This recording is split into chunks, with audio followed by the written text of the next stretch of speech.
把他抱走吧。那你？难道我穿到了一个婴儿身上？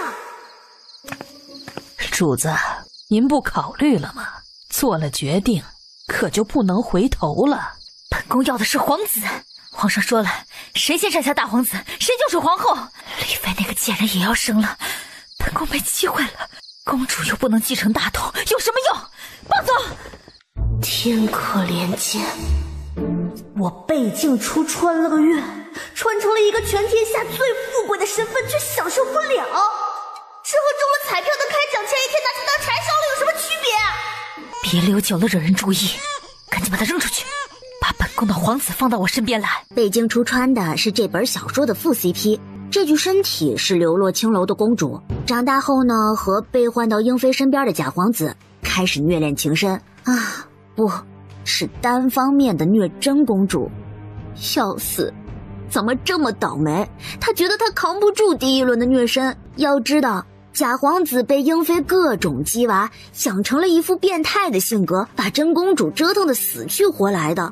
背镜出眼看着要被捂死了，乖乖的不再哭了，才被松开。他被混着生产时染血的床单一起裹在一个盆子里，草草的被抬出去。孩子可平安？是皇子还是公主？莫不是我的便宜爹来了？回陛下，母子平安，是个皇子。好，头赏。唉，亲爹就在外面，女儿在盆里躺着，我真的好惨呀！谁在说话？蒋公公，你听到有人说话了吗？未曾听见。亲爹要磨蹭多久，怎么还不进去？本公主要被这个老嬷嬷捂死了！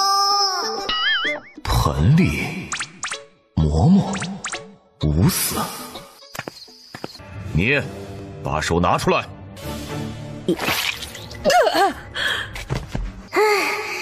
终于能喘口气儿了。陛下，妇人生产脏污之物，陛下就不要脏了手了。这是什么？是一个小宫女和侍卫私通生下来的孽种，奴婢这就把她处置掉。父皇，你别听这个老妖婆的，我是你亲闺女啊！妃子生产时抱走一个婴儿，不是很奇怪吗？你查一查呀，别最后立了英妃为后，帮别人精心培养10几年孩子。估计是没查出来的，不然后面我是怎么被卖到青楼的？你听到有人说话了吗？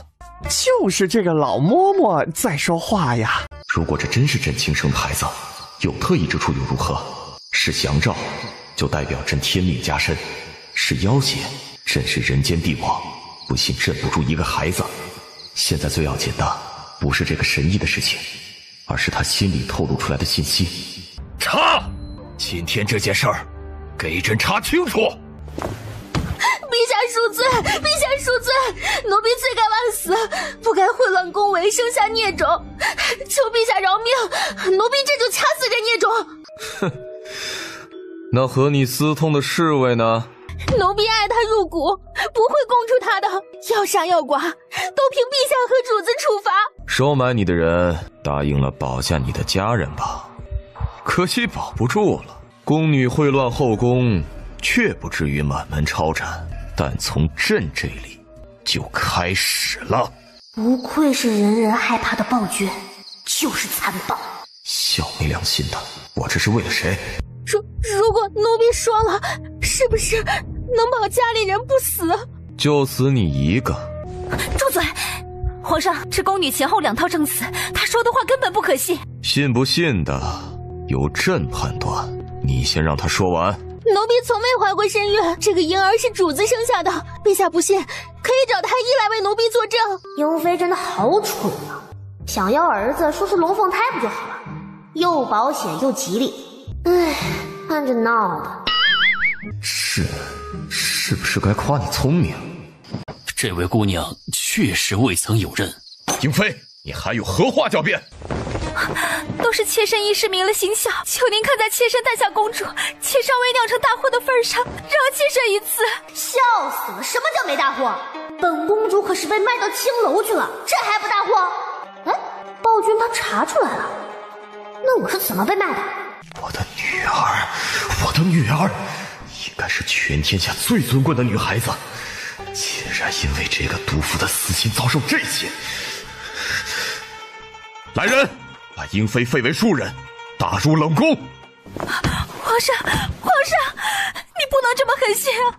小公主才出生，她需要亲娘啊！皇上，就是念在你生育有功才留你一条性命，否则朕直接蒸了你，带下去查，同谋者一律杖毙。就是这个家伙看上了本公主，然后觉得一个青楼女子配不上他，就各种虐身虐心，等人死了才后悔，结果才知道是自己占了人家身份。虐待我女儿，让朕想想怎么处理那个孩子。父皇，把他阉了给我做太监。不愧是我生的，好猛！但是父皇是什么东西？是做皇帝的父亲吗？父亲就父亲，皇上就皇上，还有合起来的称呼呢。乖宝宝叫阿耶，乖宝宝叫阿耶。我才出生没1天呢，就想让我开口说话，你的脑子是被刺激傻了吗？治国系统绑定成功，收集积分可兑换商城物品哦。治国系统？为什么要绑定我呀？我只是个想当米虫的小公主啊！你这个东西绑定暴君不是作用更大吗？吐槽归吐槽，贝静初还是打开了商城，结果只有空荡荡的2样东西，武力符和智力符。系统，这个是干嘛的？就是字面意思哦，亲。贝恒，身份月朝皇帝，年龄22，好感度50。编新手任务，揭穿男主身世，阻止月朝江山流落外人手中，时限6个月，积分100分。什么？6个月？6个月我还不会说话，能做得了什么？男主的身份到故事结尾的时候都没有被拆穿，要我6个月就做到？你们确定这是人干的事吗？系统没有任何动静。那不完成有什么惩罚吗？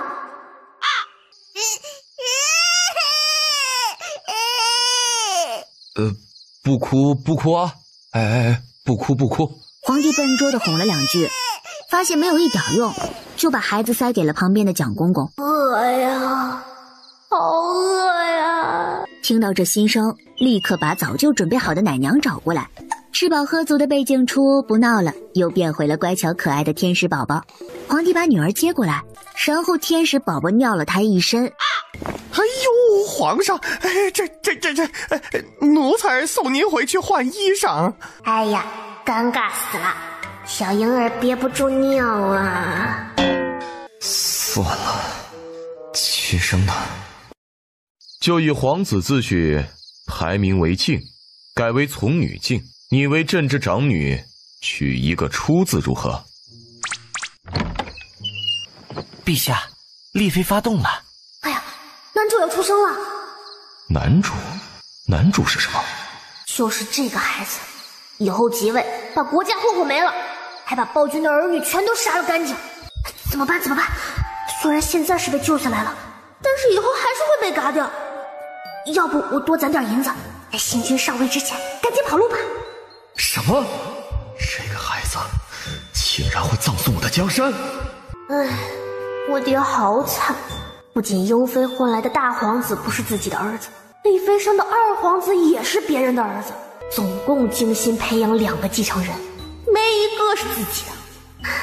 哎呦，真的笑死，纯大冤种。皇帝还想听到更多的消息，但贝静初已经困了。哎呀，年轻就是好，倒头就睡。皇上不会是发现皇儿的身世了吧？否则长子怎么会不受宠呢？主子这是生完孩子后不善思考了吗？隔墙有耳，小皇子的身世怎么会有问题？主子放宽心，陛下是什么性子？要是真起了疑心，咱们还能好生的坐在宫里吗？那他为什么不来？英妃当时只生了个公主，皇上却一下早朝就赶过去了。或许是皇上更喜欢公主呢？定然是英妃生的那个贱种，分走了我皇儿的宠爱，一个公主而已，什么用都没有。陛下也不知道来看看皇子。陛下，丽妃母子平安。知道了。哎，反应怎么这么平淡？暴君不是想要儿子想疯了吗？这个时候怎么不赶紧去丽妃宫里吓吓？皇帝听了有点牙痒痒，想揍孩子。他继续在御书房处理事情。蒋公公通报贵妃求见。贵妃？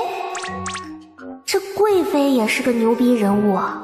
和暴君的弟弟上演叔嫂文学，那叫一个香艳，一个刺激。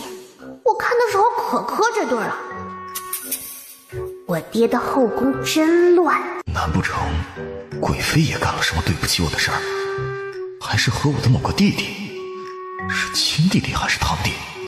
拜见陛下，妾身给陛下纳福。起来吧，什么事儿？陛下处理国事辛苦，妾身做了一点芙蓉膏来。英妃获罪，小公主年幼失母，妾身是这后宫里位分最高的宫妃，最适合抚养小公主了。不用了，小公主朕自己养。啊，不是，皇上，历朝历代哪里有君王亲自养孩子的先例啊？先例总要有第一个，朕就是第一个。还有什么事儿吗？没事就退下。还有10几斤折子要劈呢。我爹要自己带我。好耶好耶，跟着阿爷吃香的喝辣的。但是现在只能喝奶，能吃好吃的还要多久啊？这日子我是一天都过不下去了。贵妃刚走，贝静初就听到蒋公公说国师求见。我爹的御书房人来人往的，接待的人挺多呀，跟菜市场似的。找2个奶嬷嬷陪着公主玩，别让她睡太久，不然晚上又要闹觉了。国师，小公主之事可有眉目？小公主心灵纯净，容易引人窥探。算这么准？以前都以为这个老头子是沽名钓誉，原来还真有2把刷子。那此事是好还是坏？天外之人，如使兵刃，善用者伤人，不善者伤己。天外之人？难道说小公主是仙女下凡？国师沉默了，他想说不是，但是这种事情很难讲清楚，要讲穿越就要讲其他的原理，国师嫌麻烦。皇帝看他这个样子，以为是天机不可泄露，就让他回去了。国师离开御书房，回到自己的摘星楼，他摘下贴在下巴上的白胡子，套在头上的假发套和为了装老头戴上的假皮，露出一张帅绝人寰的面容。仙气飘飘的帅哥往床上一瘫，出个门真麻烦，生命在于静止，还是躺尸最开心。出生第3天，贝静初喜3，他的暴君老爹送了不少好东西给他，还有各宫妃御和长辈们送的礼，各种翡翠、玛瑙、金银的长命锁等寓意吉祥的东西。刚出生3天的贝静初就成了一个小富婆。啊！我要钱钱，我要钱钱！我不抱着我的钱钱睡不着啊！这就是上品翡翠的手感吗？这彩头，这种水又娇，至少是100万级别的了吧？冰冰凉凉的好舒服呀！瞧他那没出息的样儿。楚楚，这个喜不喜欢？这团发光的东西是什么啊？这是一颗半人高的夜明珠，是藩国进贡的宝贝。楚楚对阿爷笑一个，阿爷就送给你，好不好？小样儿，这还拿不下你？什么？夜明珠？怪不得暴君死那么早呢！啊！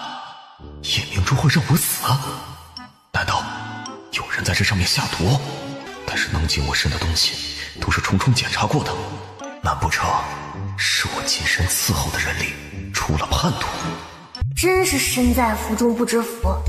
夜明珠里发光的都是天然的辐射物质，不知道的以为是什么好宝。皇帝忍不住摸了摸贝静初脑袋上的胎毛，真是阿耶的小福星。不过真的是暗杀利器，要是看谁不顺眼的南沙，直接赐一个夜明珠，让他日日放在床头，就可以等着他嗝屁了。人家死前都还要感谢皇恩浩荡。很好，很有想法，真是可造之材。这手段之谋，一看就属亲生的。御书房乃义正重地，小公主有公事照顾即可。陛下带到御书房，未免……是呀，阿姨，让我到后面去玩吧。在这里奋笔疾书，一天几十斤折子，我都不敢出声打扰你。小公主才出生多久，听到了什么要事儿，也没有泄露出去的能力，爱卿不要太古板了。可是义英还在这里，影响臣等陈词啊。小公主不哭不闹，只是在这里就能影响你啊。爱卿，该反思一下你自己了，努力了吗？难怪几年了，官职一点没涨呢。该死的女儿奴，说不过你好吗？好棒的嘴皮子，这口才不愧是我爹。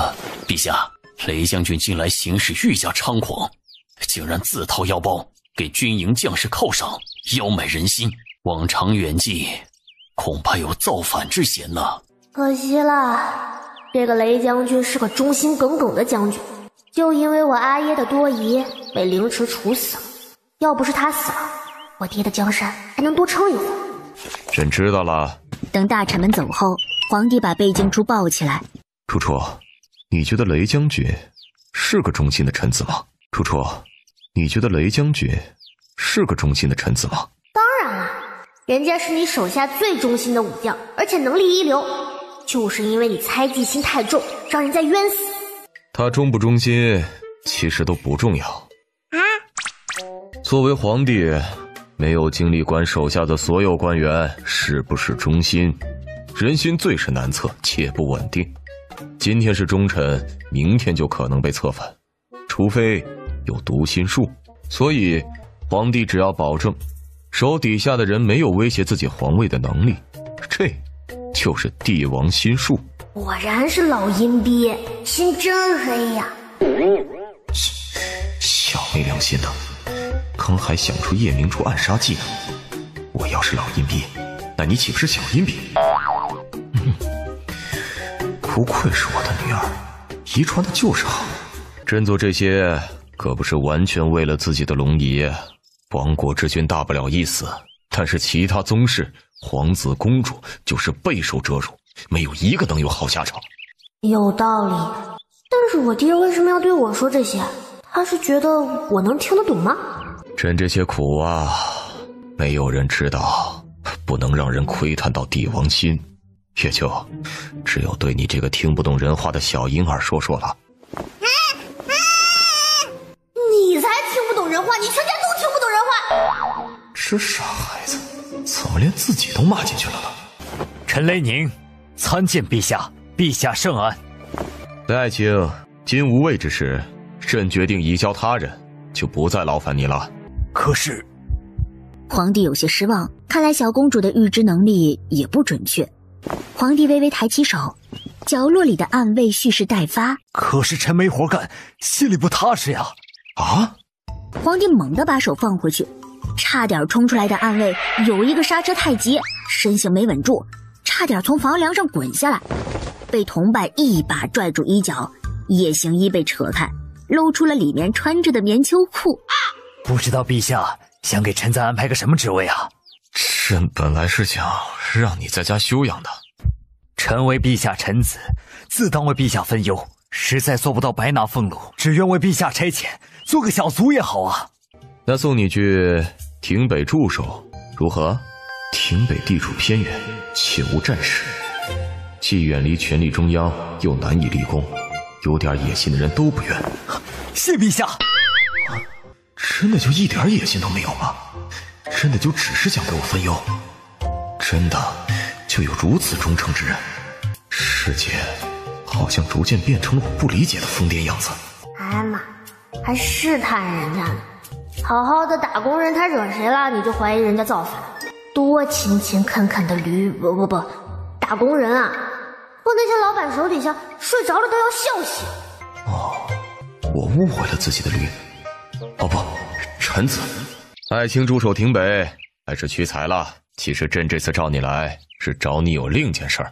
你知道有不少人弹劾你结党营私，拉拢人心吗？怎么可能？真是万万没有胆子的呀！朕相信你。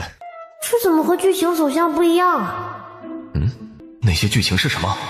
那太好了，女主雷涅尔就不会因为父亲被处死黑化，为了报复皇室，撺掇男主祸乱江山了。陛下，那是……这是朕的长女，因失生母，暂由朕亲自照顾。怎么，你也要劝朕，不要把小公主放在御书房？臣不敢，陛下的决定，臣不敢知会。陛下，这些都是臣家中夫人的主意，臣听着有道理，没想到会犯下大错。臣是脑子不清楚了，还请陛下让臣在家中长休。你那个夫人，还是查一下吧。哇，他夫人是间谍吗？刺激啊！皇帝这样想的，但是不好直说。臣告退了。你一个庶女，也配和我戴一样的颜色？信不信我让娘亲打你？雷涅尔看了父亲进来，投去了一个求助的目光，但想到以前一遇到这样的情况，他们也只会教育他，身为姐姐要让着妹妹，所以雷涅尔垂下眼眸，选择沉默。你自己的首饰少了吗？啊，为什么要抢姐姐的？你的尊长之礼都学到哪里去了？我要去告诉娘亲。不就是个簪子吗？明日爹爹给你个更好的。不一样的，这是爹爹送给我的生辰礼物，我只收到过这一次爹爹送的。雷宁这才想起来，这个是有一次他顺手带东西回来时去小谢那里，被提醒了是大女儿的生辰，随手就送了。现在他才意识到自己是不是偏心的太过分了。念儿也是我的女儿，是男儿做的太过分了，我才说他一下，都没动手，你也太娇惯他了。好啊，雷尼，你还想动手？我没想。你之前说过，绝不会让人在我之前生孩子，却让一个妾室怀了孕，还舍不得流掉，让我男儿好好一个嫡长女变成次女，他的委屈又怎么算？今天的奶味道不对啊，跟坏了一样。坏了？可是皇子公主喝的可都是最新鲜的直接母乳，怎么可能是坏的？救命啊！谁来救救我呀！我不想喝他的奶，今天的奶好难喝。去把小公主抱过来，尽快。被静初软趴趴的趴在便宜爹的胳膊上，肚子好痛啊！伴随着这道心声，皇帝耳边传来小婴儿尖利的哭声。传太医！小公主并无大碍。我去你爷爷的没大碍，老娘肚子痛啊！这个没大碍送你，你要不要？是不是欺负婴儿说不了话呀？优异！小公主哭成这样，你说没大碍，连朕也敢糊弄了？回陛下，婴儿啼哭实属正常，并不能代表有不适啊。沈太医呢？找沈太医来就好了。他是全太医院医术最好的太医，但因为年龄太轻，不被相信能力，怀才不遇。之后瘟疫的时候研究出了药方，却被别人冒领了功劳。还有这种事儿？去，再找一个医术好的御医来，找一位姓沈的御医。来，给小公主看诊。小公主最近吃的是什么？就喝了乳母的奶水。那能否挤一些奶水，让臣观察一下？沈太医，你诊出来了小公主是什么问题吗？没见到东西前，臣也不好判断。还以为你是看出了病灶，结果是什么都不知道，在这里装腔作势啊！要分辨小公主中的毒，确实要拿到东西才能准确判断。根据脉象直接开药，才是不负责任的行为。什么？中毒？宫斗还要从娃娃抓起吗？本公主都还没满月呀，为什么要经历这种东西？太过分了！究竟是哪个刁民要害本公主？你在胡言乱语什么？就是中毒啊！验证你没诊出来吗？婴儿的身体根本不能承受中毒，要是中毒，怎么可能活到现在？小公主的毒十分轻微，所以难以看出，症状也只是腹痛，1次2次倒没问题，如果长时间服毒，就会夭折。这时，蒋公公端了一碗乳汁过来。回陛下，确实是毒，但剂量很小，如果再晚一点，等人体内的毒素排出，臣也就查不出来了。让我来。哎呀，完了！小公主中毒，我竟然没发现呢！去给小公主开药吧，把那个乳娘交往刑部大理寺，一定要把幕后主使挖出来。等等，朕要亲自查。至于你，技不如人，就退位让贤吧。朕的太医院不养废物。陛下要不要看看小皇子？皇儿还没有见过阿耶呢。不了，朕这次来是寻你有事的。怎么不看？你不看我想看呀！这可是男主，是男主，我还没见过活的男主呢。把孩子抱过来吧，解释吧。陛下，冤枉啊！一定是有人看臣妾诞下皇子，即将登上封位眼热，想要陷害臣妾。只是一个公主，对小皇子没有任何影响，臣妾害公主做什么呀？朕不在乎你下手的原因，只要你驳倒证词就行，不要顾左右而言他。陛下，念在臣妾刚诞育小皇子的份上，饶臣妾一次吧。来了，要开始了。看来本公主是白被毒了，我怎么这么惨呢？小白菜呀，地里荒呀，2、3岁呀，没了娘呀，我就是可怜的小白菜。哼，皇子，真的是皇子吗？什么东西？我爹发现男主的亲爹不是他了。陛下，您在说什么？说吧，孩子的生父是谁？男主这时被抱了过来。小男孩出生以来看到的都是大人，猛地看到另一个小朋友，好奇地探着脑袋，露出一个甜甜的笑。哎呀，好可爱的小孩儿，好想捏，好想揉，宝宝让姨亲亲。别太荒谬！皇帝把背经初摁回去，襁褓一裹，强制关机。啊！暴君，坏人，放我出去！我要玩小孩儿。背经初本来就困了，见没人理他，很快就睡了。但是另一个小孩听到了心声，左看看右看看，也没看到是谁在说话。如果你供出全部党羽，朕可以考虑留你孩子一命。真的？谢陛下，谢陛下。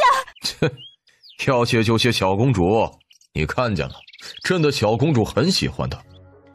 背经初醒的时候，听工人说丽妃和大皇子暴毙了。不会吧？暴君真把那2人杀了？男主虽然后来挺坏的，但现在还是个只会吃奶睡觉的孩子呢，连婴儿都杀，不愧是暴君。听到背经初开始腹诽他，皇帝庆幸自己把那个婴儿留了下来，他让人把孩子抱了过来。幸好，男主要是被嘎了多可惜啊！这天赋这能力，要是收服了，可是史无前2的鬼才。如果真是个不可多得的天才，倒是有培养的价值。要不是他武功好溜了，得是下一个被困杀的魏坚。美人是世界的宝藏，少了一个都是重大损失。楚楚，你是喜欢小弟弟吗？那就把小弟弟给你做暗卫，怎么样？啊？这崩的也太离谱了吧！我没被换走的蝴蝶效应这么大的吗？男主给我做暗卫，我能消受得了吗？只是这个小弟弟应该叫什么名字呢？人家叫背静楚，但是现在被发现了身份，我也不知道叫什么。那就叫严楚吧。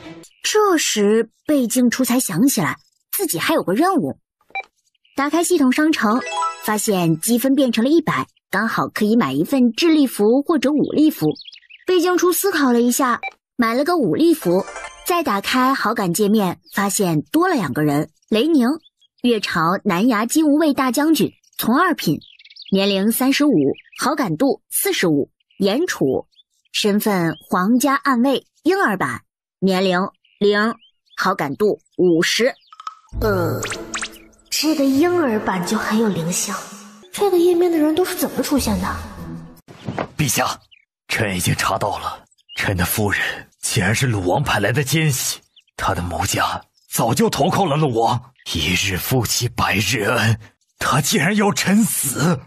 我的个爹哦！鲁王看你没儿子，一直等你驾崩之后他能上位呢，偏你还眼瞎觉得你这个弟弟纯良无比，想要在他身上找一找兄弟情。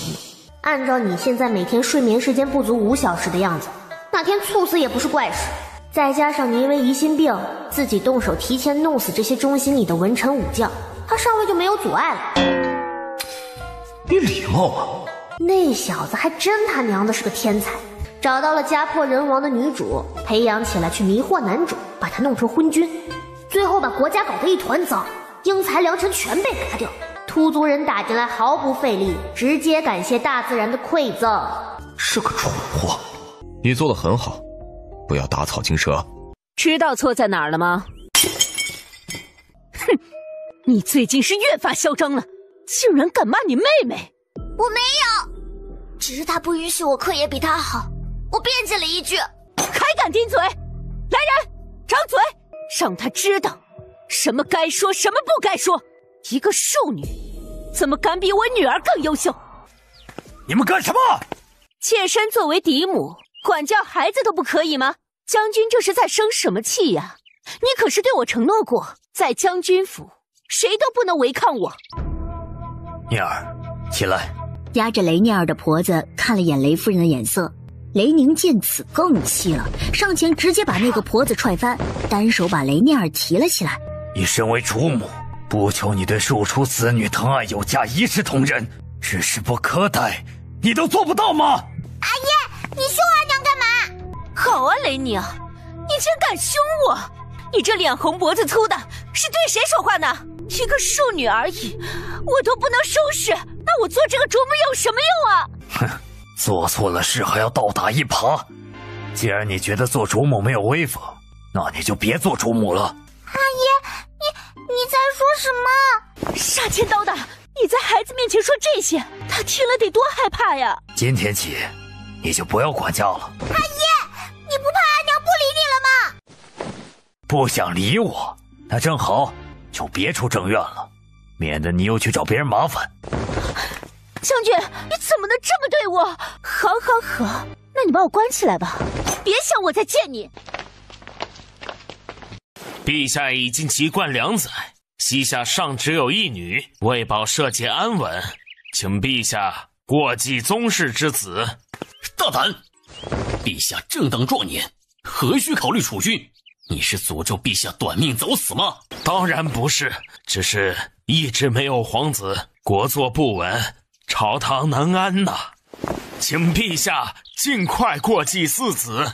看看，我这帅爹的后槽牙都要咬碎喽！哎呀，真看不到他这么快乐的样子，好想送他去上学啊！下面的人争论不休，皇帝垂眼看着，记下2个派别的人。速将！中书令，臣在。花园郡王给了你什么好处，让你提议过继他的儿子？臣冤枉，臣都是一心为了陛下考虑。念在你以往的功劳，朕给你一次机会，只一次。臣叩谢陛下。下朝后到了御书房，皇帝开始琢磨北京出上学的事儿。虽然正常皇子公主13岁开蒙，但是初心性成熟，1岁启蒙不过分吧？除了学文，还有习武。你去把贤妃叫来。陛下万福，贤妾身何事？贤妃，你说孩子习武是几岁开始好啊？当然是越早越好。哦，那他现在要开始学吗？别太荒谬！魏静初被皇帝的鸡娃程度吓到了，怎么都哄不好。皇帝一挥手，让人把他抱去偏殿。正玩着，门口摸进来一个人。爸爸呀！救命！吓死宝宝了！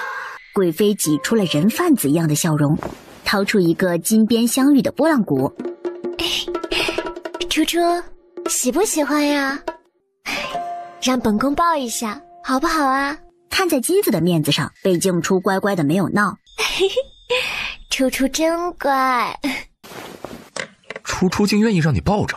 公主很喜欢臣妾呢，所以给公主找母妃的话，陛下要优先考虑臣妾。孩子喜欢才是最难得的。我就说你怎么突然送我东西，原来是想当我妈，我就知道你没安好心。朕暂时不打算给公主找养母，爱妃不必再求了。臣妾只是想陛下有想法的时候，先优先考虑臣妾罢了。那臣妾带小公主出去玩玩好吗？哎，我要去看热闹。在贵妃宫里，说不定能看到她和鲁王约会的八卦呢。又是鲁王。玩了一会儿后，贵妃把他放下，提笔写些什么。这什么东西？你才是东西。阿央，你怎么来了？亲王也不得私自入后宫，你来干什么？你快走。妙儿，我实在想你，我一日不见思之如狂，我真的忍不住了。你难道不想我吗？这个孩子是怎么回事啊？是陛下新出生的小公主。皇上的孩子又不止一个，生下来算什么？养得大才算是本事啊！这什么傻缺呀！贵妃才死了个皇子，你对着人家贴脸开大，还奇怪人家为什么选皇帝不选你。我真的，这已经不是直男了，这是傻缺吧？妙儿，对不起，我不是故意的，我只是不喜欢那个暴君的孩子，不是针对你的孩子。你想要孩子，我们以后还会有很多孩子的。我是你们 play 的一环吗？我找了一批会炼丹的方士，你找机会把他们献给皇兄。你想做什么？当然是加速他身子衰败的。北阳，你有没有良心？你让我去给你送死？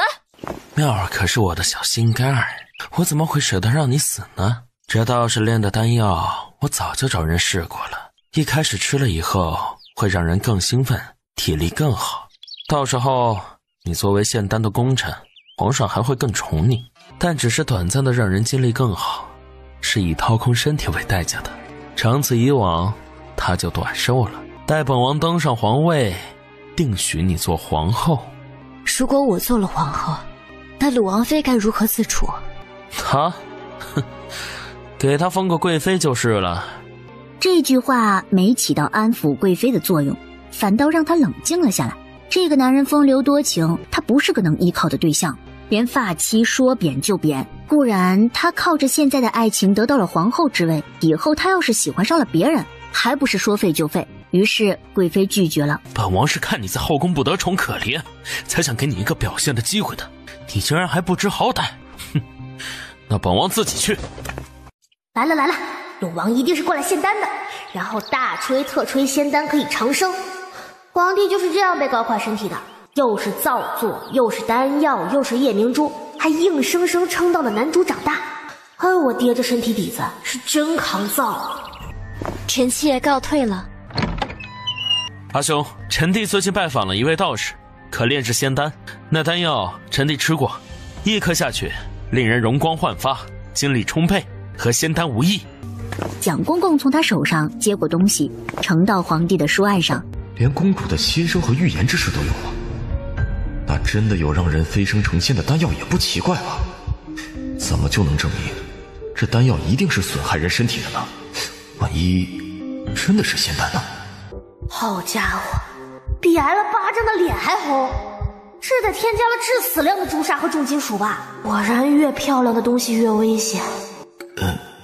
好吧。阿兄乃真龙天子，如此仙丹当然要您享有了。这不，臣弟就去劝说道长为阿兄效力。可道长是方外之人，说要心诚才愿意出山，除非皇上亲自去请。不出山就算了吧，朕也不强人所难。不是，皇兄，人在的话可以天天吃仙丹，但人不在的话，只有臣弟求的这一颗了。一颗就一颗吧，证明朕和长生无缘。牛逼！竟然能抵抗仙丹的诱惑，果然我阿爷不是一般的皇帝。贝静初开始怀疑自己穿的是同人文吧，否则剧情怎么越崩越离谱了呢？一颗怎么行？一颗最多能毒死皇帝身边的那个婴儿都还不一定呢。你就想想办法吧，尽量把人找来。唉，果然炼丹是皇帝都逃不过的宿命啊。上朝的时候还聪明着呢，怎么现在就看不懂我是在将计就计了呢？这怎么和说好的不一样啊？鲁王不是说我会被陛下重用，然后要风得风，要雨得雨吗？公公，不知陛下何时召见我呀？太监掂了掂银子，太轻了，嫌弃的扔了回去。陛下日理万机，哪里是你这等无名小卒想见就见的？等着吧，你自己每天把丹药交上去就行了。陛下哪天吃着开心了，说不定就召见你了。不对呀，我炼出来的丹，正常人吃下去都会精神亢奋，快乐的仿佛进了仙境。皇帝吃了好几天，肯定会想见我的。陛下，今天的丹药送上来了，以后不用镇过目了，直接送到沈太医那里去吧。剧情崩得好离谱啊！皇帝不是该视丹如命，一刻也离不开吗？怎么没有上当啊？竟然第一时间就识破了。皇帝有些得意，让他家小混蛋看看自己的阿耶是个多么的英明神武、明察秋毫、洞悉一切的帝王。陈雷宁参见陛下。女主来了吗？女主呢？女主呢？人在哪里？人在哪里？皇帝被一连串的问号轰炸后，吩咐奶嬷嬷赶紧把贝静初抱到雷涅儿面前。好飒的小姐姐呀！虽然还是个人类幼崽，但是长大以后肯定特别帅。幸好这次我阿爷信了雷将军，没让他中计。丁，发布主线任务：阻止将军府覆灭，防止女主成为祸国妖妃。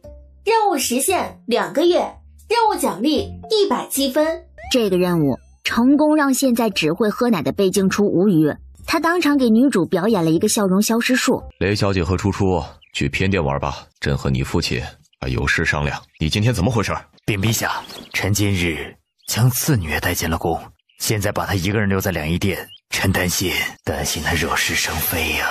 你去把雷二小姐也领去偏殿吧。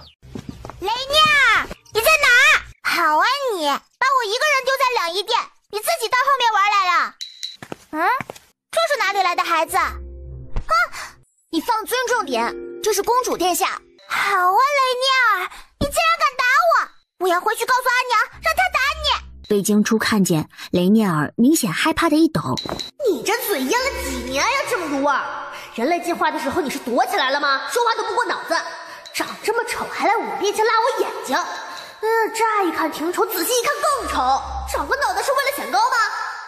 一连串不停歇的骂人声朝着雷涅尔砸来，他忍不住捂住了耳朵，发现没用。雷涅尔仔细辨别，发现那声音是从小公主的方向传来的。好你个小东西，你也敢骂我！说上前做出打贝静初的动作，这一下直接被旁边的嬷嬷擒住，按在了地上。笑死！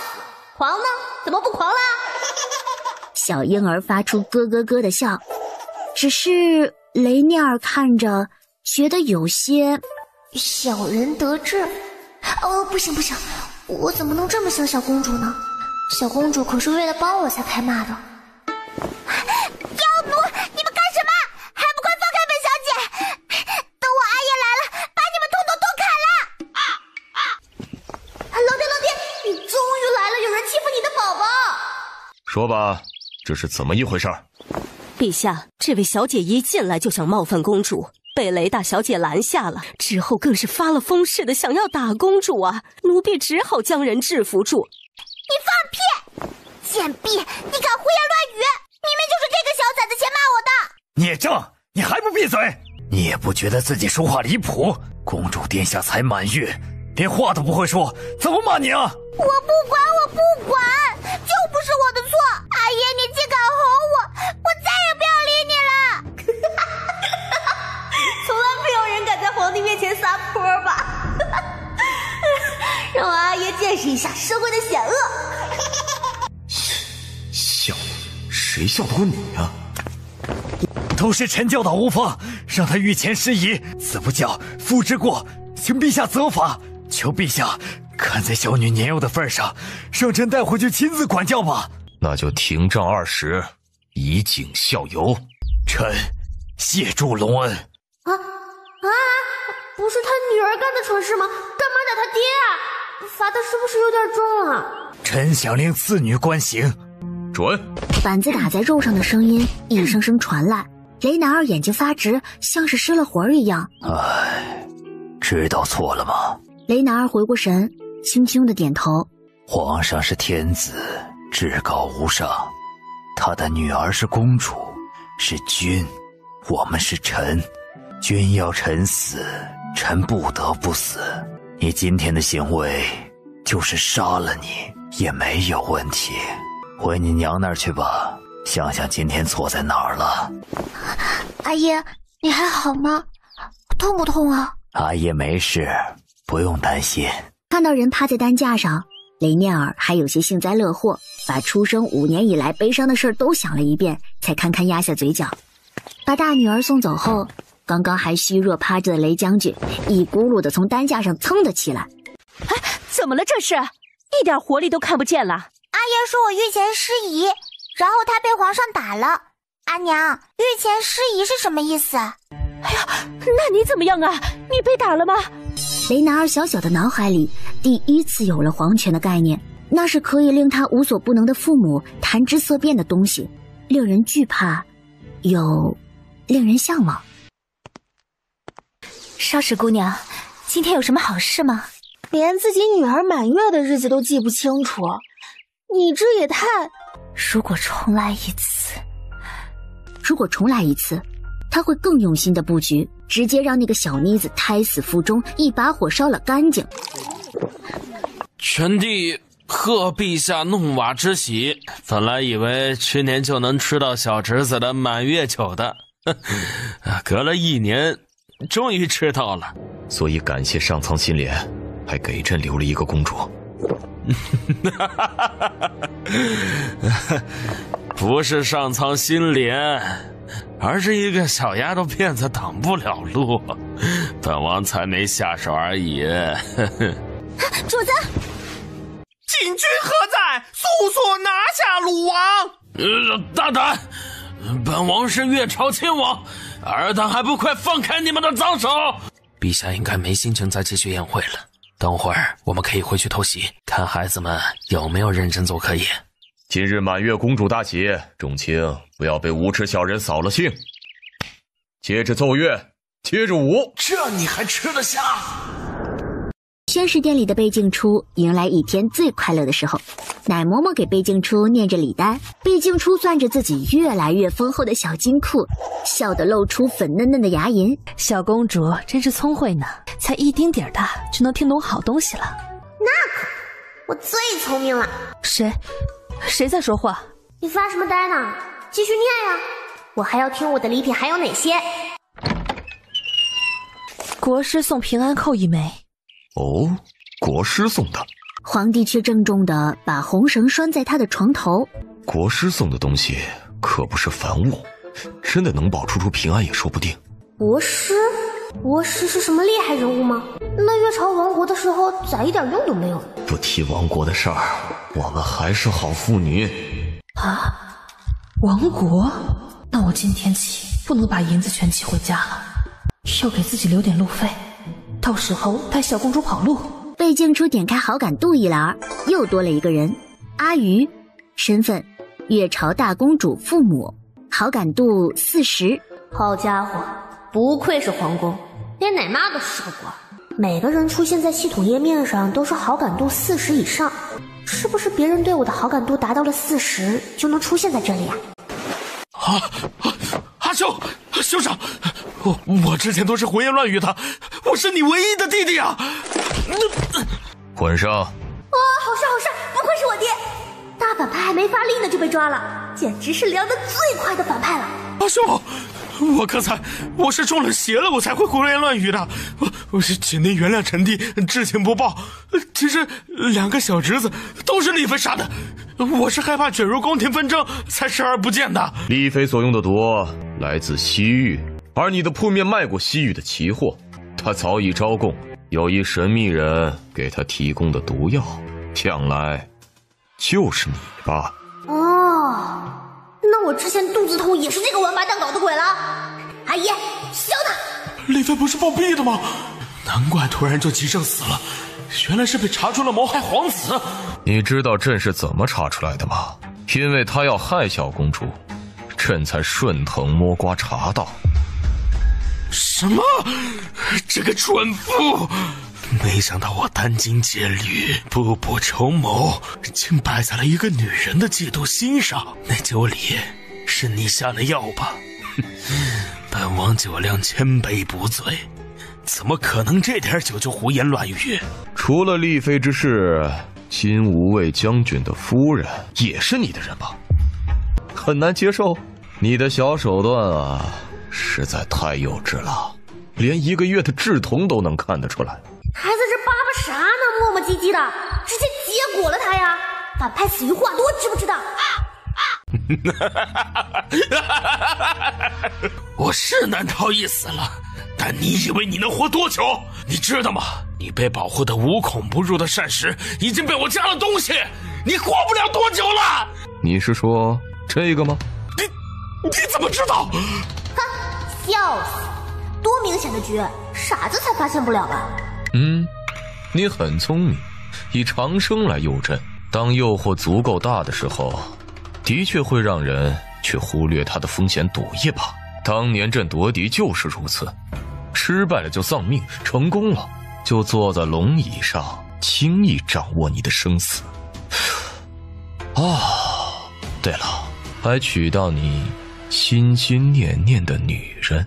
你都知道了什么？贵妃，你不是一直和她互通有无吗？我只是晚生了几年，就连争夺皇位的资格都没有。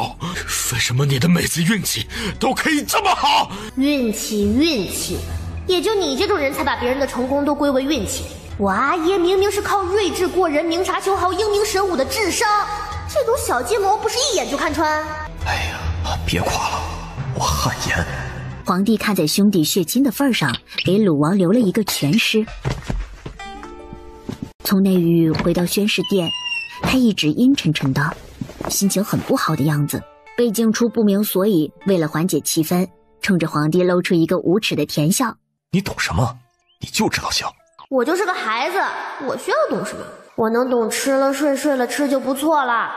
从今天开始，朕一个兄弟也没有了。以后朕的孩子争夺帝位，会不会也是除了胜利者，其余子嗣死绝的结局？不是还有姐妹吗？人家存在感低，但是你不能忘了呗。你说的有道理。于是非年非节的，许多长公主府收到了陛下的赏赐。姨娘还是放奴才进去吧。夫人这次是给将军赔不是的，你也知道，将军对夫人何等情深意长。夫人都主动认错了，哪有不原谅的道理？要是耽误了，到时候夫人和将军和好，贵姨娘，你和大小姐第一个吃瓜了。认错，我还正好有事要找他。娘儿乖，阿爷去忙了。贵姨娘心中酸涩，这段幸福的时光就要结束了吧？恐怕她们母女以后又会回到叫天天不应，叫地地不灵的日子了。将军，有事说事。将军，妾身知道错了，以后一定善待将军的儿女。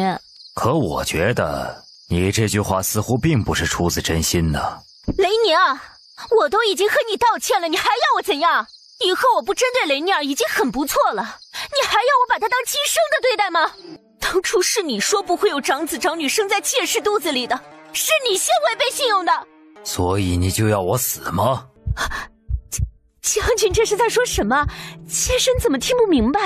真不明白，还是装不明白？我们夫妻6载，我做梦也没想过枕边人会想我死啊！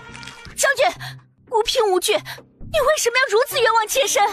你明知道身为武将收拢人心是大忌，却一直劝我自行补贴军中兄弟。你明知道陛下忌惮结党营私，却一直以我的名义拉拢部将。你甚至在我的书房里放了伪造的谋反证据。谋反是什么下场？凌迟处死，九族尽诛。你们一家真是被卢王忽悠瘸了。真到了那天，他会为保你们牺牲自己吗？你懂什么？你答应过长子长女必须我所生，但雷尼尔出生的时候我就知道你不是我能依靠的人。你的承诺都是会因为你的感情和利益而变化的。你怎么就知道鲁王不会救我们？不过是你在臆测而已。我娘说的对，只要我阿耶能升官，到时候我要什么样的夫婿找不到？为此，看在夫妻情分上，我求陛下免了你的斩首。什么？反叛之罪呀！你这是？你以为是后宅争锋吃醋小打小闹吗？将军，我错了，我真的知道错了，我以后一定洗心革面，我什么都不想了，我下半辈子进佛堂忏悔一生。进佛堂？你想的也太美了吧！谋反之人家眷中免于死刑的，也要流放苦寒之地，你知道吗？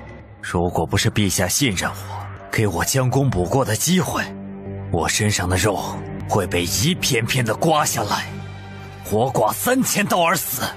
而我死后，念儿、男儿都会被冲击的。动手！任雷夫人再如何挣扎，也只能被掐着嘴角灌下去毒酒，身体在地上抽搐着，一口血喷出后，结束了生命。姨娘，大事不好了，夫人被处死了。怎么回事？夫人的娘家牵扯进了谋反案，株连9族。怎么办？那我们这丧门星，我可怜的念儿，那老妖婆活着没一点好处，死了还要拉着我们母女一道。你们也快收拾，我们要赶在朝廷的官兵来捉人之前逃出去。那将军会不会很生气？谁还管他生不生气，失不失望的？都要死了，谁还管他呀？幸好皇帝信了雷将军，没让他中计。雷宁冷眼看着乱成一锅粥的样子，只有几个人不慌，反而走到他面前侍候着。你怎么不跑啊？奴才是将军从战场上救回来的，这条命就是将军的。奴婢是饥荒的时候逃进京城的，是将军收留我们，给了我们一口饭吃，一间屋子住，小人不能弃将军而逃。将军，你们怎么来了？阿娘说出事了，然后说一家人就算死也要死在一起。好，有其如此，夫妇何求啊？阿爷，男儿，阿娘没了，我只有阿爷了。男儿乖，有阿爷在，阿爷会永远保护你的。那我呢？我被欺负的时候，你这个做父亲的又在干什么？任务完成，您的积分已经到账。什么东西？这就好了？哎呀，躺平就能拿积分的生活也太快乐了吧！贝静初立刻点出智力符下单，给自己的小脑瓜子开个光。陛下已经查到妾身和鲁王私通，妾身无可狡辩，但求一死，只求陛下看在故去的小皇子的份上，不要牵连妾身的母家。准。一小太监一脸喜色的进来，在蒋公公身边耳语了几句。哎呦，恭喜皇上，天大的好事儿！刚太医诊脉，淑妃有喜了。好哎，终于有二胎了，皇帝不再可着我一个小孩霍霍了。小没良心的，还嫌弃当爹的霍霍崽子呢。要不是我时刻关照着，你的小日子能这么滋润吗？今日又没领到吗？那太监说淑妃现在腹中怀着龙嗣，他们要小心伺候，说是每日累得很，要多吃点儿，把好肉好菜都拿走了。好家伙，淑妃怀个孕也能影响到我，偌大一个皇宫就缺她这2口了，是个东西也要抢。她肚子里揣着皇嗣，咱们小公主就不是皇嗣了吗？出奶的食物不够，现在我们的奶量都不够小公主吃了，等陛下来接公主的时候，咱们把这件事情告诉蒋公公吧。不行，我们回奶了就不能再哺乳小公主了，然后被送出宫去，没有月银寄回家，家里都怎么办呢？可是小公主要是饿坏了，更是大罪，到时候追究起来。不会的，她每顿还不是都是吃了的，只是没吃够，最多小时候没养好身子，长大了身子骨弱，就是查也查不出是我们的问题呀。只要不说，谁知道孩子小时候吃不饱呢？这其实我自己知道。哼，公主可聪明着呢，只是没到算账的时候。恨恨地看了这几个没良心的，他表面上装着同意他们，准备等到一个没人的时候，单独告诉蒋公公。饿呀，好饿呀，真的好饿呀，好饿好饿好饿，我真的好饿。小家伙最近一直很饿，就算饭量变大了，一个小婴儿又能吃多少？几个奶馍馍还不够喂的吗？蒋公公进来，在皇帝耳边说了几句。岂有此理！刁奴，之前不是吩咐你去找品行好的奶娘吗？这就是你找的？奴才失职。那几个刁奴，你自己处置。怎么回事？这就发现了？有人告密吗？难道是于嬷嬷？我就知道，好歹能上好感度表的人不是白瞎的。然后皇帝还让人去传旨，把淑妃宫里那些狗仗人势的刁奴都惩治了一顿。皇帝深刻地认识到，他要再找个给他管事的人了，于是找来了贤妃。但贤妃表示自己每天练功忙得很，没时间搞这些。到底该把后宫之事交给谁呢？方昭仪啊，那可是管理型人才，偏偏被放进后宫埋没了，我看着都觉得可惜。原来是管理型人才吗？陛下这是给我下马威呢，不就是上宫局的见本宫身怀龙嗣，就多孝敬了些，又怎么了？小孩子饿上几顿又不会死，都是那个死丫头片子，害得陛下宁愿把协理6宫之权给一个昭仪都不给本宫。本宫这个淑妃做的又有什么用啊？主子别气坏了身子，要是伤到小主子就不好了。陛下可是说了，谁生了大皇子就做皇后，您只要诞下皇子，到时候登上凤位，别说协理之权，该是别人协理您，当务之急还是要养胎呀。是了，太医说本宫这次胎弱，不能动气。等皇帝再次抱着贝镜出来看他时，他皱着眉，忧心忡忡的。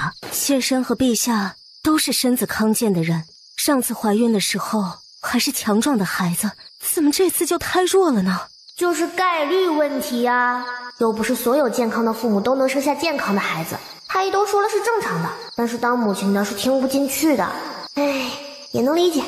皇帝也听过太医说是正常的，但是他只能安慰淑妃的情绪，顺着他来。所以淑妃说想让他母亲杨夫人去寺里求福送进宫来，皇帝也同意了，还特许了杨夫人进宫陪他待产。我去找大师算过了，说是那大公主克你肚子里的孩子。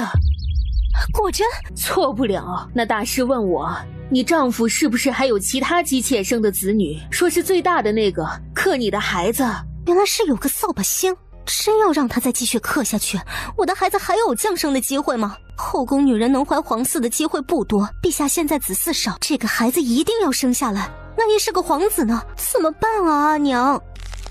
富贵险中求，既然它的存在妨碍到了我们，那我们就让它不要存在。贝静初在研究系统的新出现的情报版面，他点进去那个页面，被漫天飞舞的八卦震惊住了。什么王府弃妃，王爷跪求不和离，什么冲喜我让战神侯爷醒来了，还有什么好运娇娇霸道国公掌中宝，我考上状元后前未婚妻跪求复合。系统，这都是什么东西啊？亲，就是情报哦，想要发展好国家就要了解情报，我们这是给你提供情报呢，亲亲，是不是很贴心啊？你这是情报吗？这都是小说吧，还是很炸裂的那种。艺术来源于生活哦，亲亲，我们这是为了增加您的阅读欲望呢，麻烦给个好评哦。好吧。贝静初想点开看，却发现怎么都点不进去。亲亲，解锁情报是需要积分限制的，可是我的积分被我花光了。亲，为了给您更好的体验，系统随机赠送您一个情报，请查收哦。婴儿生活太无聊了，看别家的八卦啊，不，情报什么的最好玩了。但是他看完以后怒火中烧，什么东西啊！皇帝被小家伙一声怒吼吓一哆嗦。那和尚说他儿媳妇是破夫克子的命，然后那老婆子真信了所谓的大师，回去之后逼着人家喝乱七八糟的符水。他妈的，这就不是人吃的东西，吃了不把人肚子都吃坏了吗？那画符的朱砂是有毒的，好不好？这是要杀人吧？天狱寺哪儿？谁家正经寺庙起这么个花里胡哨的名字？然后把人关起来做法，现在关了已经大半个月了，每天都不见光，现在都疯疯癫癫的了。我他妈的，你嫌弃人家直接和离了也好啊，月朝风气不错的，离婚了也不影响改嫁。但这一对母子就是不放人，偏偏傻逼就把人弄起来折腾。也对，他们才舍不得和离呢。许小姐是他们答应了一生不纳妾才娶回去的高门贵女，是钟书令的妹妹，有一个可以在官场上提携他们的哥哥，他们怎么舍得和离呢？笑死，人都快被关死了，还想着结亲呢，这是结仇吧？钟书令的妹妹，或许还是可以提醒一下。爱卿是否有一个妹妹下嫁？皇上怎么一来就问我妹妹的事儿？难道是看上我妹妹了？那可不行，妹妹性子软又单纯，嫁进皇宫没个2天，就得被啃得骨头渣子都不剩。确实有一个妹妹，因为性子不好，嫁入高门容易得罪人，臣就将她下嫁了。有臣庇护也能好些。哼，好不了一点儿。好不了一点儿啊！爱卿，尽快去探望一下令妹吧，她现在状况不太好，朕手下的人查到的。钟书令心里一惊，皇帝派人暗中监察朝臣动向是正常的，但没想到陛下的耳目都已经伸到他妹夫家里。谢陛下。等等，记得带上打手。主家没有吩咐过今日有客，二位下拜帖了吗？劳烦大哥为我们通报一下。你小子打听主家的下落做什么？是不是没安好心？要是不给我一个合理的理由，看我删不删你！门外有2个人想要拜访，我是来通报的。是谁啊？回二少夫人，是大少夫人的兄长及其夫人。那人呢？你请前来奉茶了吗？没有啊，还在门外站着呢。钟书令大人来访，竟然还敢把人晾在门外，这个月的月银你别想要了。实在抱歉了，下人不懂规矩，慢待了二位。我带公婆给二位赔不是了。您二位突然来访，有什么事吗？咱们去正厅说话吧。叨扰了，我们是来看小妹的。我夫君接到。我今日路过贵府，顺道来看看小妹。敢问二少夫人，小妹在何处？这大嫂今日外出，不在家里，在何处我也不知道。我再问一句，我妹妹在何处？我是不会说大嫂被关在自己的屋子里的，您不要硬闯。谢家啊！钟书令拉着夫人，带着自己带来的4个仆从，一行人浩浩荡荡地往他妹妹住的院子冲过去。二少夫人和他那2个婢女根本拦不住，还被推开摔了一跤。他瞒也瞒了，拦也拦了，就是也怪不到他头上。你们都瞎了吗？还不赶紧拦住他们！孔夫人，你这是做什么？没用的东西！许大人、许夫人，我那儿媳妇不懂事儿，都不知道把人往正厅引，让您二位都找不到路，哪有客人在主人家乱窜的道理，是不是啊？我和夫君事情急，时间紧，只是路过来看看妹妹，看完就走。明日有空了再来好生拜访贵府。既然时间紧，就不耽误二位时间了，你们先去忙。人在这儿还能跑了不成？明日啊，我带着老大家的来见娘家人，可好？当然不行，今天打草惊蛇了，明天还能看到真相吗？你们干什么呀？来人，把他们拦下！夫君，这人太多了，我们改日再来吧。动手吧！形势瞬间反转，一会儿的功夫，拦在前方的人都失去了行动能力。追！他好想家，好想兄长，如果再给他一次机会，他一定不会再信男人会一生一世爱护他的鬼话，也不再不听嫂嫂的劝告，傻傻的相信下嫁就能幸福一辈子。有没有人来救救他呀？舒儿看见逆光而来的模糊人影，许七叔以为出现了幻觉，是他已经被关封了，出现幻觉了吗？直到熟悉的大手落在他乱糟糟的头发上，他才如梦初醒。兄长，是我。兄长，他们欺负我。许新书哑着嗓子哭了出来，哭得撕心裂肺，像是终于找到了妈妈的孩子。哎，小妹困在屋里一直不见光，你直接把她抬走，是让她不要眼睛了吗？许夫人解下自己的抹额，盖在许新书眼睛上。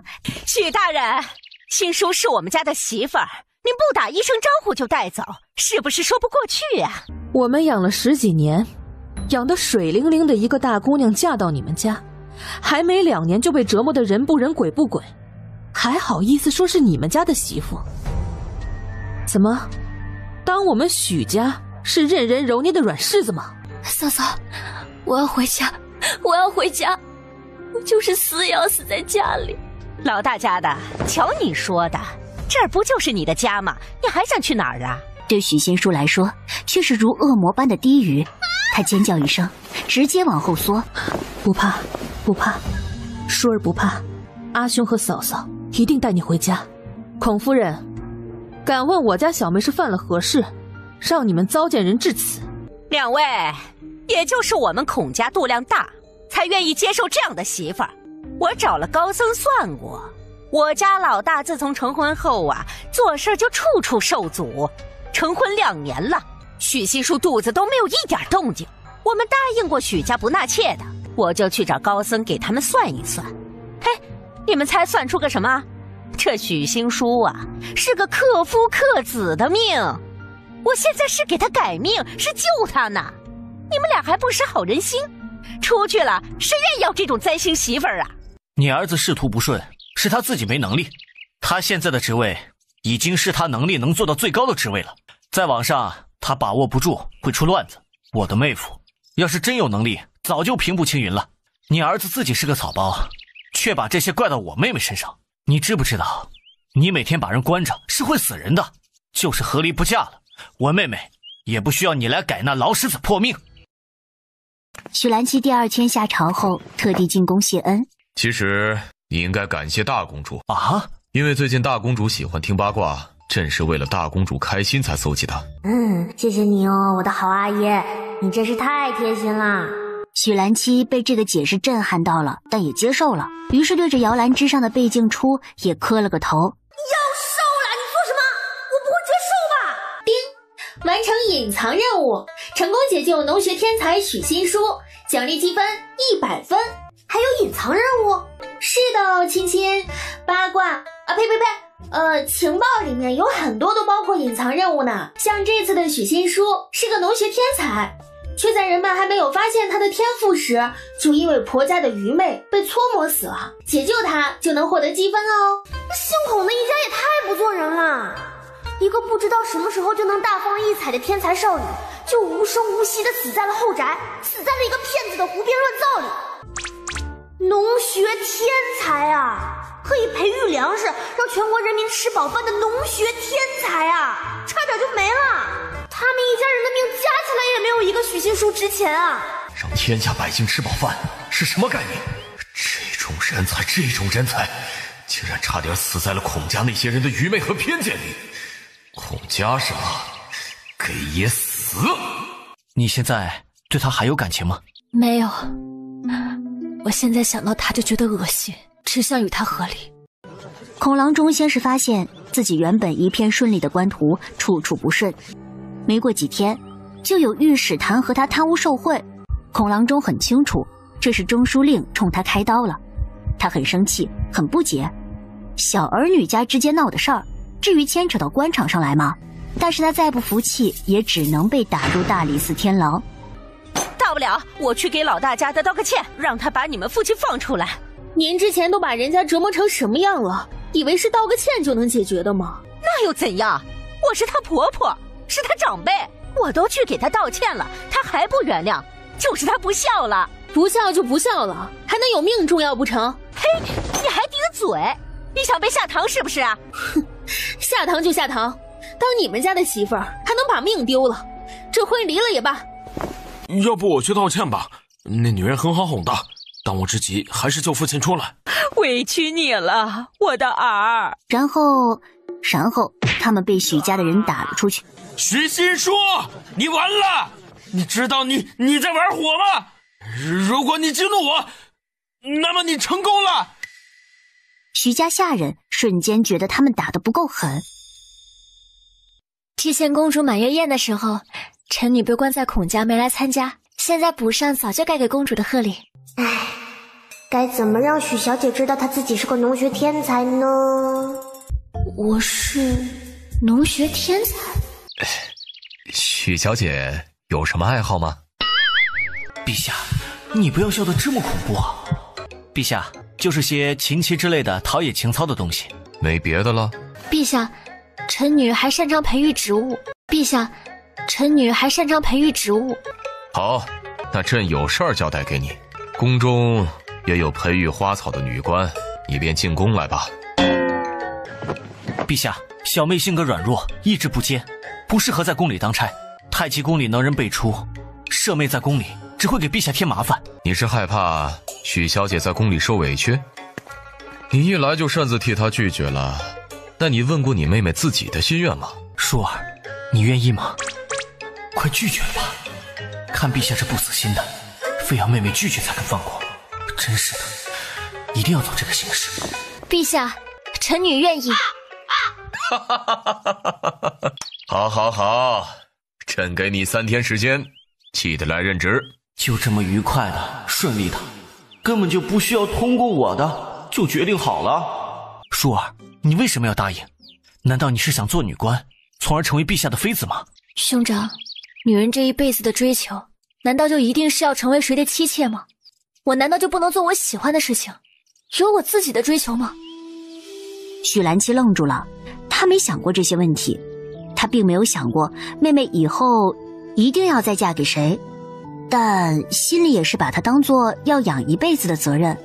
对于她的那些喜欢的东西，也只是当作她无聊时闲情逸致打发时间的东西，从来没有想过妹妹也有自己的人生追求和自己的理想。但妹妹也是个人呐，是人就会有自己的思想。为什么因为她是个女孩子，她就下意识地把她当成了只想吃喝玩乐、谈情说爱的娇小姐？孔家终于答应了和离，签下和离书。好了，我们签字了，你该把我父亲放出来了。我什么时候答应过你要放你父亲出来？你把我们家姑娘作践成这副模样，还向我帮忙？现在是白天，不适合做梦。不是你说和离了就放过我父亲吗？我当然会放过，可是律法不放过，贪污受贿，你们就等着抄家吧。孔老大猛地朝许兰七抓过去，想抢夺签好的和离书。哼，很好，殴打朝廷命官，罪加一等。好漂亮的小姐姐啊！孔家真不是东西。要是我老婆这么漂亮，我肯定每天嘶哈嘶哈馋她的脸，爱都来不及，竟然还敢虐待，男人没一个好东西。美女姐姐贴贴。公主喜欢这个，臣送给您吧。不了，放在我那里没几天我就看烦了，还是别人的东西看着香，感觉头好晕啊。睡了。两人一个去了御书房找皇帝，一个去太医院请太医。公主如何？又中毒了，这才几天呀，就又中毒了。该说不说，这公主命真硬，不是说皇子才是高危职业吗？怎么现在公主也变高危职业了？宣誓殿内，公主都能再次中毒，要是下次歹人想要迫害朕，你们是不是也封不住？如果找不出毒源，就别怪朕来一遍大清洗了。陛下，臣有奏。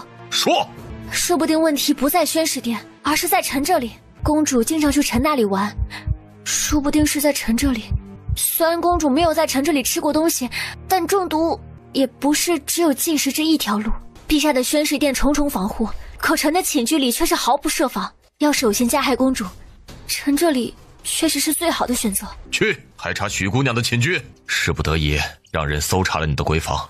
你还怪有礼貌的嘞。陛下，就是这只水仙花。水仙？这不是山丹吗？山丹和水仙长得相似，但水仙气味有毒，更别说屋内放满了水仙，这是对大人来说也对身体有损，更别说小孩子了。而且此花毒性甚大，恐怕是特意培育的。经排查，最后查出来是芳菲所为，所有查出来的从犯都指认是他安排的。事情看起来已经明了了，但皇帝靠在椅背上，总觉得事情没有那么简单。先回你宫里好好待着，等事情查清了再出来。回宫后的芳菲越想越慌，要是最后真被栽赃到了他的身上，岂不是死路一条？芳菲写了一封信交给宫女，让她一定送到正在清修的太后手上。贝静初睡饱了，舒舒服服的醒过来，猛地对上2个放大版的黑眼圈，吓得飙了一声尖叫。我的娘！有鬼啊！救命！救命！救命！救命啊！小没良心的！哼，你就睡吧，谁睡得过你呀？宝宝惹你了吗？你知道你又中毒了吗？好家伙，我就说怎么睡得这么舒服，醒不了一点儿，还以为是睡了个好觉呢，原来又中毒了。是谁？是谁？是哪个刁民要害本公主？陛下，审出来了，那些人确实是受人指使陷害芳菲，但并不知道指使他们的幕后之人是谁。事情到这里，最后可能就是一桩悬案，但是贝静初好气呀，不查到是谁，他喝奶都不安心。然后他突然想到一个东西，点进情报界面一通翻找。妈，是淑妃？这人有病吧？本宝宝哪里招他惹他了呀？淑妃？皇帝让他们继续去查，好在他手底下的人也不是吃素的，抓住了淑妃的小尾巴。陛下，妾身与公主无冤无仇，若不是有原因，怎么会对公主下手呢？你说，我倒是想看看，我每天就待在自己床上喝奶，还能怎么惹到你？总不能是我的存在惹到你了吧？搞笑！陛下和妾身子都强健，胎儿却弱，妾身觉得不对，于是问了高僧。高僧说是大公主克了妾身的孩子。我操！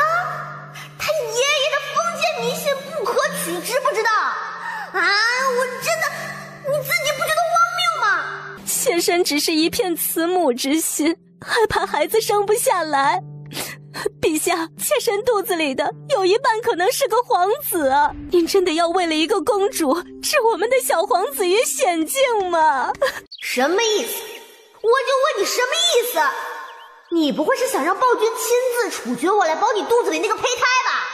啊！真是狗咬吕洞宾，亏我之前还高兴有了二胎呢。瞧瞧，这就又暴君了，我还什么都没干。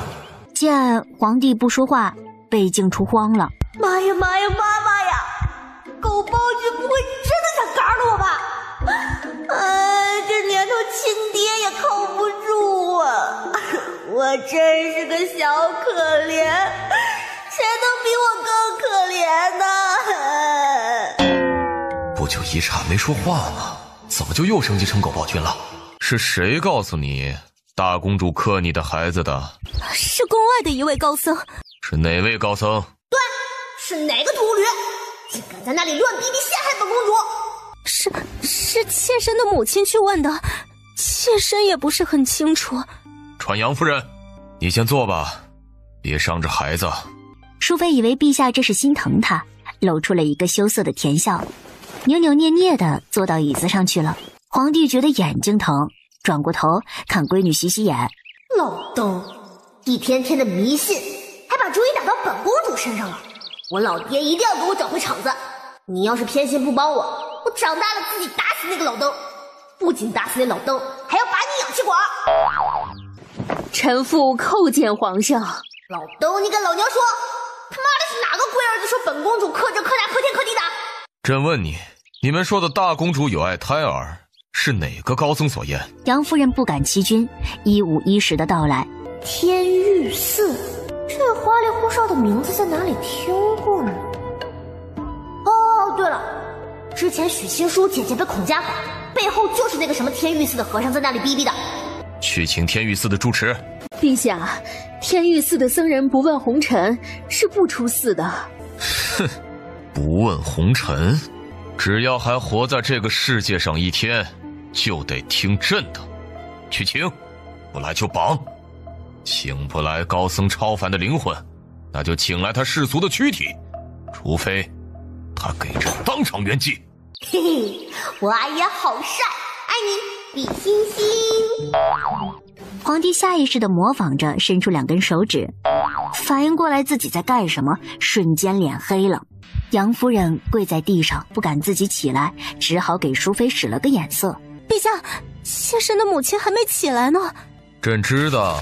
淑妃母女2人度日如年，盼星星盼月亮，终于盼来了他们说的高僧。草民参见陛下。呜呼，草民，你这和尚不专业呀！听你说，朕的大公主会克朕未出生的皇嗣？这贫僧不是草民看这夫人穿着富贵，一看她女儿也是嫁的有钱人家，谁没2个机械生的儿女，就随便说了一个。草民只是想骗点钱，以为他们会拿着钱来找草民做法的，谁知道这2个疯子，谁知道2个贵人会想着杀人呢？听到这话，杨夫人2眼一翻，差点撅了过去。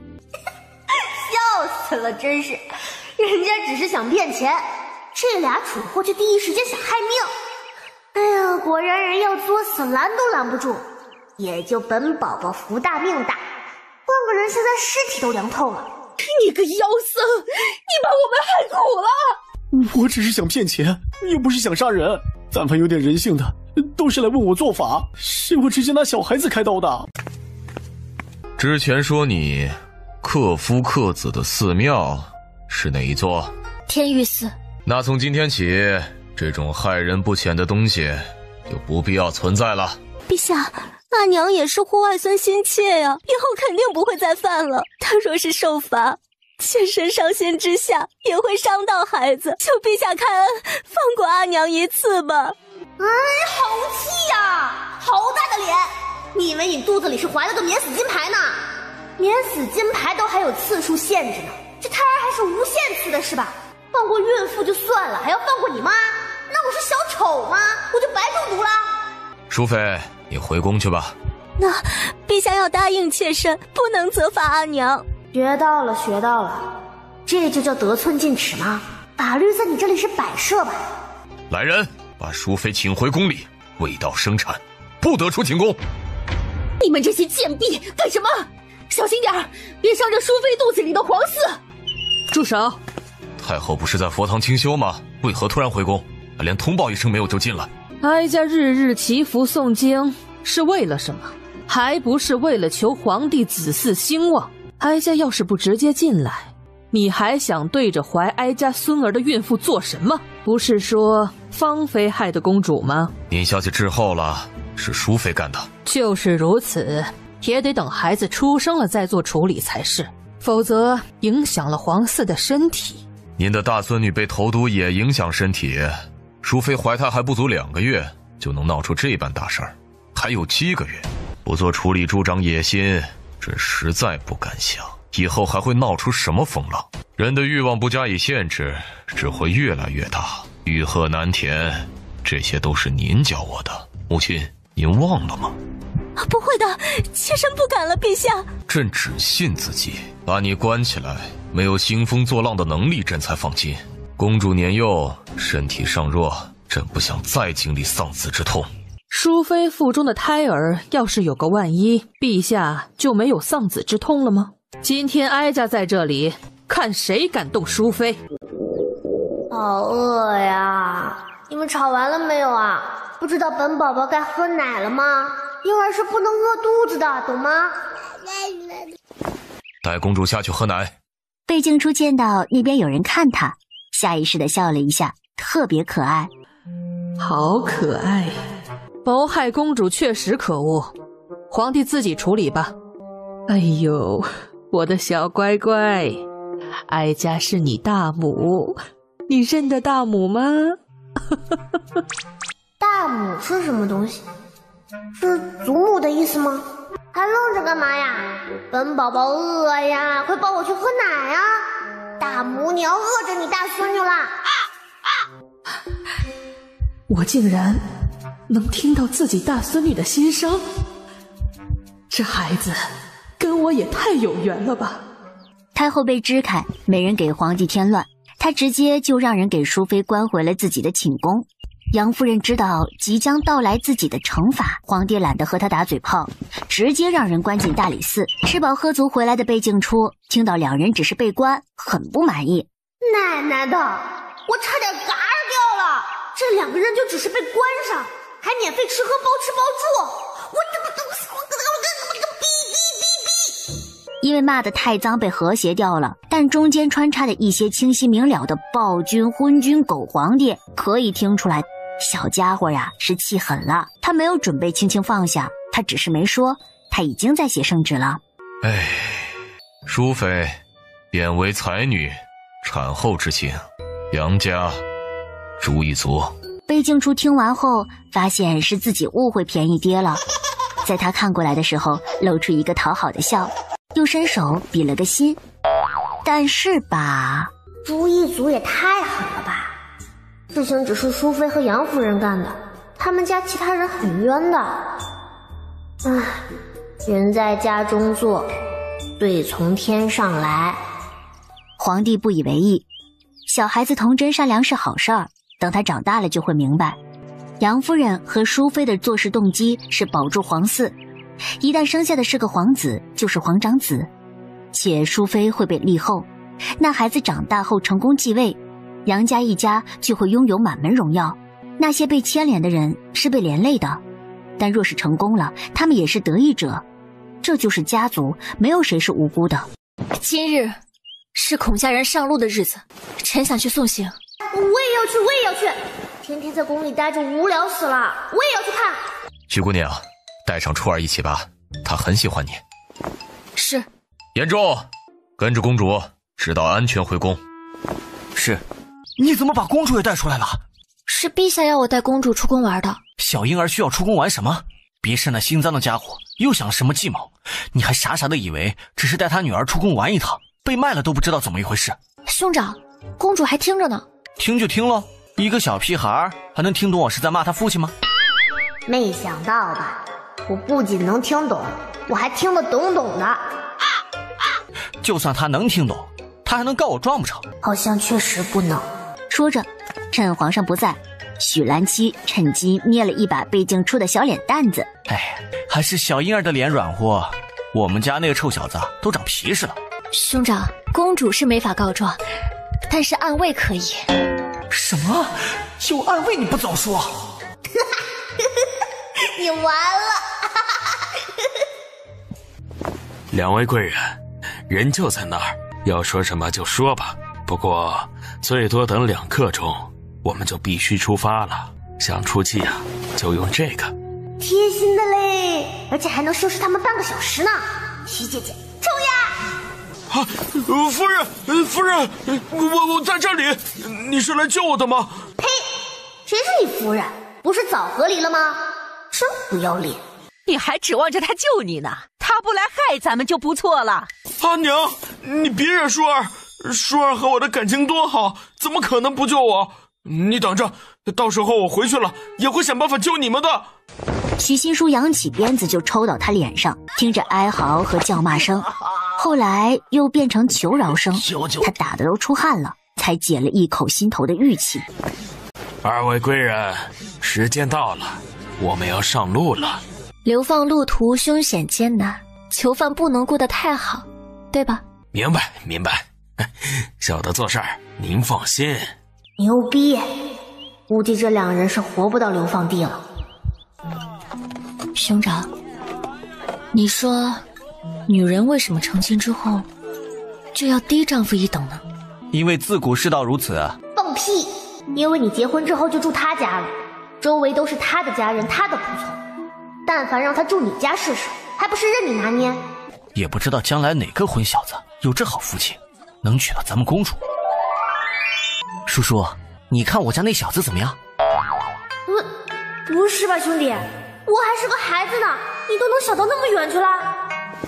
许新书默默地抱着小公主往角落缩了缩，自己的侄子很可爱，但是他不配。回御书房之后，严重给皇帝汇报今日的见闻，但是听到许兰七打着主意想让自己的儿子上公主之后，朕的刀呢？这狗贼捣的什么小算盘，我能不知道吗？就他那流着鼻涕、光着屁股蛋子满院子撒丫子跑的小乌龟王八羔子，也配得上我美丽可爱、聪慧机灵、善良大方、开朗活泼、文静纯洁、天真温柔、伶俐动人的楚楚？做梦去吧！第二天，皇帝找到芳菲时，芳菲邀他对饮。这是妾身父亲在妾身满月时埋下的女儿红，一饮一滴，皆是父亲拳拳爱女之心，埋着等妾身嫁人之时取出来喝。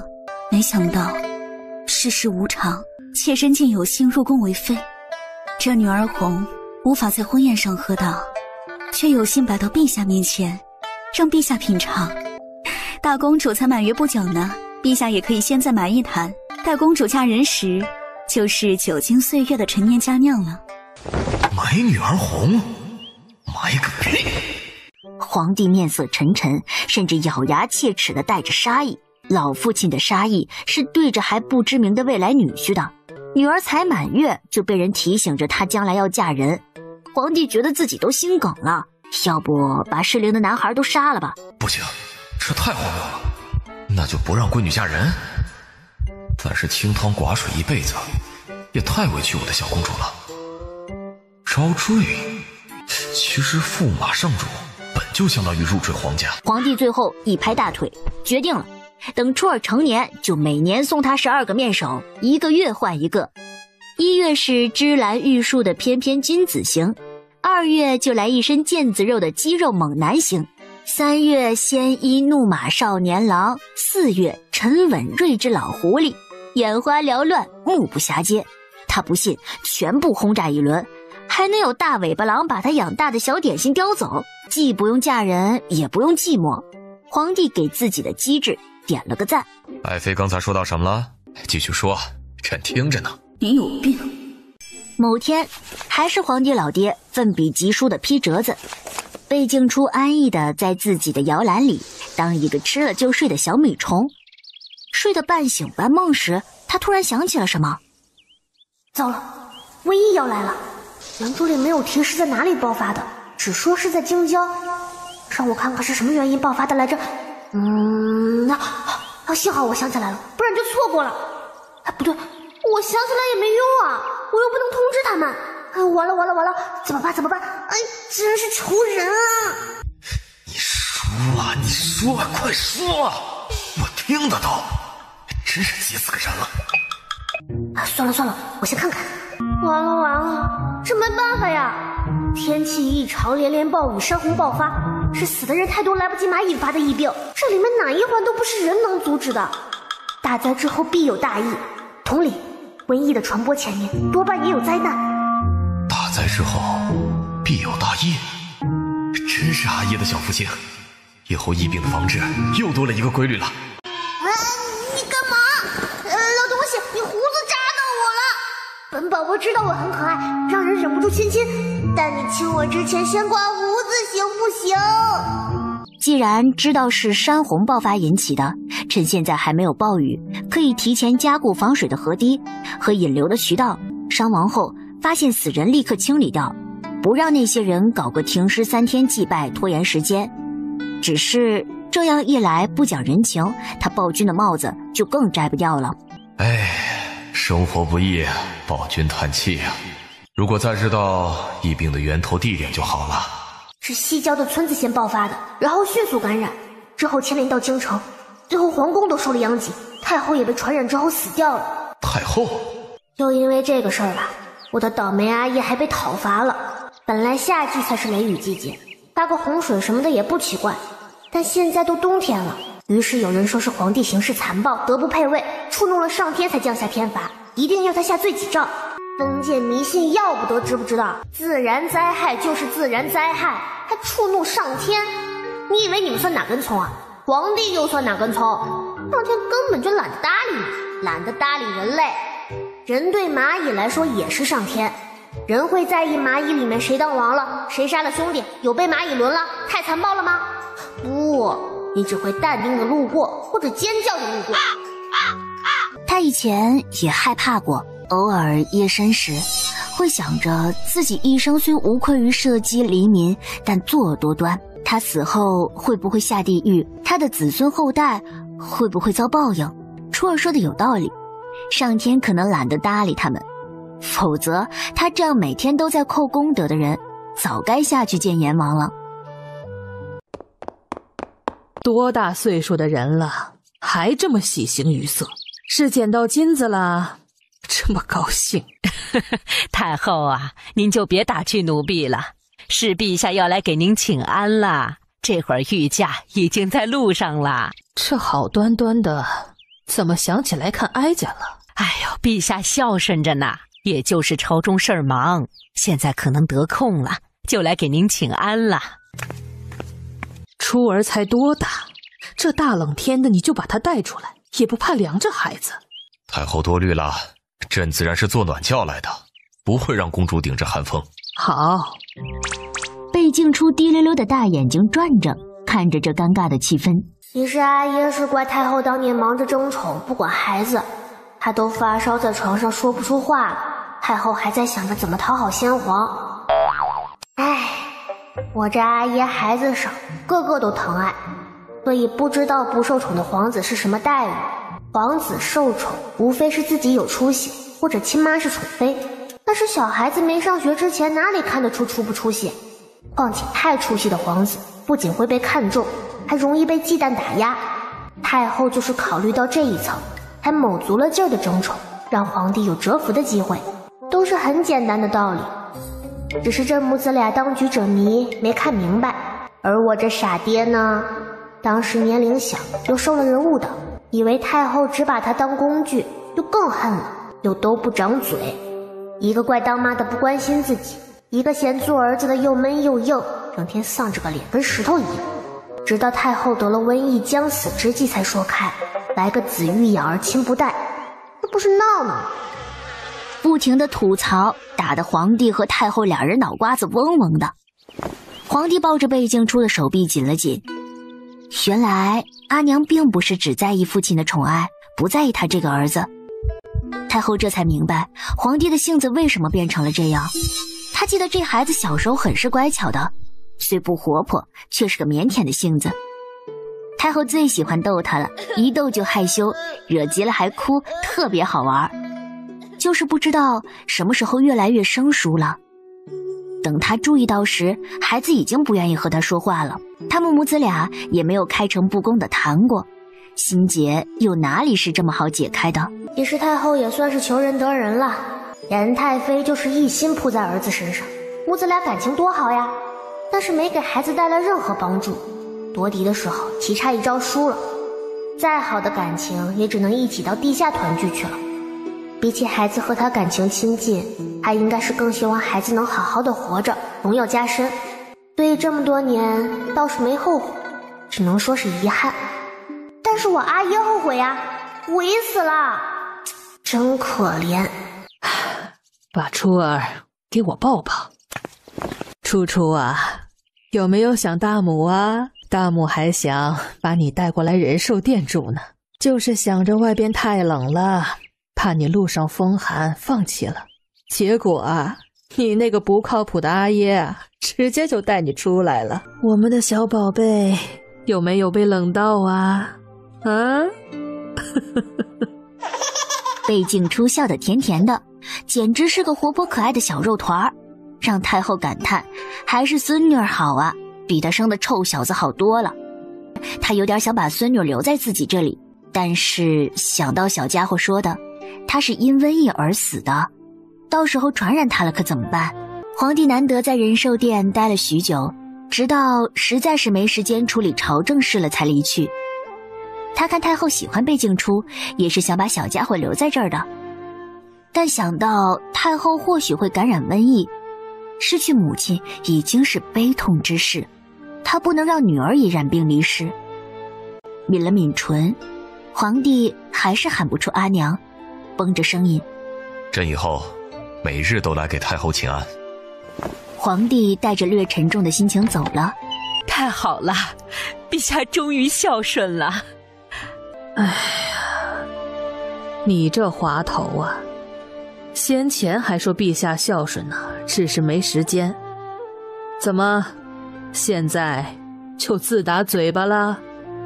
哎呦，不对，是奴婢说错了，陛下是更孝顺了。没几日，瓢泼大雨由天空洒下，一连好多天的暴雨之后，虽有损失，但因为紧急预防，没有小家伙预言里的那么严重。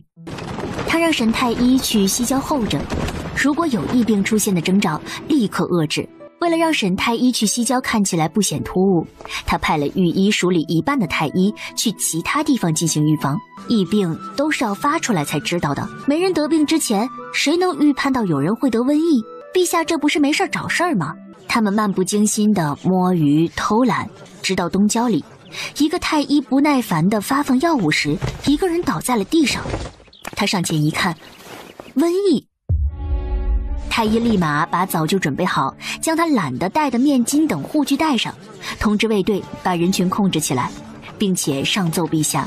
做好这一切之后，他回头看着身后早就准备好的药材物资，双膝一软，朝着太极宫的方向磕了个头。陛下圣明！不是说西郊爆发的瘟疫吗？为什么是东郊啊？统啊，你这个消息不准确啊！我要给你差评。千，这只是原著剧情哦，但是您的到来会引起蝴蝶效应的，有变化是很正常的。关于原著的情报只能作为参考，不能完全依赖哦，千。我只是一个只会喝奶的婴儿，能引发什么蝴蝶效应？千，你要相信自己。一只蝴蝶在大西洋彼岸扇动的翅膀，可能会引起一场龙卷风。而你，我的宿主，你不是普通的蝴蝶，你是大扑棱蛾子。您才真的是妙手回春呐！从前下官见您资历浅，就多有偏见，现在想来真是惭愧哟。果然英雄出少年，这太医院院正，你当之无愧。陛下就是陛下，知人善任，一个职位本就是能者居之。您经验丰富，自是我等不及的。等你再长个几年，经验也就上来了。你如此天赋，才是可遇不可求。年纪轻轻，一是一身本事，老朽都不敢想。等你年岁经验都上来了，该是何等神医啊！这几日治疗百姓，倒是感慨良多。我已经向陛下交了辞呈，以后就去民间行医救人。这孩子不善言辞，估计以为是自己的原因气走了我。和你无关，老夫心意已决，沈太医不用再挽留了。不是啊，我是想说一路走好来着。有沈太医的药方和早已准备好的防治手段，疫病被很好的控制在东郊。警报警报，检测到强病毒靠近，检测来源中，检测成功，病毒来源床脚相待。正好到了被镜出换尿布时了，就抱公主到哀家床上换吧，别去偏殿来回跑了。哎，是。你不要过来呀！哎呀，怎么了？怎么了？哎呀，怎么还掉金痘痘了呢？那里有病毒，大母你也不要去，会感染瘟疫的。我就说，皇宫防范的这么严密，怎么还会让你染上瘟疫？结果是有人故意的。但是这是你要睡的地方，迟早会感染的吧？怎么办呀？太后惊疑不定地看向床榻的方向，后退了好几步，最后召来太医检查，发现是香袋的问题。太后后怕地抱着已经睡着的贝静初，真是幸好有初儿。皇帝连夜审了一干人等，但还是断了线索。皇帝一路杀上位，得罪了太多人，登基以后为了推行政策，也阻挡了很多人的利益。那些人杀不了皇帝，又通过太后让皇帝也染病，但结果人家就是运气好，原著里太后嘎掉了，也没被传染上。听着小家伙的分析，皇帝攥紧了腰间的玉佩，这还是小时候阿娘送给他的。前几日解开了心结才翻出来，玉佩上的纹路压得手掌心泛疼。因为这些皇权斗争、勾心斗角，害得连母亲都被连累。皇帝突然觉得有一丝心累。见皇帝没有查出幕后之人，贝静初偷偷摸摸地摸进情报商城里找。好嘛，是我想多了，人家就是冲着太后去的。他们还知道精准定位，不伤及无辜，人还怪好的嘞。我还以为是冲着暴君去的呢，因为我是芳菲的对家呀。起因是张家有个子弟在学堂斗殴，打死了康家的儿子，结果那小公子是康家这一辈唯一活下来的孩子，就这么被姓张的活活的打死了，让人家怎么不恨？康家只有一个小官，面对和太后关系好的张家，根本就是螳臂当车，就连要学堂把肇事者开除，学堂都不敢。为了巴结张家，一直讨好肇事者。但是你说巧不巧，死者的大姑正在宫里做宫女，面对疼爱的小侄子惨死，又正值瘟疫爆发，干脆就赌一把，把太后弄死。只要太后一倒，张家就什么都不算了。但是，我祖母惹你们了吗？京兆尹不敢管这些，你们就不能地狱状吗？我爹虽然残暴，但不是是非不分之人啊。谢谢花家。有了方向，很快就查清楚了。康家当然是依律处置，张家那个把人弄死还不偿命的纨绔子弟，也是被推出午门斩首的下场。包庇之人也视为从犯受罚。母族跋扈，实乃妾身失察之罪，望陛下赐妾身归家省亲。妾身一定将张家收拾得规规矩矩，再也不给陛下和太后添麻烦。准。带我去，我要去凑热闹，带我去呀！芳菲把他抱到能够到窗帘的位置，小孩子转过脑袋，咧开嘴对他笑了一下，表示感谢。然后他扒开窗帘，有冷风透了进来。芳菲怕他着凉，赶紧关上，但是贝静初不乐意了，又把车帘拉开。反反复复的，芳菲的耐心终于告罄了。关上，小心风寒。要是真想看，只心一条缝就行了。真是太聪慧了吧。芳菲不由得想到骑士，这么机灵软萌的小公主，要是她的孩子，她爱都来不及，恨不得把天下最好的东西都给她。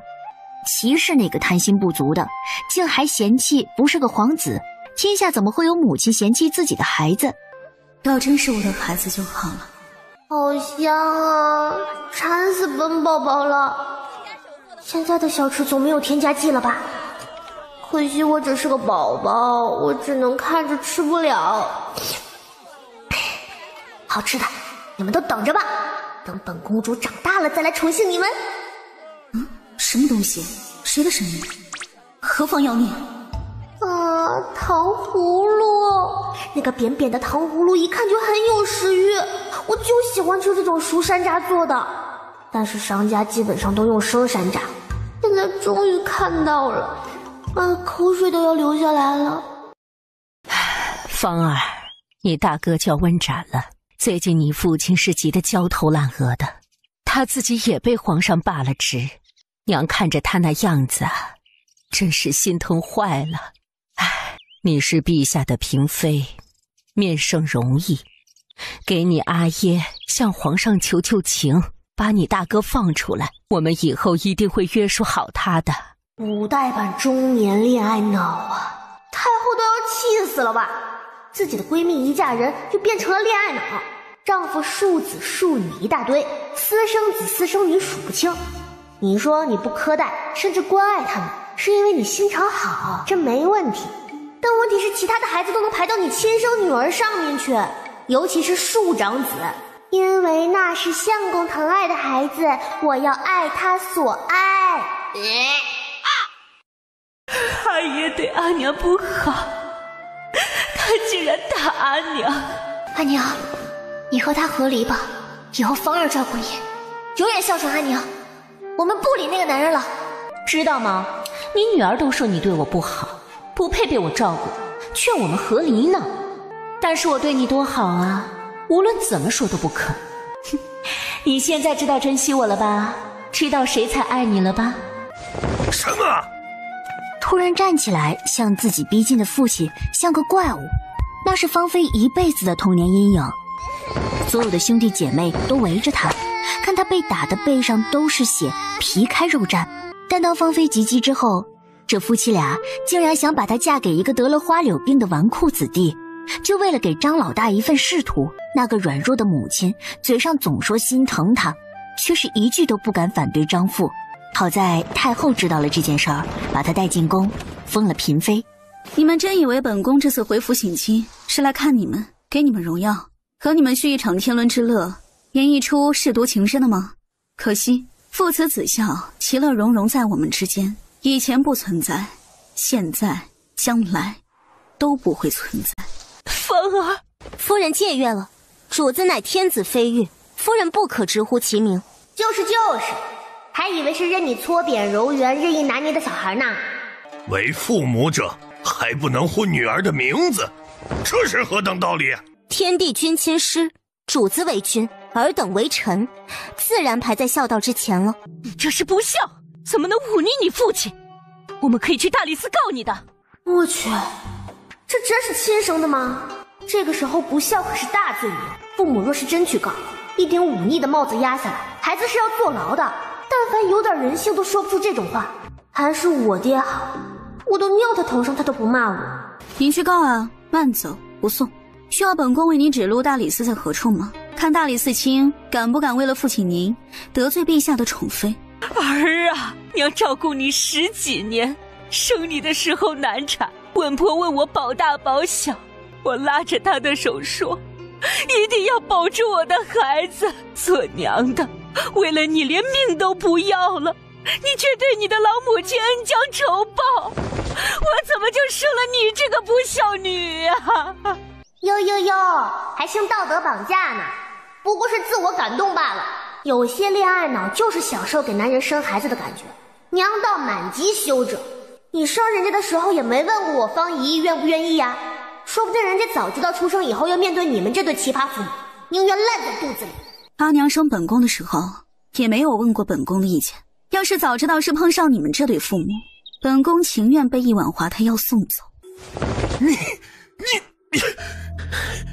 你要是不想活，那你怎么还苟且在这世上？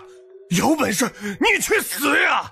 即使知道了他们是什么德行，芳菲心里还是有瞬间的难受。比起母亲，她更喜欢父亲的态度，可以让她的心迅速冷硬下来。不像母亲对她的好和呵护是真的，但比不过父亲和父亲喜爱的其他孩子也是真的，让她既无法放心离开，又无法全心的孝顺他。纠结拉扯才是最难熬的。您确定吗？教唆妃嫔自枪是要杀头的。你们吵得好激烈，虽然我爱听，但是不是忘了正事？兄长的事和父亲被罢官的事情是没有回旋的余地了。我这才来是告诉你们，张家一朝势大，欺压他人，甚至连累太后。陛下震怒，太后已经不愿意再庇护母亲了。张家以后不能再借着太后的名义招摇，还有本宫的名义，但凡有一次被本宫发现，就与张家割袍断义，退出族谱。张父的反应应是正常的，倒是张夫人，她朝着芳菲这边扑过来，她立马背过身去，把贝静初捂进怀里。身材好好啊，要是我长大能有这个的2/3就好了。你这泼妇，没长眼睛看见公主吗？要是公主有个什么万一，你张家上下满门都赔不起。张夫人终于清醒过来，自己干了什么？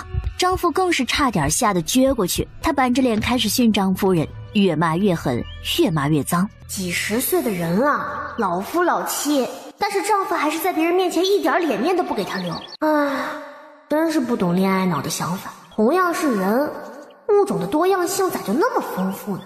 芳儿，芳菲，太后怎么会不管我了呢？我们可是30多年的交情了。只是庇佑母亲一个人，太后当然是没问题，但是您非要倒贴您这愚蠢的丈夫，还帮着他是非不分，纵容祸害。别告诉本宫，长兄的事情没有您出手，外头的人可不认父亲这个没用的东西。只认您这个被太后阴蔽的一品高敏夫人，不对，是从前的一品高敏夫人。而你的包庇之举，连累太后差点丧命。您什么时候脸皮那么厚，会觉得太后会为了你那拎不清的脑子，冒着危险继续管你呢？你怎么能说你父亲愚蠢呢？干！妈的，恋爱脑，僵尸都不吃。总之，本宫就一句话，不许再惹是生非。主子，张家人的罪状已经收集好了。好啊，真是好。你们还有什么惊喜是本宫不知道的？同道2年，你因婢女打碎了你的花瓶而将其杖毙，你认不认？我还以为多大事儿呢，你这么严肃，不就是一个贱婢吗？死了就死了。婢女可以责罚，但随意打杀也是犯法的。那又如何？你能找到证据吗？找不到证据，就算是官府也不能奈我何呀。来人，上家法。你妹妹她弱不禁风，女孩子家的怎么受得住家法？你但凡有一丝手足之情，就收回你的话。阿紫，你又把阿爷惹生气了。早就和你说过，阿爷最疼我了，让你不要惹我的。咦，别哭，父母并不是都爱自己的孩子，但你有权有势，你有的比他们俩多多了。你虽然不能让他们爱你，但可以让他们求你。安慰得很好，下次别安慰了。当年我还未满10岁，阿爷便对我用了家法，还责令兄弟姊妹全来参观，儿的面子里子全丢尽了。本来可以策马扬鞭的体质，到现在也只能弹一弹琵琶。父亲当年有想过，本宫也是女孩子，正在长身体，受不得罚吗？哎呀，这不就是知道你也被伤了身体，所以我才知道不能随便对孩子动家法的。你都知道那玩意儿遭不住，就不要让小七再步你的后尘。本宫这是在救你们的命，若是再不知收敛，全家人都得一起玩完。打！下人拿出一根实木的深褐色的带着尖利倒刺的棍子，一棍下去，皮肉被勾连着挂在倒刺上，血把棍子浸染得更深了。那玩意儿的颜色不像木头啊，不会是张家人一代代受刑人的鲜血给它染成这样的吧？疼吗？当时被你杖毙的婢女也是这样疼。念在骨肉亲情，本宫还没把你打死呢。你做事要是真不露痕迹，我也不怪你。偏你如此嚣张，本宫不能放任你给本宫惹祸。抬下去吧。强抢民女，逼良为妾是吧？阿紫，我错了，我以后再也不敢了，您饶了弟弟吧。认错态度良好，惩罚减半。动手吧。不。芳菲，你这也太不给你父亲面子了，他毕竟是你的父亲啊。自今日起，您2位就在府中静养吧。不用了，我们身体都好，不需要静养的。身体好不好的不重要，主要是不想让你们出去。你们2个造的孽也不少，只是为人子女不好对你们动刑，那就尽足思过吧。不是，你们俩怎么就和好了？不是说皇帝和太后因为心结到死之前都没有好脸色的吗？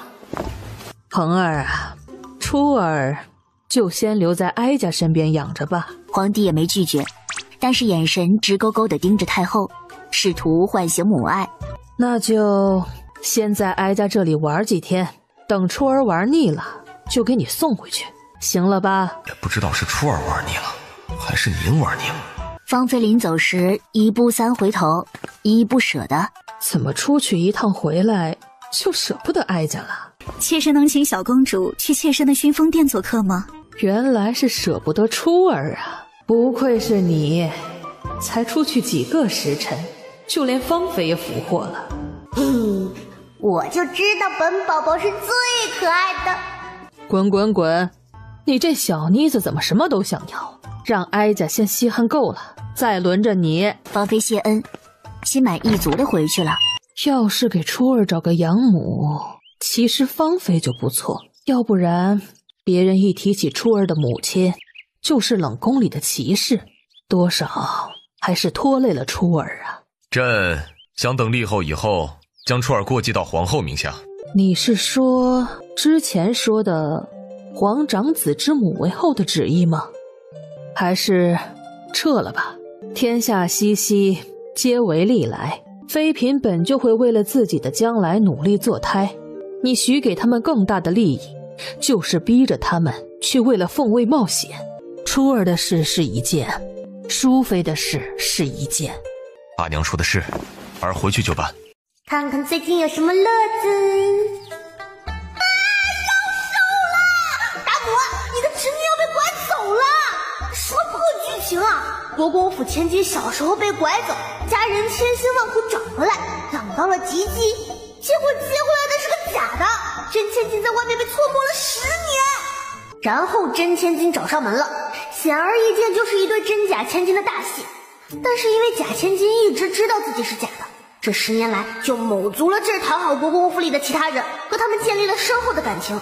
等人回来的时候，真千金反而成了外人，信国公和夫人为了保全养女的尊荣，宣称亲生的才是收养的。幸好这个真千金不是个软包子，牛逼！感觉还是个病娇。既然你们都不爱我，都偏心一个外人，那你们就和我一起下地府吧，直接投毒干掉一家人，成为京城里的一场大案，让之后好多父母都反省，努力平衡子女关系。那一代的小辈们都意外的兄友弟恭。笑死！女侠，我真好生敬佩。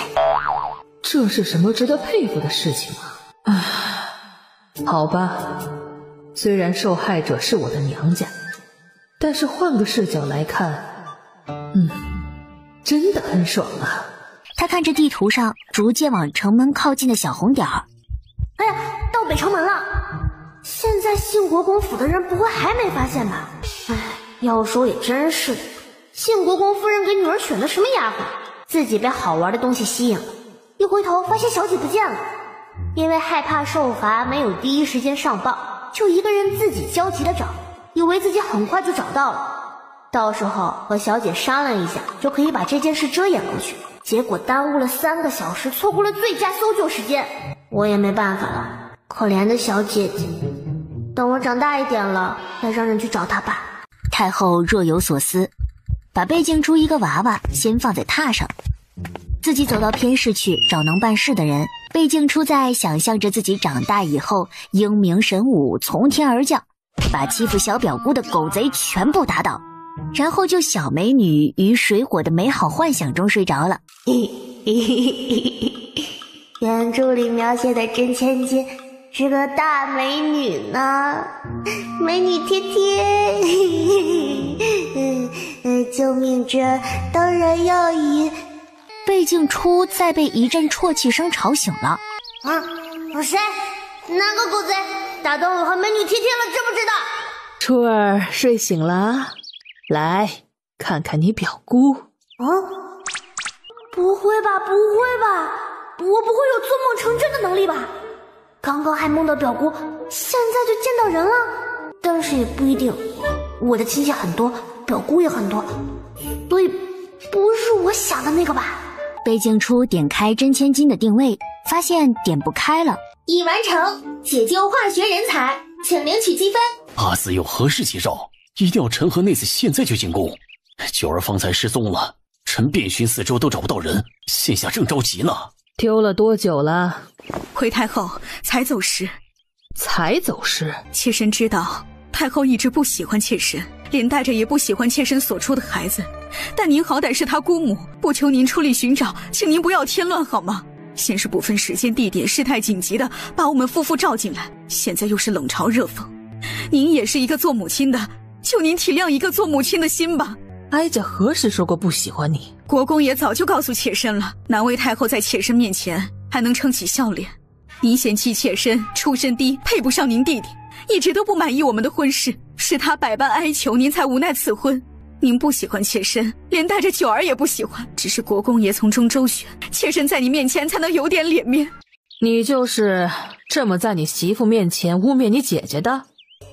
这是弟妹啊，哀家从未嫌弃过你的出身，皇帝母族已经是无上荣光，烈火烹油啊。如果娶一个大族女子，只会引得皇帝忌惮，是本宫敲打的他，让他择一出身一般但温良贤惠的女子为妻啊。夫君，你说这是真的吗？信国公哪里敢继续说太后的坏话，只能以沉默妄图逃过去。翻车了吧？让你 PUA 人家。信国公之所以宠爱假千金，不是因为养了10年养出了感情，而是假千金是他心爱之人，真正的白月光生的女儿，是他喜欢的小厮的遗腹女。对，信国公喜欢自己的小厮，但因为要传宗接代，没有在一起，被周老爷子棒打鸳鸯。信国公为了让自己老公的女儿成为周家大小姐，先是找人拐走自己的女儿，不然周欢帝那一身一看就知道是富贵人家的打扮，谁家人贩子敢直接下手？真千金被拐后，那脑残就在1年后给了假千金信物，并且告诉他关于国公府的事。小孩子长相变化大，一天一个样，再加上那些对得上的信物和记忆，众人还以为真的找回了人。这个脑残还生怕自己的女儿回来抢走了白月光女儿的一点点母爱，洗脑周夫人不要对自己的女儿好。真他奶奶的绝！要不是有脑子摔了的爹，一个来路不明的小女孩怎么能天衣无缝冒充郭侯小姐10年还不被发现？哎，为什么要在还没法骂人的时候听到这些气人的东西？本宝宝真是太惨了。谢太后提醒妾身，但现在小女还未找回，既然太后并不厌恶妾身，望太后殿下念在血脉亲缘相助，妾身感激不尽。哀家自会相助，可哀家一后宫之人，实在是能力有限啊。是了，那妾身告退了，妾还要去找女儿。不忙，哀家能力有限，但可以找皇帝出动御林军。阿慧，传哀家一旨，让皇帝全力搜救。阿紫，小女怎当如此殊荣？出动御林军，阵仗太大了。好损呀，我的大母！人就在后殿，你说没找到，现出原形了吧？骗女人的渣 gay！ 小女不知道太后如此，求太后收回成命。是不值得如此，还是不愿如此？阿紫，这是什么意思？臣怎么可能不想找自己的女儿呢？太后意味深长的一笑，抬手敲了一下扶手。九儿，阿娘。哀家身边的姑姑见过九儿，今日出宫之时遇上了，就正好找了回来。谢太后，谢太后。抓到犯人的时候，哀家让人顺便审了审，结果却让人意想不到。弟弟，你能猜到吗？这臣怎么猜得到呢？臣又没有仇家，谁知道是哪个胆大包天的敢劫持信国公家的小姐？估计是歹徒见九儿生得可人，起了歹念吧。那歹徒说收买他拐卖信国公小姐的就是信国公府人。臣治下不严，回去之后定和夫人清扫府中一心之人，不让九儿再一次身陷险境。太后，信国公府鱼龙混杂，妾身怕九儿再出意外，你能否收留他个几日？妾一定尽快清理好府里的人，接他回去。答应吧，答应吧，我要和漂亮姐姐贴贴。可你养在庄子上的那个女孩子也一起接回来吧。弟妹贤良淑德，一个私生女而已，她容得下，但不是你的女儿，你甚至还想给她嫡出大小姐的身份，这就不对了。贝静初还没和漂亮姐姐贴贴多久，皇帝就来抢人了。阿娘，初儿该跟朕回去了。贝静初小短手扒拉着小美女的脖子不放，周欢九无措地看着太后，看看皇帝，再看看他怀里的贝静初，于是默默地用小身子遮住婴儿，掩耳盗婴。你们看不见他，看不见他。这是哪家的小屁孩？九儿，信国公长女周欢九，你的表妹。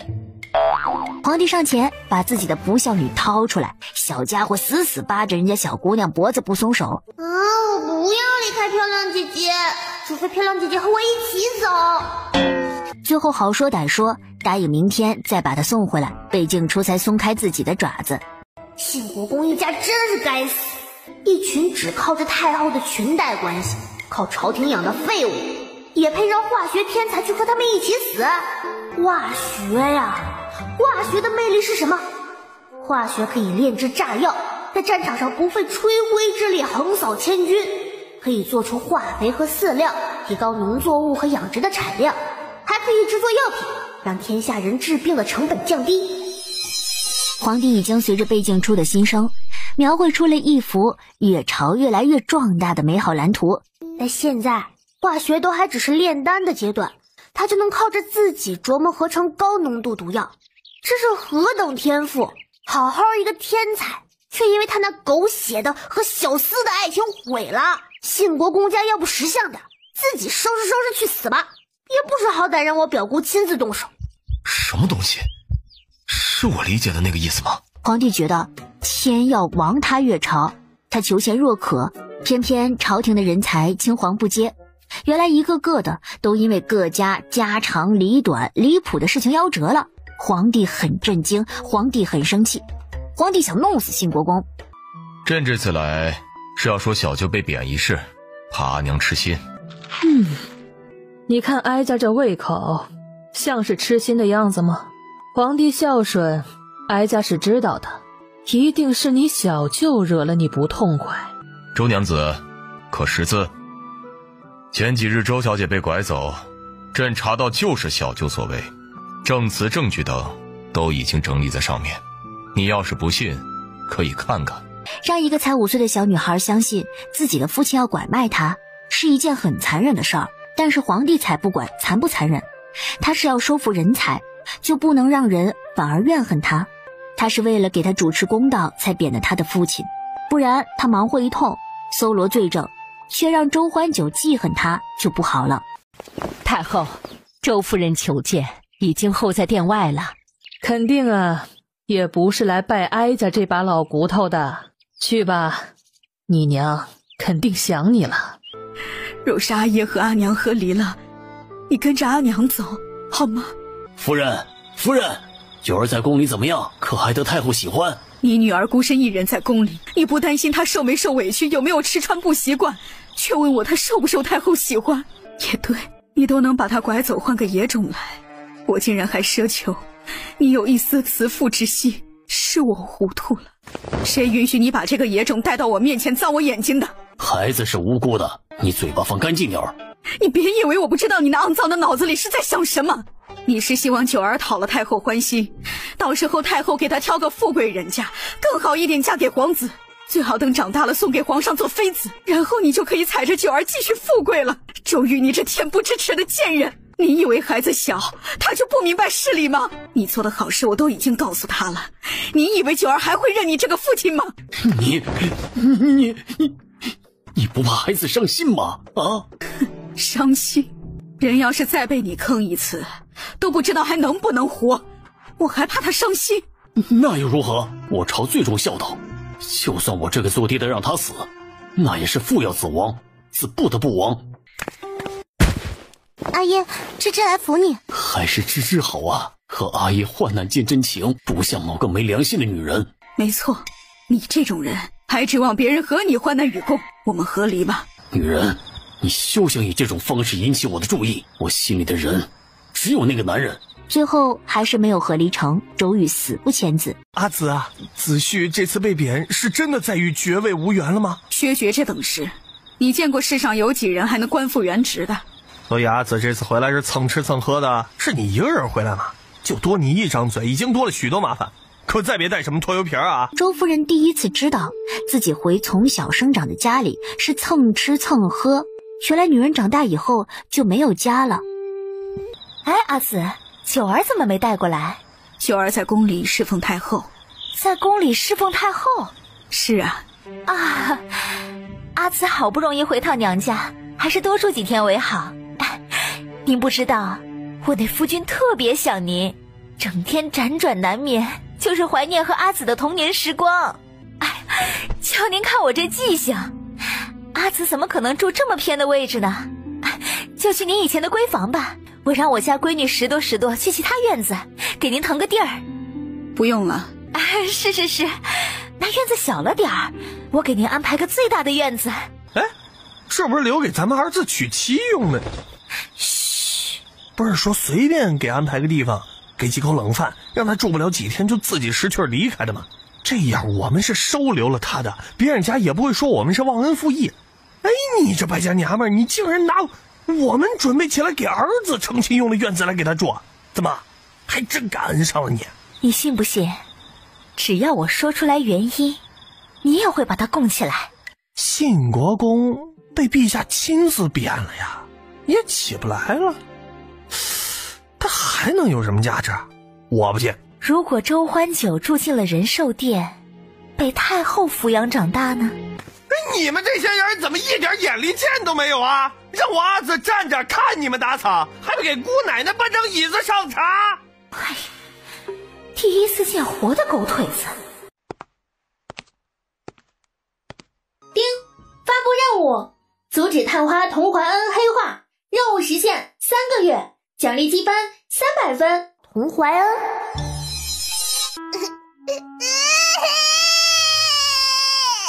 埋头作答的考生齐刷刷的抬头看过来，然后又怕冒犯到皇上，低下头去。皇帝此时很无语，现在他只想揍孩子。这是什么戏文一样的情节？花魁娘子和穷书生两情相悦，资助他上京赶考，其他姑娘都劝他，这种人都是负心汉，要是他没考上还好，最后可能还认了，只是要了你的钱，等他考上了就是上岸第一件，先斩意中人。但是花魁娘子还是赌了一次，然后童怀恩考中了，他考上了探花郎。童怀恩金榜题名，春风得意之时，却并没有忘记花魁娘子，都以为他是去骗钱的，却没人想到他们的感情是真的。他是真的很喜欢香巧姑娘，但是却被尚书右丞田红看上了他的潜力，想要绑下捉婿去当他们家的女婿。童怀恩当然不干，他自己有喜欢的女子，约定过等这次考完回去，不管结果如何都娶她。田红根本就没把少年人的一腔真情当回事，他以为自己是男人，且是个大猪蹄子，就以为别的男人都是大猪蹄子，觉得过几年童怀恩步步高升，见到美女如云之后，就忘了曾经的红颜知己。他一边强迫童怀恩和自己的女儿成亲，童怀恩宁死不从。田红也不能对皇上亲自点的探花郎做什么，就放了他。童怀恩那时初入官场，天真的以为拒绝就没事了。他衣锦还乡，带着聘礼，甚至在走到地方之前还找了一个驿馆，洗去一身尘埃，端端正正的梳好发髻，穿着朝廷发下来的探花服，甚至还臭屁的簪了花，欢欢喜喜的去迎他。童怀恩知道娶一个贱籍女子为妻对自己的仕途不好，可那又如何呢？没有他就没有现在一跃龙门的童怀恩。结果他到了地方，留给他的只有一座清坟，这就是他拒绝的代价。田红不能把皇上钦点的探花郎如何，对一个青楼女子却像捏死一只蚂蚁一样简单。然后童怀恩就黑化了，权势成了他唯一的追求。他最后成功的报了仇，可是屠龙少年终成恶龙，他再也找不回自己为民立命的初心了。不是很懂，但我尊重。不就是一个尚书右丞吗？对皇帝来说，也是和捏死一个蚂蚁一样简单。香巧终于可以离开这个地狱了。人家现在是探花郎，是官绅，咱们连平民良级都算不上，人家一朝龙在天还能看得上他？不回来杀人灭口，抹去这个污点，都算不错了。你是不是见不得人好啊你？哎呀，客官，有什么事好商量，不要硬闯呀！起开！谁是香巧？你是香巧吗？说，不然划了你的脸。是他。各位，是不是有什么误会？误会？哼！童公子考上探花，你知道吧？现在他已经是官绅了，现在就要进我们家里当姑爷了。听说他在老家还有一个麻烦，我们就是来绝了你这个后患的。这位爷，咱们都是有自知之明的，一介蒲柳残躯，哪里配得上风光无限的探花郎呀？妾和香巧自就先恭喜贵府小姐和童公子的新婚之喜了。小巧是绝对不会跑去他们跟前碍眼的，之前资助的钱财就当做是新婚贺礼了，也不要了。到时候我们把他送远，绝不可能再让童公子见到的，就留人一命，可好？但是领头的把他也闪开。他们的距离越来越近，突然门口再次喧闹起来，堵门的人全被打倒。这小子赶到了，我们不用出面了。香香，你没事吧？他们说是你想杀我，嫌我挡了你的富贵路。恕子而敢！这群直娘贼，杀人还要诛心。香香，我对你的心天地可见，你一定要相信我。童怀恩，我家老爷可是从4品上书右丞，你不过一些小小的探花，在我家老爷面前也不过是个蝼蚁。我劝你识相点，把我们放了，否则我家老爷一定不会放过你的。不放过我？哼，我还不放过他呢！千里迢迢想取我心上人的性命，以为是什么可以一笑了之的小事吗？谁给他填红的勇气？我童怀恩也记仇，只要我还在官场上一天，就和他不死不休。被关着等待问罪的壮丁们还满心期待着田红去救他们，殊不知他早就被皇帝下了狱等待处斩，官官相护却经不住皇帝的查，一干人等都被下了大狱，甚至连求饶的机会都没有。臣根据京城的土壤和地域气候总结了一套最佳的种植方法，只要按照这个方法，现在的小麦产量就能翻1倍。好，有爱卿如此，真是朕之大幸。等推广成功之后，臣小周游其他州府，为每个地方特别定制最好的种植方法。纯，爱卿此番功绩千秋，朕给你封个爵位可好？陛下赏赐万不敢辞，但是现在封赏恐不能服众，真正丰收还没有到来，臣希望堂堂正正的接受陛下的封赏。丁发布任务，救下许新书，奖励积分100分。又给本宝宝出了什么幺蛾子？许新书又怎么了？好好一个漂亮小姐姐，怎么就这么多灾多难呢？哎呀，狗系统，你怎么不早说啊？因为许新书之前虽然少量中毒，但并没有生命危险的亲。什么东西？非得要人嘎了你才提醒吗？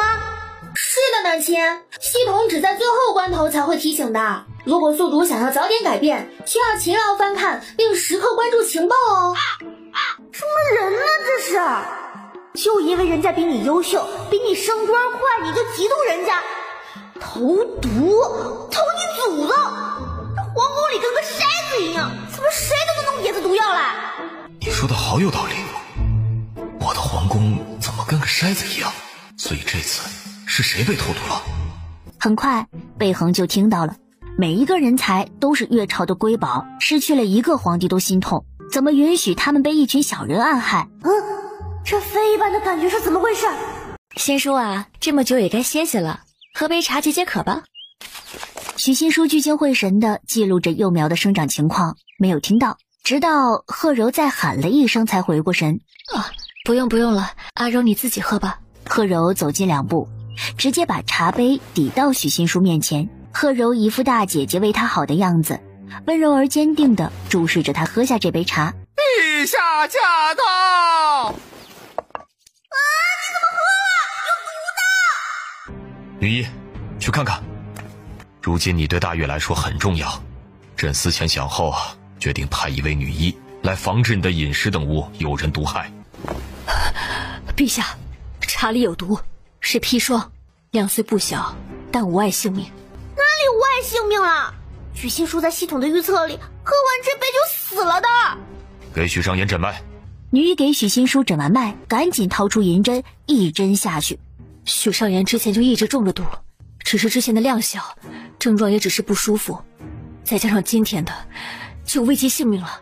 人命关天，望陛下原谅臣擅自施针，有无龙目之罪。皇帝别开眼，还很有父爱的，没忘记捂住背镜出的眼睛。臣先去开药，但是熬药时间长，绿豆汤解百毒，殿下可让人熬大量绿豆汤给许尚言灌下去，灌到喝不下为止。许清，投毒之人，你可有怀疑人选？许清。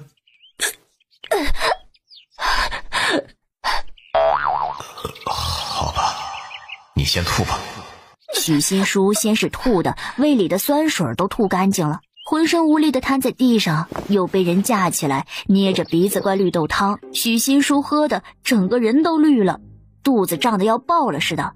他可能这辈子都不想再看到绿豆，以后绿豆的种植在他的计划表里还是延后吧。他肚子疼得很，头也疼，张嘴贪婪地吸入空气，却依旧有窒息感，鼻血也不断地从鼻孔里涌了出来。如果不是被及时救了，他就会在这种痛苦中死去吧。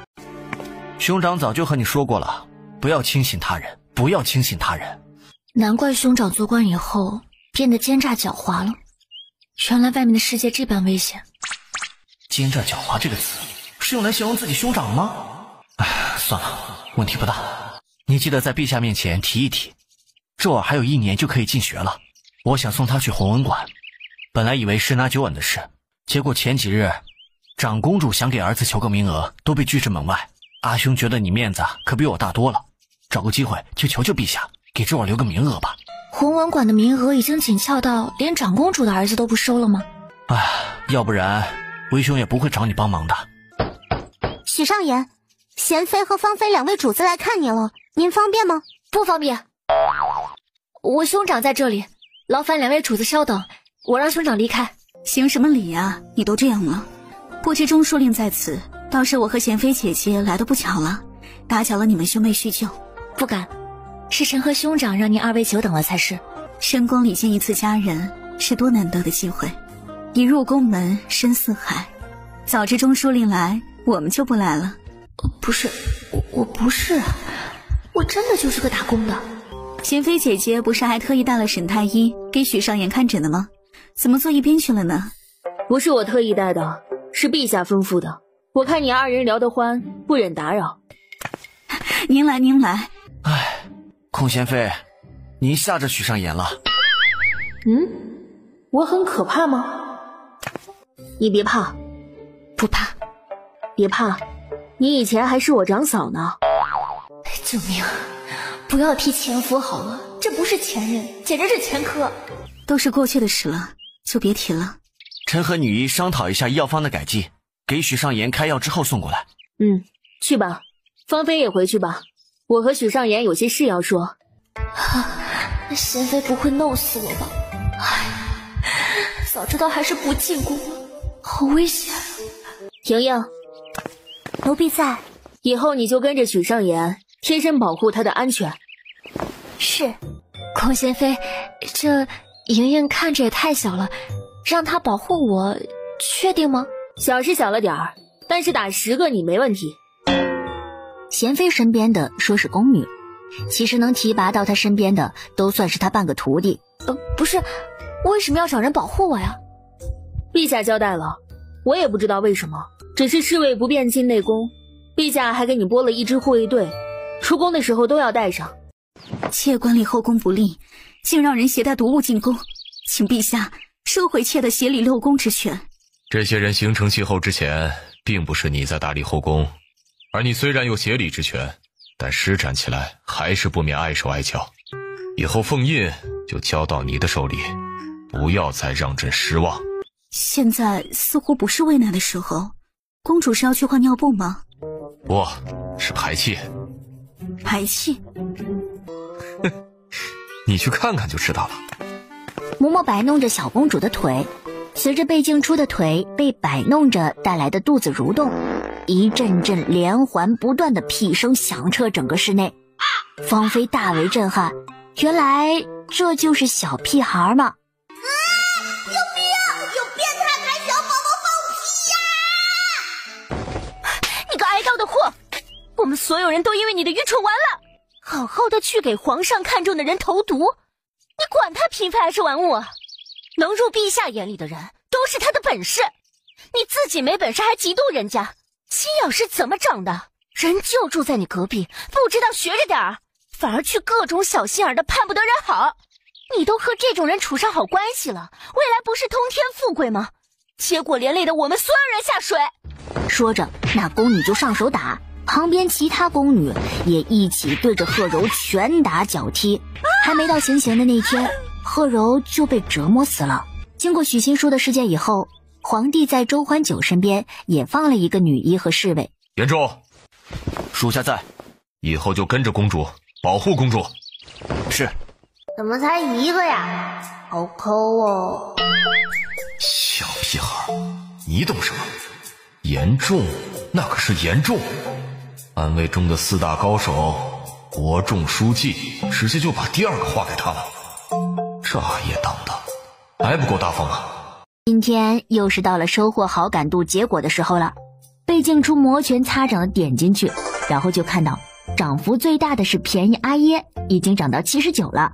太后的有60了，还加了许新书、芳菲和周欢九3个人的资料。我就知道，像我这么可爱的狗狗，谁不喜欢呢？6，我就知道这里面的东西只会让我乳腺增生。就说不婚不育保平安吧，他妈辛辛苦苦把他养那么大，结果就一心崇拜他那见不到几次的爹，我服了。公主也过得这么惨吗？那我长大了岂不是也很惨？太可怕了！女人生了孩子以后就被激素控制了吗？就这种儿子，你还要为了他的前程来求太后？生他不如生块叉烧，还可以吃。广德长公主啊，你知不知道你生的这块叉烧会害死你的呀？我错了，我就不该同情他的。其实他也是活该，还求神拜佛呢。我佛不度智障，我佛不度智障。谁教你这么说话的？这是大公主吧？白白胖胖的，一看就知道是个健康结实的孩子。干嘛？也挺会说话的呀，怎么对你大儿子就不会好好说话呢？不是不耐烦就是骂，对着小儿子就是各种阿娘疼你，阿娘爱你。我还以为你不会好好说话呢，要不是系统认证了，我都怀疑他不是你亲生的。为什么做父母的不用考试就能直接生啊？很多人他就是不适合做父母啊，比如那个英妃，比如长公主。像我阿耶这种好父亲就没几个娃。唉，太后，儿的次子也到了进学的年纪，谁不知道天下名师尽在弘文馆，而幼年也是在弘文馆念书的，犬子也是皇室血脉，还是能够上弘文馆的门槛吧？你直接把人送去就行了，找哀家做什么？母亲，陛下看重那些臣子，宁愿把这些特权给臣子，也不愿意给宗亲。要儿说，这天下是贝家的天下，臣子说到底也不过是咱们贝家的奴才。再怎么论，咱们和陛下才是一家人啊！给他们比皇室还高的特权，岂不是助长了他们的野心？拿钱办事，拿钱办事懂不懂啊？拿了好处才会给你办事啊！人家臣子帮你管理国家，伴君如伴虎，做不好事情都是杀头的风险，当然要给别人足够的富贵，别人才愿意冒这个风险啊！又要马儿跑，又不让马儿吃草。贝家是皇室，不是神仙，汉族的神仙都要于民有用才给香火呢。你以为你算哪根葱？如果臣子们都成为皇帝近臣了，连普通的宗室都超越不了，他们干嘛还要成为皇帝近臣呢？反正也是白搭，不如摆烂。哎呀，为什么不是个皇子呢？虽然有点子遗憾，但是不妨碍太后的嘴角咧得越来越大，逐渐和太阳肩并肩。广德，陛下自有断绝，你纵然是他的亲妹，也不能妄议。是，那犬子入学一事，可否通融？母亲，您是看着儿从小长大的，阿娘从小就和儿说，要将您当作生母侍奉。虽然您不需要，儿却一直将您当亲生母亲一样。您忍心看着您的外孙连入学都要比别人差一截吗？太后随着他的话，想起了那个温和大气的女子。她和邱贵妃的感情极深，邱贵妃对太后实在是太好了。一个一世独立、与世无争的贵妃，为了太后可以说是指哪儿打哪儿，不问原因，只要她说一声：“姐姐，你能不能帮帮我？”邱贵妃就能替她赴汤蹈火。她是周才女的时候就是如此，她坐上皇后之位了仍是如此。要不是系统没写，贝静初差点以为邱贵妃喜欢太后，她都要磕 CP 了。哀家找皇帝说一声，你和别的宗室怎么能一样呢？谢母亲。你次子是要到了进学的年纪，但是你的长子早就读书2-3年了吧？当时你为何不为他求一个弘文馆的名额呢？那也是你的孩子，也是哀家的外孙呢。而当时第一次做母亲，未曾想到这么多。偏心就是偏心，不在意不想管还找借口。我大母也就我阿爷一个孩子，也是第一次做母亲，还不是养出了一个优秀的孩子。太后猛然被夸，差点脸红了。不过下一句她就笑不出来了。唯一的缺点就是叛逆。哀家最近有些念着你了，要求哀家办事，你就领着你的2个孩子来仁寿殿住一段时间吧，让哀家尝一尝含饴弄孙之乐。不是很想见他那个二儿子，糟心。抗议无效。母亲，儿的长子死气沉沉的，说话也尖酸刻薄，到时候冲撞到您就不好了。还是次子为人开朗讨喜，活泼灵动，而要不只带次子来吧。死气沉沉，人家只是爱人而已。他只是内向一点，不喜欢社交。你可以说他安静，也不能说是死气沉沉啊。安静的孩子也比你喜欢的那个熊孩子好吧？我已经能想象到老大有多不受你待见了。阿娘，我累了，我要走了。殿下仔细累着，让奴婢来抱吧。这孩子只认我，只让我抱。儿携长子赵乾，次子赵玉，拜见母亲，母亲福寿安康。好可怜啊，真的太可怜了。真是闻者伤心，见者流泪。看看多俊俏的孩子呀，怎么就摊上一个仇人一样的父母呢？钱儿是吧？来外祖母这里。是个俊俏端方的小郎君，不愧是广德你的儿子啊。赵乾，太后和你说话呢，你就闷在那里不知道回话吗？我平时都是怎么教你的，你都忘了吗？回话。谢谢外祖母。声音这么小谁听得见？大声点去谢，但是不许吼。广德，虽然道理是说当面教子，但仁寿殿是你管孩子的地方吗？母亲恕罪，儿惶恐。哀家和你说话稍稍冷肃些，你就惶恐了。那孩子被你训上一顿，能不害怕？孩子是这样教的吗？哀家和你阿娘以前是这个态度对你的吗？母亲，这也不怪儿呀。您看玉儿活泼懂事，儿就从来不会训她。昨儿个就说了，前儿他沉闷的跟个老头子似的，儿也实在是没有办法，根本教不了他。这多乖的小男孩呀！这叫内向，叫安静，叫腼腆，叫社恐。你这比避社恐的孩子过年叫亲戚还过分。为什么人家就一定要活泼讨喜会说话，就不能接受性格不同的孩子吗？你连正常对你的娃都做不到，为什么要生啊？你生孩子就是为了找一个出气筒吗？坐吧。钱儿是做了什么让你厌恶的事吗？你别不承认，你对2个孩子的态度差别太大了。母亲，你以为儿不想疼钱儿吗？他也是儿身上掉下来的肉，儿也想对他和对玉儿一样，是钱儿他和我不亲呢。玉儿是儿从出生起就带在身边的，他的每一件衣服，说的每一个字，都是我亲自选、亲自教的。但是钱儿从小养在阿婆身边，等接到儿这里来的时候，已经生疏了。生疏到底是谁的错呀？他小时候就被你婆婆带走，他那时候自己能做决定吗？能反抗吗？但是你是可以拒绝的，而且你拒绝轻而易举。也对，人家就是算准了你懦弱不会拒绝，要换成别的公主，敢和他说要抱走他刚生下来的孩子，别人可以直接把那不要脸的东西撕一层皮。结果你懦弱，但对着自己的亲儿子就不懦弱了，就窝里横了。我真服了。哀家看得出来，那孩子是想和你亲近的，你只要对他耐心一点。母亲，不是儿不想，是儿做不到。儿也想对他好，但是只要一看到他有不对，做错了一点，就忍不住的发火。不是儿想，是真的忍不住。忍不了？那你对你婆婆怎么忍得了？对外人，甚至对下人怎么都忍得了，就对你大儿子忍不了？不就是知道这孩子对你予取予求，乖顺听话，真心的爱着自己的母亲吗？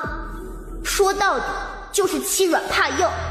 好不容易找到一个比你软的，终于有出气筒了是吧？烦死了！奇葩年年有，今年特别多。那孩子长得笑似驸马，儿这么久了都没有和母亲说过。驸马他偷偷瞒着儿养了外室，儿一看到他那张脸就难受，儿一见到钱儿就想起驸马那令人作呕的样子，实在是没办法像对玉儿一样疼。你为什么不说驸马豢养外室？这么大的事情你怎么不说呢？你自己又处理不了，还瞒着哀家，瞒着皇上，性格怯懦就算了，还自作聪明。真是奇了，广德一向乖巧，竟然有一天惹得阿娘动气，莫不是跟朕学的？你让他给你说吧，听听他都瞒了我们什么。这种事情为什么不早告诉朕？这不都是些鸡毛蒜皮的家务事吗？阿兄日理万机，哪里好抽出空来理我这点事？哼，你自轻自贱可以，但你偏偏生在了皇室，你是贝家的长公主，你的纵容会让其他的驸马以为公主可以肆意践踏。阿兄，您是要惩治驸马吗？不行的，他是玉儿的亲生父亲，如果玉儿知道他因为我告状被惩罚的话，玉儿会怪我的。爷，您这都好久没回公主府了，公主要是知道了，会不会生气呀？出嫁从夫，长公主又如何？一个杜甫，我想给你一个妾室的身份，他都不肯让你过明路，真是委屈你了，怀娘。公主毕竟是公主，听说公主接进了宫，要是她告到圣人那里就不好了。别怕，我的小心肝，那黄脸婆每个月都要进宫好几次，我也不敢说。皇上还能因为这点家务事就把我们怎么样不成？皇上也是男人，就算知道了也会理解我的。再加上玉儿那小子好哄，给他诉诉苦，多说一些做阿爷的不容易，当驸马有多委屈他就信了。那傻小子一直崇拜我的很，站在我这边的，长公主又对他宠爱非常，他怕儿子和他翻脸，看在玉儿的面子上也不可能把我怎么样的。大胆！哪个不要命的刁奴敢来随意打扰？对不住了，驸马爷，是咱家公公。您这是？陛下有旨，驸马跟着咱家回公主府接旨吧，带走。不是，等等，你们让我整理好衣服呀！公公，你们什么意思？我可是广德长公主驸马，够阉奴！你们竟敢这样对我！等我告诉长公主，你们等着吃挂烙吧！公公，我求求您了，我好歹也是皇家驸马，我只着着一条里裤上街，那有损皇家颜面呢。您别担心，很快就不是了。陛下令诸位贵人前来的目的，便是关行广德长公主驸马公然豢养外室，陛下令公主休夫，并施以宫刑，望各位驸马爷以此为戒，待公主应殷勤侍奉，无有违逆。公公，豢养外室确实有过，但施以宫刑是否太过残忍了？陛下说了，若是哪位觉得残忍，可怜赵驸马，就上来代他受刑。不残忍，这一点都不残忍，是他罪有应得。驸马爷，不对，陛下下令休夫了。赵郎君，行刑的人都是练过的，这把刀阉了不少人了，或许都是咱家用过的呢。很快呀，您就会成为和咱家一样的阉奴了。他指挥人给公主们面前放上屏风，驸马们就没这个待遇了。直面裤子脱下去之后的血腥。伴随着一声惨叫和流出来的鲜血，驸马们当下一紧，许多人甚至在回想自己以前到底有没有做过对不起妻子的事儿，还能不能补救。他们不想被淹呐。哦，你是谁？玉郎君，这位是周小娘子，是太后殿下的侄女。哦，就是外祖母那个已经被贬为贱民的弟弟生的吗？弟弟说话怎能如此无礼，还不给周小娘子道歉？哼，就你也敢说我？信不信我告诉阿娘，让她打你手心？抱歉，周小娘子，我代弟弟向你道歉。明明是他说话无礼，为什么要你道歉？你给本姑娘道歉！哼，我说的本来就是事实啊！你阿爷就是贱民，你就是贱民生的，贱民！啊，好贱！太后，偏殿的玉小郎君和周小娘子吵起来了。吵起来了？吵架也太没意思了！打起来，打起来！玉儿啊，在那边和另一个小家伙吵起来了。走，咱们也去看看热闹。吵起来了？是哪个胆大包天的小孩，竟敢在仁寿殿撒野？玉儿自有乖巧胆小，一定要吃亏的。母亲，我们赶紧去看看吧。吃亏？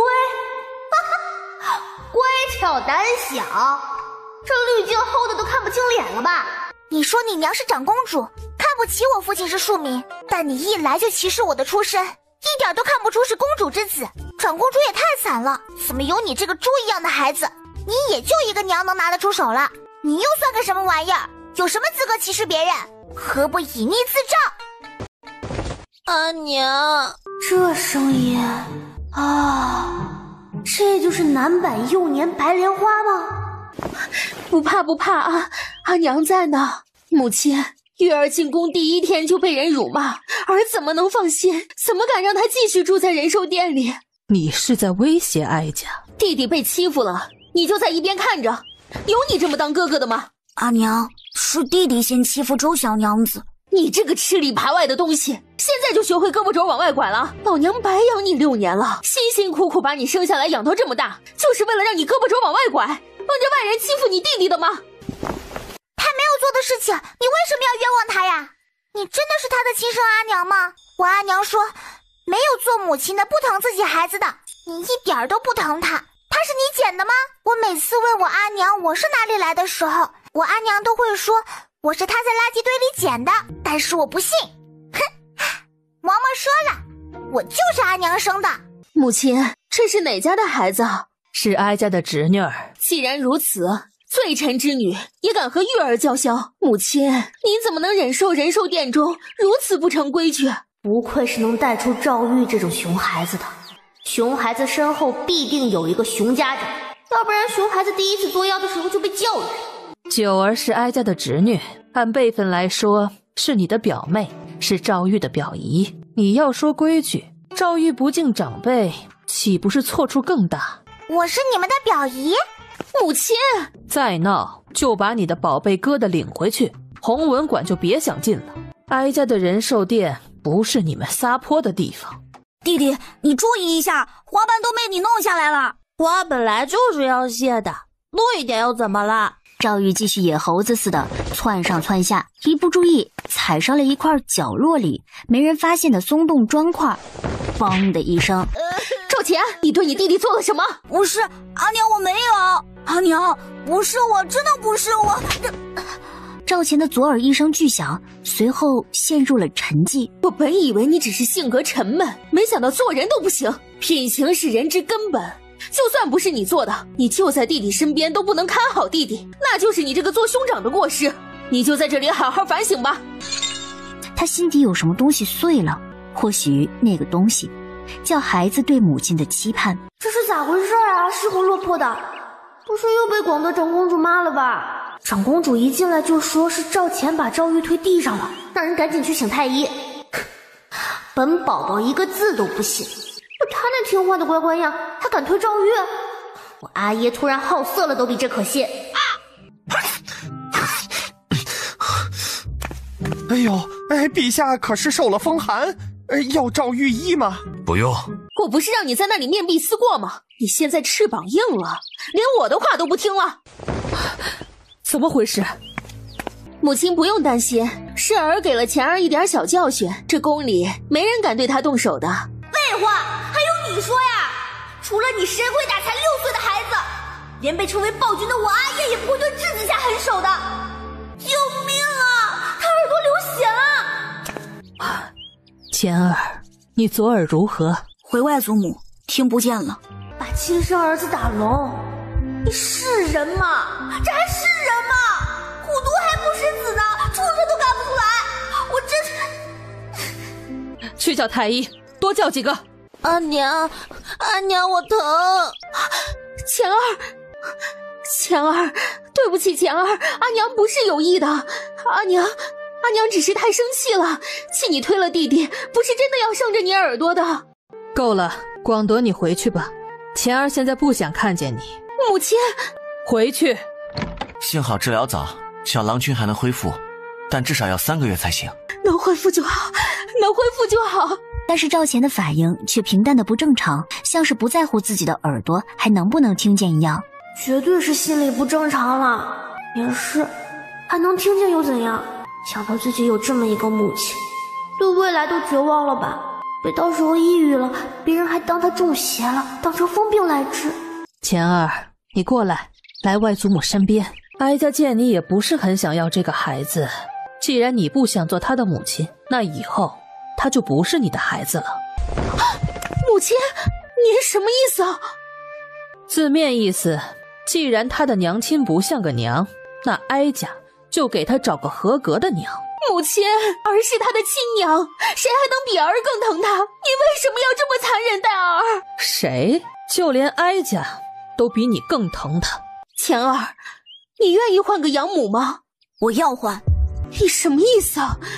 你是不要阿娘了吗？对，我不要你了，我宁愿没有阿娘，也不要你做阿娘。好，果然是养不熟的白眼狼，连亲娘都不喜欢你。你觉得你这种性子，养娘能有多疼你？你就去吧，到时候别回来求我。母亲，儿带着月儿去歇息了。赵钱在原著里的结局是抑郁而死，现在小可怜终于守得云开见月明了。北静初高兴地多喝了几口奶。阿娘，请御医何事？是您还是初儿出事了？哎呀，你就不盼着咱们祖孙好一点？一看您这精神头就知道没事儿，还能说笑，证明初儿也没事儿。还真是个大聪明啊！大聪明！你到现在都没一个皇子，要不要考虑把钱儿过到你名下？没说就一定要做储君了，将来啊，有了亲生的，就当多了个皇子；没有的话，就是唯一的选择。也不怕臣子们担心后继无人，眼睛啊瞄着那些个宗室打主意了。皇帝一口茶喷了出来，兜头淋了贝静初一脸。老东西，你干什么？好，有事儿阿爷，无事儿老东西是吗？不可能，绝对不可能。没儿子的话，女儿不行吗？皇帝突然想到贝静初和他一样的奸诈险恶，诡计多端，从小就足智多谋，老谋深算，还和他一样的不做人。要是皇子是个平庸无能的人，他真的要放弃一个鬼才，去立一个庸才做储君吗？就因为初儿是女子？皇帝陷入了思考，太后得到了答案，也不纠结，开始进行第2个方案。咸宁长公主的愿望就是如何跳过男人，拥有一个孩子。她不想生，她怕疼，但又不想养和自己没有血缘的孩子。现在收到了太后传召，咸宁长公主从男宠的胸肌上爬起来，收拾就进了宫。哀家要是不召你来，你早就乐不思蜀，连自己姓什么都忘了吧？哎呀，瞧您说的，儿就是忘了自己姓什么，也不能忘记母亲呢。上次见咱们大公主还是满月的时候，一转眼又长大了1圈呢。瞧这小模样，儿真是羡慕阿兄啊。我就是无敌的小可爱。馋孩子了？你自己又不肯生。母亲，生孩子多疼啊！你也知道，儿的生母就是难产去世的。这妇人生产可不看你身份尊不尊贵，是公主还是皇后，该死的都得死。而且宗室的子嗣已经泛滥了，您就别催了。有这功夫，您还是去催阿兄吧。他一个皇帝，却还是只有一个孩子，催了他，可就不能催我了哟。就是，大母当时生完我阿爷之后，不是也开始用西极丸了吗？要不是为了皇位必须生一个，你估计也是不想生的。话说西极丸这种好东西，用了以后就生不了孩子，而且可以保容光焕发、青春美貌。这种仙品怎么就失传了呢？还好这里有，嘿嘿。显着你了，不催你，这次召你就是给你送孩子的。啊，还有这等好事？你莫不是拿儿打趣呢？爱要不要，儿总得知道是谁吧，不然总觉得您没憋好屁。哀家在你心里就是这个形象。不过儿也没生养过，不知道有双子的母亲是什么心态。但钱儿来儿这里的话，只会是独子。多谢母亲，头一个就想到了儿。并没有，你想多了。去见见钱儿吧，那孩子现在刚经历变故，心里肯定不安。阿婉来了，你今日是来给母亲请安的吗？当然是来看我的儿子的。阿婉，你这是什么意思啊？就是这个意思啊，阿紫，是钱儿伤了耳朵，不是你伤了耳朵，怎么还听不清楚话呢？我是你的阿紫，你竟然要与我抢孩子吗？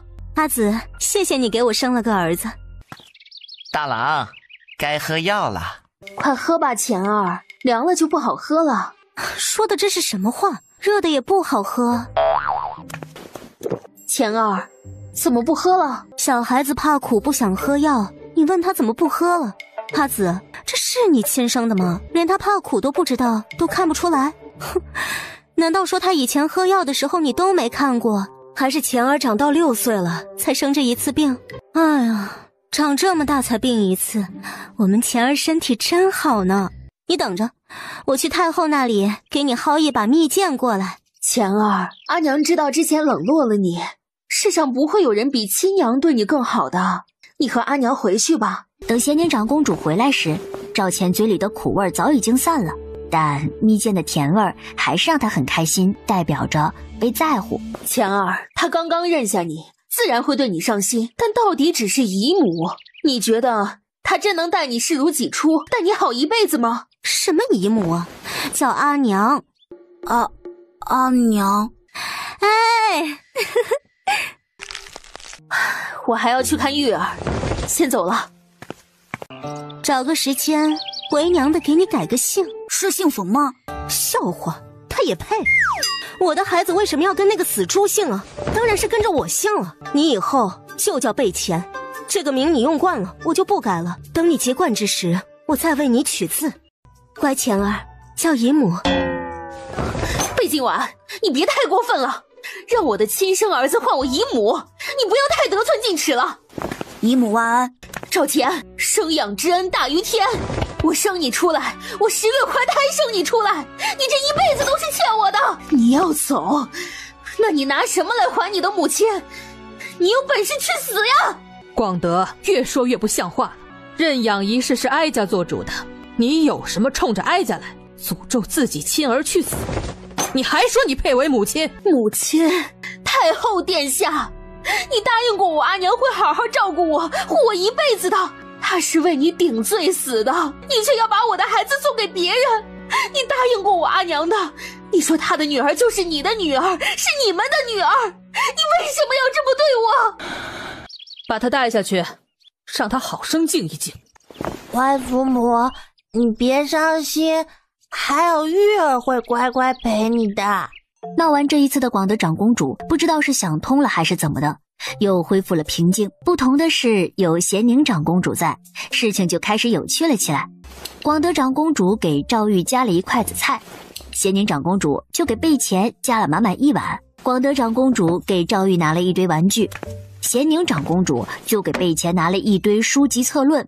广德长公主温柔细致的亲自给赵玉换药，咸宁长公主就亲自一口一口的喂贝钱喝药。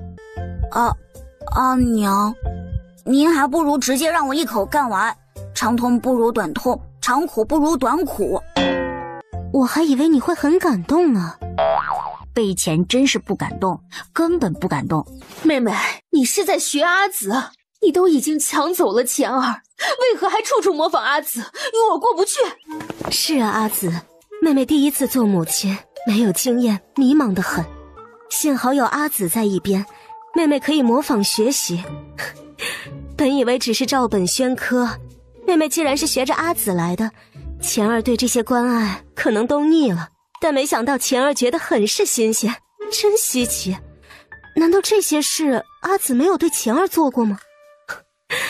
那妹妹就多谢阿紫了，把钱儿所有对母亲第一次温情的记忆都留给了我，我就知道阿紫最疼我了。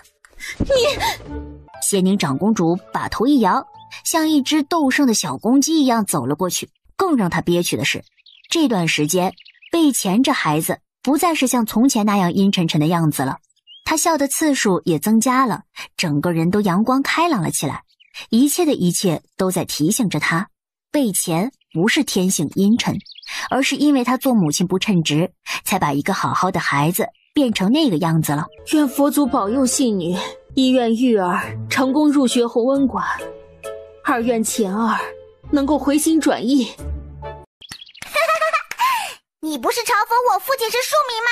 我同窗们都告诉我了，现在你父亲不仅是庶民，还是太监。你在胡说八道什么？阿娘不可能休我阿爷的。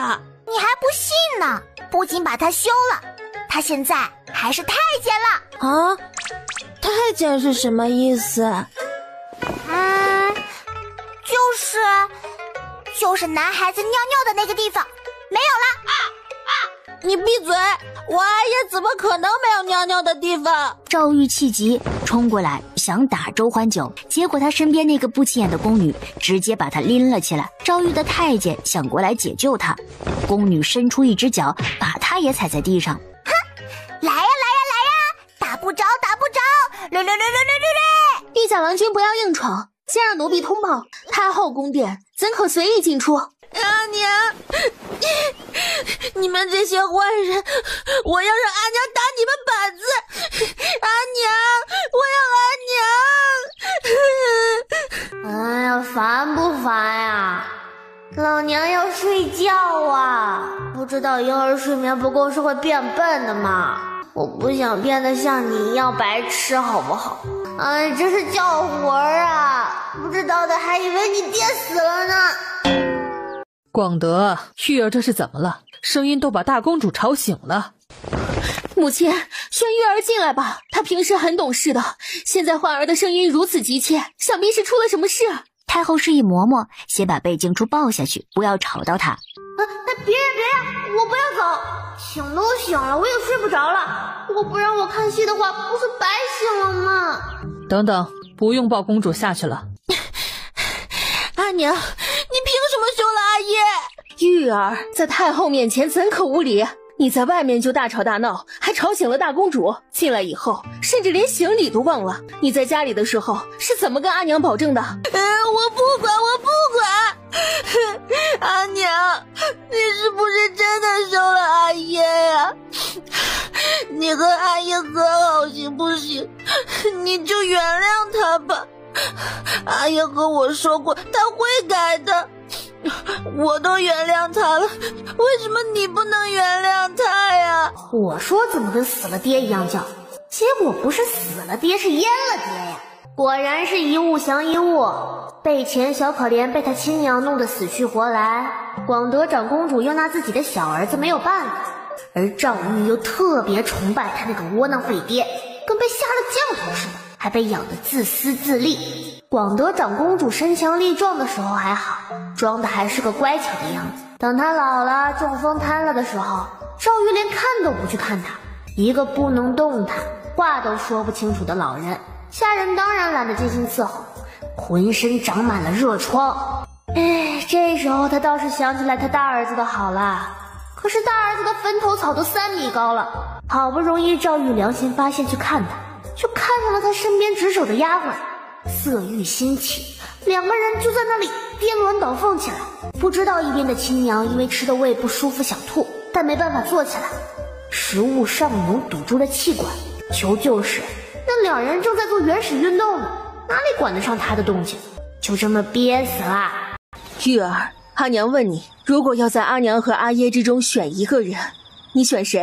当然是选阿耶了。你每天在家里什么都不做，就等着人伺候，但我阿耶学问可大了，也有本事，你就只是生了我而已。你们女人除了生孩子带孩子，你还会什么呀？完犊子喽！大兄弟，你有没有想过，这里除了你全是女人？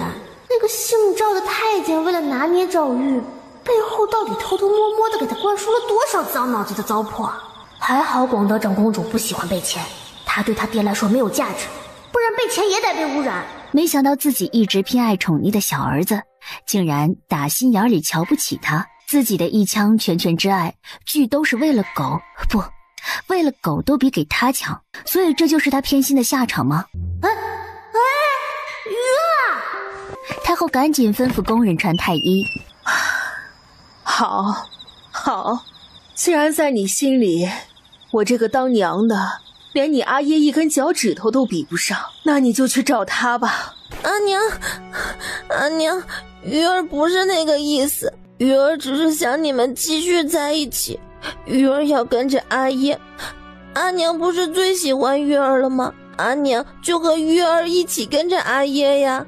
小儿无状，在母亲面前失礼了，再待在仁寿殿徒惹母亲生气，儿就带她先回赵家去了。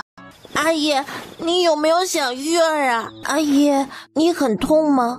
是因为不能尿尿了吗？乖玉儿，阿爷没事儿。锦若，外头风大，我们进去说吧。我们一家3口好生叙一叙。我就不进去了吧。赵飞扬，你不会以为我这次来是来挽回你的吧？本公主是来给你送孩子的。赵玉不愧是你的种，一心想着你，全然不管我和他的母子之情。既然如此，这孩子就给你吧，本公主也不要了。啊，阿娘，你是说不要玉儿了吗？锦若，你怎么能如此狠心？玉儿才4岁，她不能没有娘，你怎么可以抛弃她？赵玉，我问你，父母之间只能选一个，你是选阿耶还是阿娘？我都要，我就是都要嘛，阿娘，你就留下来好吗？你不是最疼玉儿了吗？你不是最爱玉儿了吗？你喜欢玉儿都是假的吗？贝锦若已经知道他的选择了，他回身坐在马车上离开，赵玉凄惨地在后面喊他。贝锦若打开窗户，探头回望，他还是担心赵玉要是追着他的马车跑，会不会摔倒，会不会出事。结果他呼唤的声音听来再是凄厉，但是一步都没有追上来。贝锦若自嘲一笑，是他自作多情了。入宫一趟，他失去了2个孩子。严宁长公主也在为儿子的事情发愁，他们贝家祖祖辈辈，至少历代皇帝都是狡猾的狗东西，结果到了贝钱这里，出了个满口礼仪，满嘴圣人言，奉行君子之道的小古板，真是祖坟冒青烟。但是到了弘文馆，会被那群小滑头欺负的。贝今晚决定给贝钱来一次思想的洗礼。昨个晚上你又不听话，偷偷躲在被子里玩了。阿娘，我错了，我保证这是最后一次。哟呵，真好骗。其实我不知道你昨天晚上又玩了啊，我只是炸你一下，你直接就承认了啊。所以你看，只要你死不承认，我就拿你没办法。可是大人不是都喜欢诚实的小孩子吗？那是因为小孩子没有分辨是非的能力，被人骗了还帮别人数钱。要是不告诉家里人，就难以防范。如果什么事都告诉父母，父母可以及时的排除危险，让他们带孩子方便。毕竟安全最重要嘛。但你是公主之子，你身边有下人跟着，宫里有太监，外面有小厮，他们可以及时的保护你。等你长大了就会知道，成年人的世界是由谎言构成的，与其那时候再开始慌慌张张地闯入真实的世界，还不如从小就开始适应。成大事者都不是什么君子，都没有什么道德，比如你的皇帝舅舅，比如你的外祖母。但是你身边有什么你觉得奇怪又无法判断的事，你也一定要告诉我，知道吗？贝钱愣愣的点头。仙女长公主教他的东西和他以前所学的东西完全相悖，把他的一切认知都打破重塑，以至于此后的贝钱在无底线的道路上越走越远。多年后，贝静初说：我每次觉得自己不是人的时候，就去找贝钱，发现他都还没遭天谴，就知道我也不用遭报应。记住了。那我们就来算一算你昨天熬夜的账吧。贝钱头皮一紧，转身就跑。张公主弯腰脱下自己的绣花鞋，举在手上，光着一只脚去追。小兔崽子还敢跑，你给我站住！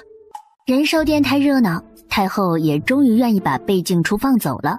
贝恒终于等到了一个能把小梅良心的接回来的机会。监察院有人弹劾华元郡王在封地遗址超了规格，比肩亲王了，长此以往又成大患。朕倒是有意削藩，可是离上次先帝削藩也不过10几年，若是每代帝王都削藩一次，那诸王之位不稳，人心浮动，对我越朝江山的稳固不利啊！诸位爱卿，可有长远根除之策？一众人你看看我，我看看你。不就是推恩令吗？现在的律法都是嫡长子继承大头，甚至全部的家产，代代相传，当然越来越雄厚。你就让那些王爷的其他儿子也继承封地、财产、军队，他们跟猪下崽似的生孩子，一个王爷10几个、20几个儿子，每个给他分一块，只要1代就分解完了。难道你真是个天才？下面的臣子们见着皇上的表情从发愁到无奈到狂喜，那笑容大白牙都露出来了。许兰七觉得皇上跟中了邪似的。他回到中书省不久后，接到皇上让他拟稿推恩令的手谕，许兰七震惊万分。这是何人想出的法子啊？兵不血刃的阳谋啊！陛下身边果然处处是良才啊！枉我恃才傲物，以为自己才华冠京城，使我太坐井观天了。陛下的身边才是真的藏龙卧虎，究竟是谁的脑子能想出推恩令这种东西？高啊，实在是高。确实，明明白白的阳谋，就是告诉你要对付你了，但是对方就只能看着，没法反抗。接受了，至少他自己能富贵一辈子；不接受的话，抗旨不遵，陛下就有理由出兵削藩了。诸位，这是你们新来的同窗贝钱。贝钱对着坛下的同窗们行了一礼，在先生的指示下，自己拎着书箱往空位走去。今日书上这句宰相肚里能撑船，是劝人为人处事要豁达大度，不与人计较。而又有人言，有仇不报非君子，有冤不伸枉为人。这2句都是古语有云的为人道理，但意义却完全相反。所以做人做事并不需要听从一家之言，而是看你愿意去做什么样的人，用你自己的经历去总结什么样的处事方式适合你的人生。先生，既然如今为人要听从自己，我们为何要学这些先人古语？这个嘛，方便你们以后对人的时候有个模板，和别人辩论的时候引经据典的，多有学问呢！啊！你们弘文馆的画风是这样的吗？哼，没见识了吧？周欢九看见他懵逼的表情，骄傲地撅起小嘴，完全忘了自己第一天来时的震撼。下一堂是骑射课，你可别拖我们后腿。你们骑射先生染了风寒，这节课我来上。好什么好什么，也不看看你们做题错了多少。老夫教过这么多学生，你们是我带过最差的一届。童郎，这种宴会我就不去了吧。你也知道的，我的出身……是哪个人又在你耳根子边上说闲话？不是，府里没有人说，但是没人说，就不代表不是了。宫宴虽然可以带家眷，但并不是一定要带的。你一个人去吧，我去了对你不好。巧儿，英雄不问出处，你是我的夫人。前朝也有教坊司女子入宫为妃，陛下不是那些掉书袋的老迂腐，他用人不会在意你夫人是出身何处，只会在意你能不能给他办实事。所以你不用担心你自己会对我不利的。我不是完全为了你，你忙着朝廷的事，不参与妇人之间的宴席，你不知道他们的闲言碎语有多么难听，你不知道他们鄙夷的眼神有多么让人难受，你不知道他们的排挤有多可怕。我试过了，试过融入官家夫人的生活，我已经很努力的去接受了，但是我做不到。童郎，我做不到，我不想再接受他们的鄙夷了。你为什么不告诉我呢？告诉你又有什么用？难道因为别人含沙射影的说了我几句，就去找上门要说法吗？为什么不行？可是这样你不就到处树敌了吗？何必为了一两句话的事就和别人交恶呢？我和你一同去宫宴就是了，你别冲动。对一般人来讲，和同僚上司交好关系，在官场中确实是最有效的方式，因为上面没人记得你，很难晋升。但你别忘了，你夫君我已经被最上头的那个记下了，别人是喜是恶都不重要。况且历来帝王最忌结党营私之事，朝臣勾连的势力过大，就会削弱皇上的权力。史书上不少皇帝都是被权臣控制过。当今虽然任人唯才，但比起一个四处交好的人，孤臣对皇上来说才是最锋利的刀。而且若是势力过大，反噬其主，再是神兵利器，主人也会折了他。陛下可不是什么狠不下心的良善之辈，所以巧儿不必为了我强忍那些人。那我之前岂不是给你找了麻烦？未曾，你又没有去替为夫笼络人心，你说都是哪些长舌妇？咱们现在就上门去。童怀恩带着自己娘子一家一家的讨说法的事儿，成为京城里一大奇闻。御史对于童怀恩的行为成了弹劾的奏折，上到皇帝的御案上，皇帝批了个已阅就下发回去了，并没有任何措施。经此事后，香巧面前再也没有敢嚼舌根的人了。贝钱，你好呀，你姓贝，你阿爷是王爷吗？不是，我是随母姓的，我阿娘是咸宁长公主。公主哎，还能随母亲姓吗？我阿爷说了，孩子只能和阿爷姓。我阿娘是长公主，自然是不一样的。有一个公主娘很了不起吗？在这里，学业才是最重要的，哪怕是被皇上亲自送进来的也不行。你说是吧，周欢九？周欢九背着书箱逃离学堂的小身影，突然一顿，回头凶神恶煞地骂回去：殷楚，你有病吧？老娘招你惹你了？你张嘴就是为了讨打的吗？哼！你从前是在哪里念书的？开蒙的时候怎么没过来？说了自己读的书院的名字。哦，那个呀，听过，还行吧，但是和弘安馆还是比不了的。你在以前的书院学的如何？并不顶尖。唉，那你可要努力了，连那里的顶尖都达不到，在这里可是连中下游都排不上。你一个新来的，要好好学习，别拖累我们一起等你。贝钱表面上淡然点头，处变不惊，实际上内心在喊救命。刚才先生讲的你都听不懂吧？为什么会听不懂？是不想听懂吗？不是很简单吗？啊，少年，你要不要听听你在说什么？贝钱，你能解释一下这句话是什么意思吗？贝钱看了一眼，随后给他讲了一遍。哇，贝钱你好厉害啊！我也有没有听明白的，你能帮我讲讲吗？殷楚又去翻自己的算术册子，殷楚挤开那些人，把自己花了1天时间才解出来的难题递了过去。答案是26张。你是不是看过答案了？没有啊，怎么了？所以你是一下子就算出来了？应该算很多下子吗？那你说说你是怎么算的？贝钱一五一十地讲了出来，甚至比殷楚自己想的方法简单多了。你一看就想出方法了？不然还要看很久吗？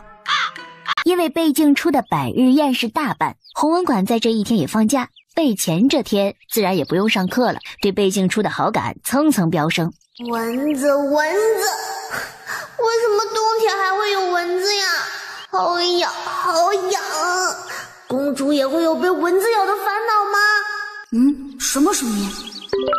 系统升级，好感度界面显示门槛提高。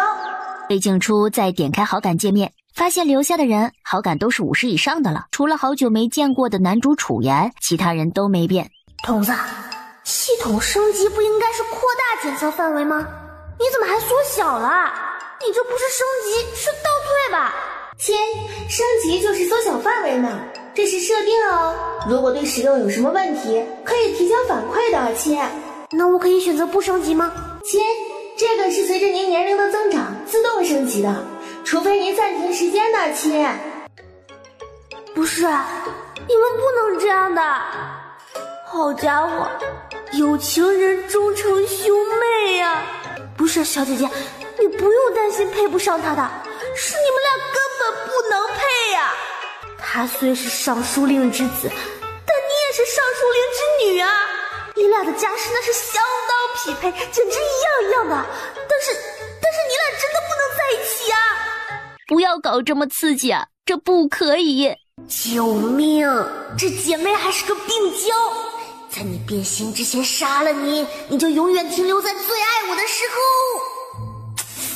候。有点道理，下次见面就要出人命来。也怪羽大郎自己，有了喜欢的人还跟别人订婚。果儿妹妹，我心中有你，但宫女都是皇上的女人，我们在一起只能一直这样名不正言不顺，偷偷摸摸的下去，被发现了还会被治罪。我要娶妻了，家里已经定了亲事，他家世不错，能给我的官途增添助力。这枚檀木簪还是还给你吧。奴知道的，郎君有难处，奴与郎君能得一段缘分也是三生之幸，但奴还没有准备好，下次见面后我们再分别好吗？自然可行，一果妹妹，我不会忘记你的，你等我，若是有机会，我会让你到我身边的。混账东西，你在干什么？参见陛下。雨清，朕可是一接到消息便告知于你了，别说朕不给你面子，如何处置，你拿个主意吧。逆子无状，祸乱宫规，请陛下赐其鸩酒一杯，以正视听。阿爷，您说什么？爱卿平身吧，看在我们君臣情谊上，且今日公主百日不宜杀生，朕可以饶你家大郎一命，停杖100便算了吧。太溜了，停杖100便算了，可还行？谢主隆恩。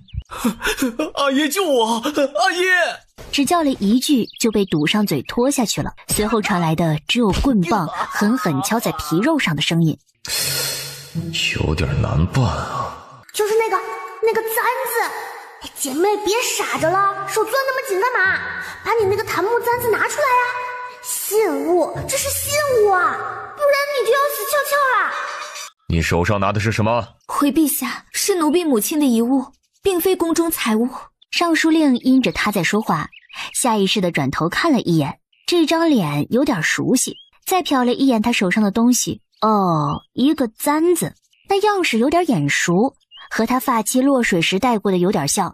宇季君大惊，他再转过头打量一果，突然发现他身上的熟悉之感是从哪里来的了。这宫女和他的原配妻子长相有8分相似。陛下，臣观此物略感熟悉，不知可令这位娘子将发簪供臣一观。陛下明正，奴婢私通一事无从狡辩，但并未偷窃，此物是王母遗物，上宫局入宫时就有记录的。皇帝只是对尚书令淡淡颔首，发簪便被人从他手中抽去，放到了尚书令手中。敢问这位娘子芳龄几何？正值28。你娘现在还好吗？她死了，生我的时候就死了，我从没见过她。你问这作何？陛下，惭愧，微臣惭愧，臣自知无言求情，但这位娘子或许是微臣失散的骨肉，臣不求其他，断手断脚，一笔剔骨也好，只求陛下饶其一条性命，让臣查清身世。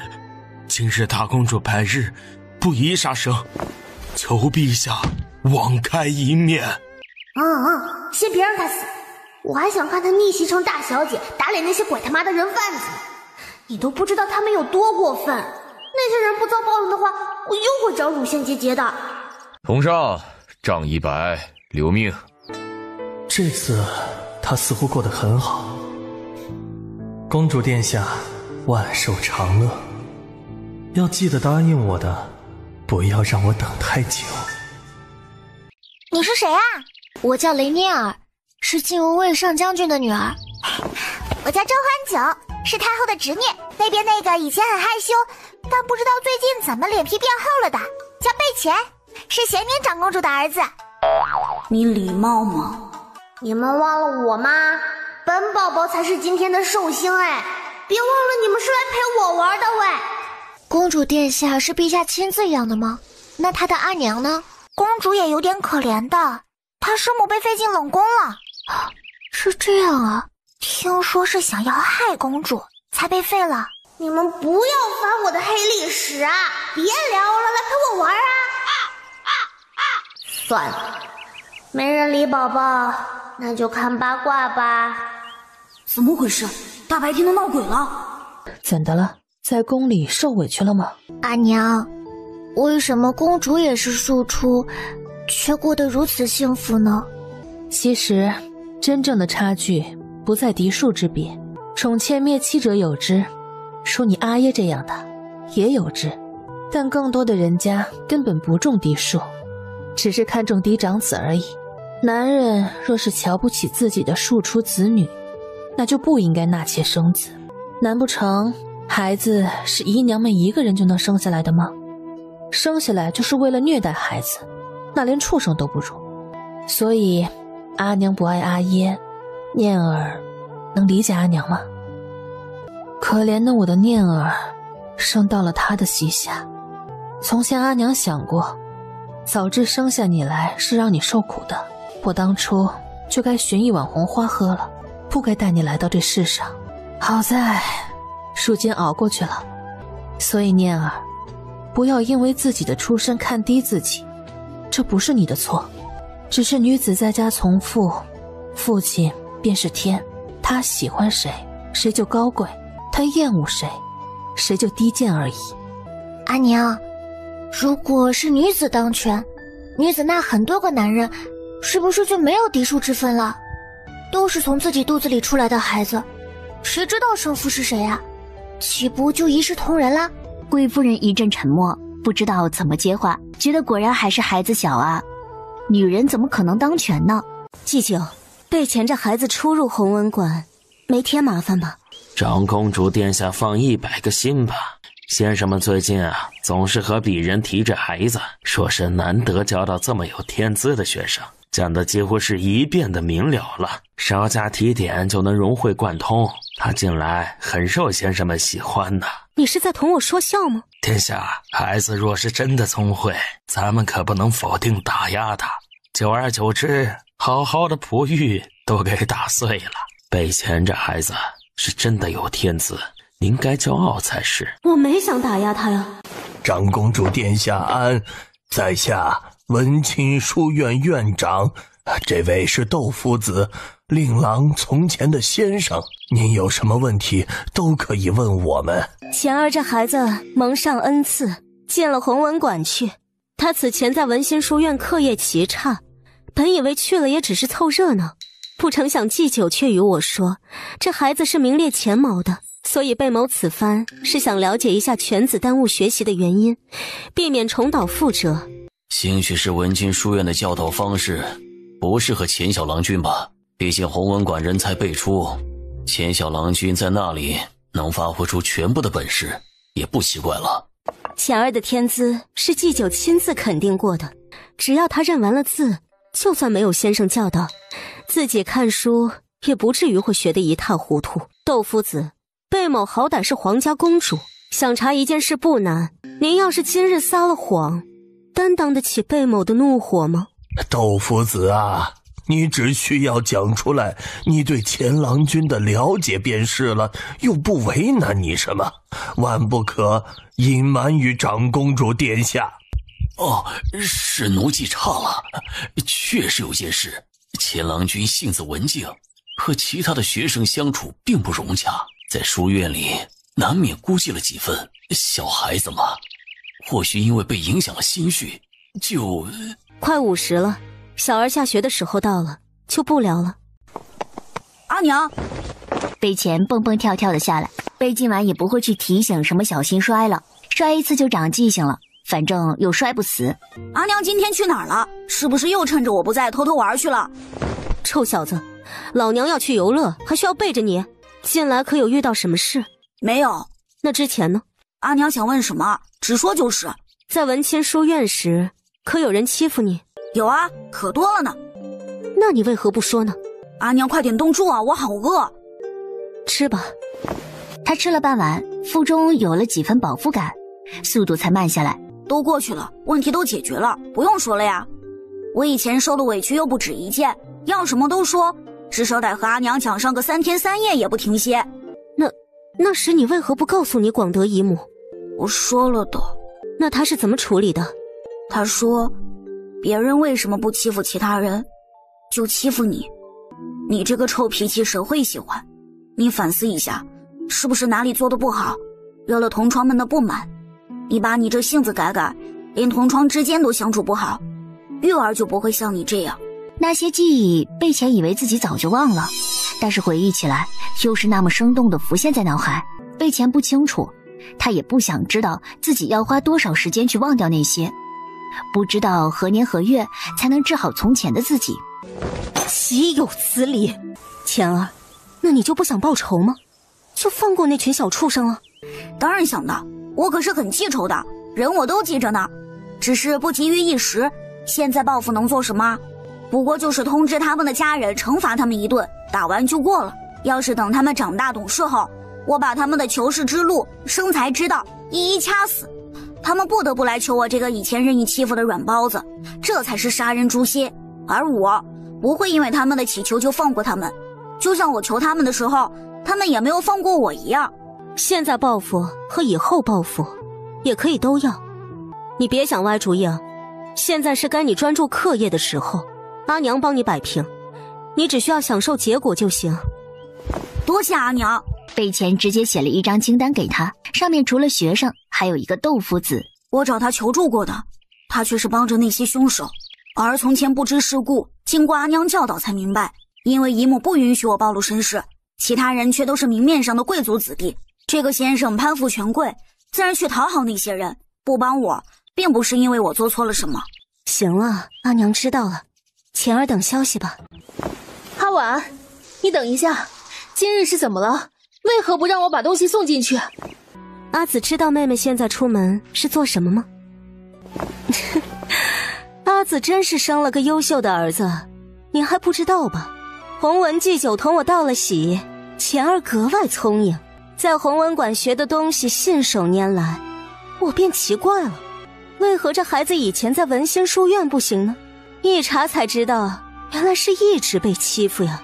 但是长公主之子被欺辱的无心课业，谁有这个胆子？问了钱儿才知道，原来他那个娘有跟没有似的，不仅不帮他撑腰，还反过来训斥他。阿紫还记得这事儿吗？你记得之前钱儿找你求助时，你说的是什么吗？既然亲娘不顶用，妹妹这个养娘就有发挥用处的时候了。我得帮着去给钱儿撑场子了，否则别人都以为我的孩子好欺负呢。不过做阿紫的孩子确实好欺负。告辞。广德长公主站在原地良久，仿佛一塑僵硬的雕像。殿下，你说我是不是真的没资格做一个母亲？现在想起来，她以前多听话。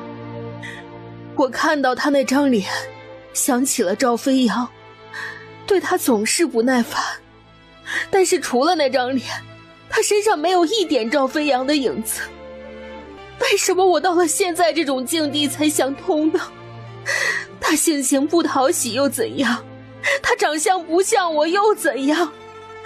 当初怀她的时候，我明明只希望她能平平安安长大就好了。为什么等他出生了，我对他的期望越来越多？为什么要因为他没有长成我期待的样子就失望呢？唉，躺太久了不舒服。被奏折淹没的皇帝听到心声，准备伸手去刨一下小家伙，结果手感不对。孩子呢？他有点慌的转头去看，贝静初跟了个被翻壳的小乌龟似的，蠕动着哼哧哼哧的翻身。哎呦，不错嘛，都会翻身了。楚楚真厉害，学会翻身了。之后皇帝叫了许兰七来商讨事宜。陛下，关于民间佛道育圣之事。什么？你怎么知道朕的大公主会翻身了？许兰七无语，没事儿，能理解。他家臭小子出生没多久的时候他也这样，现在长大了还不是一样的讨嫌。讲之前，奴才在。找些吃的来。陛下，这是戚昭荣送来的啊，这是张婕妤送来的人参乌鸡汤啊，这是吴美人送来的玉露团。哎呦，这是翠才人送来的牡丹燕菜，这是奴才们已经试过毒了。哎，听着好好吃啊！我什么时候才能吃啊？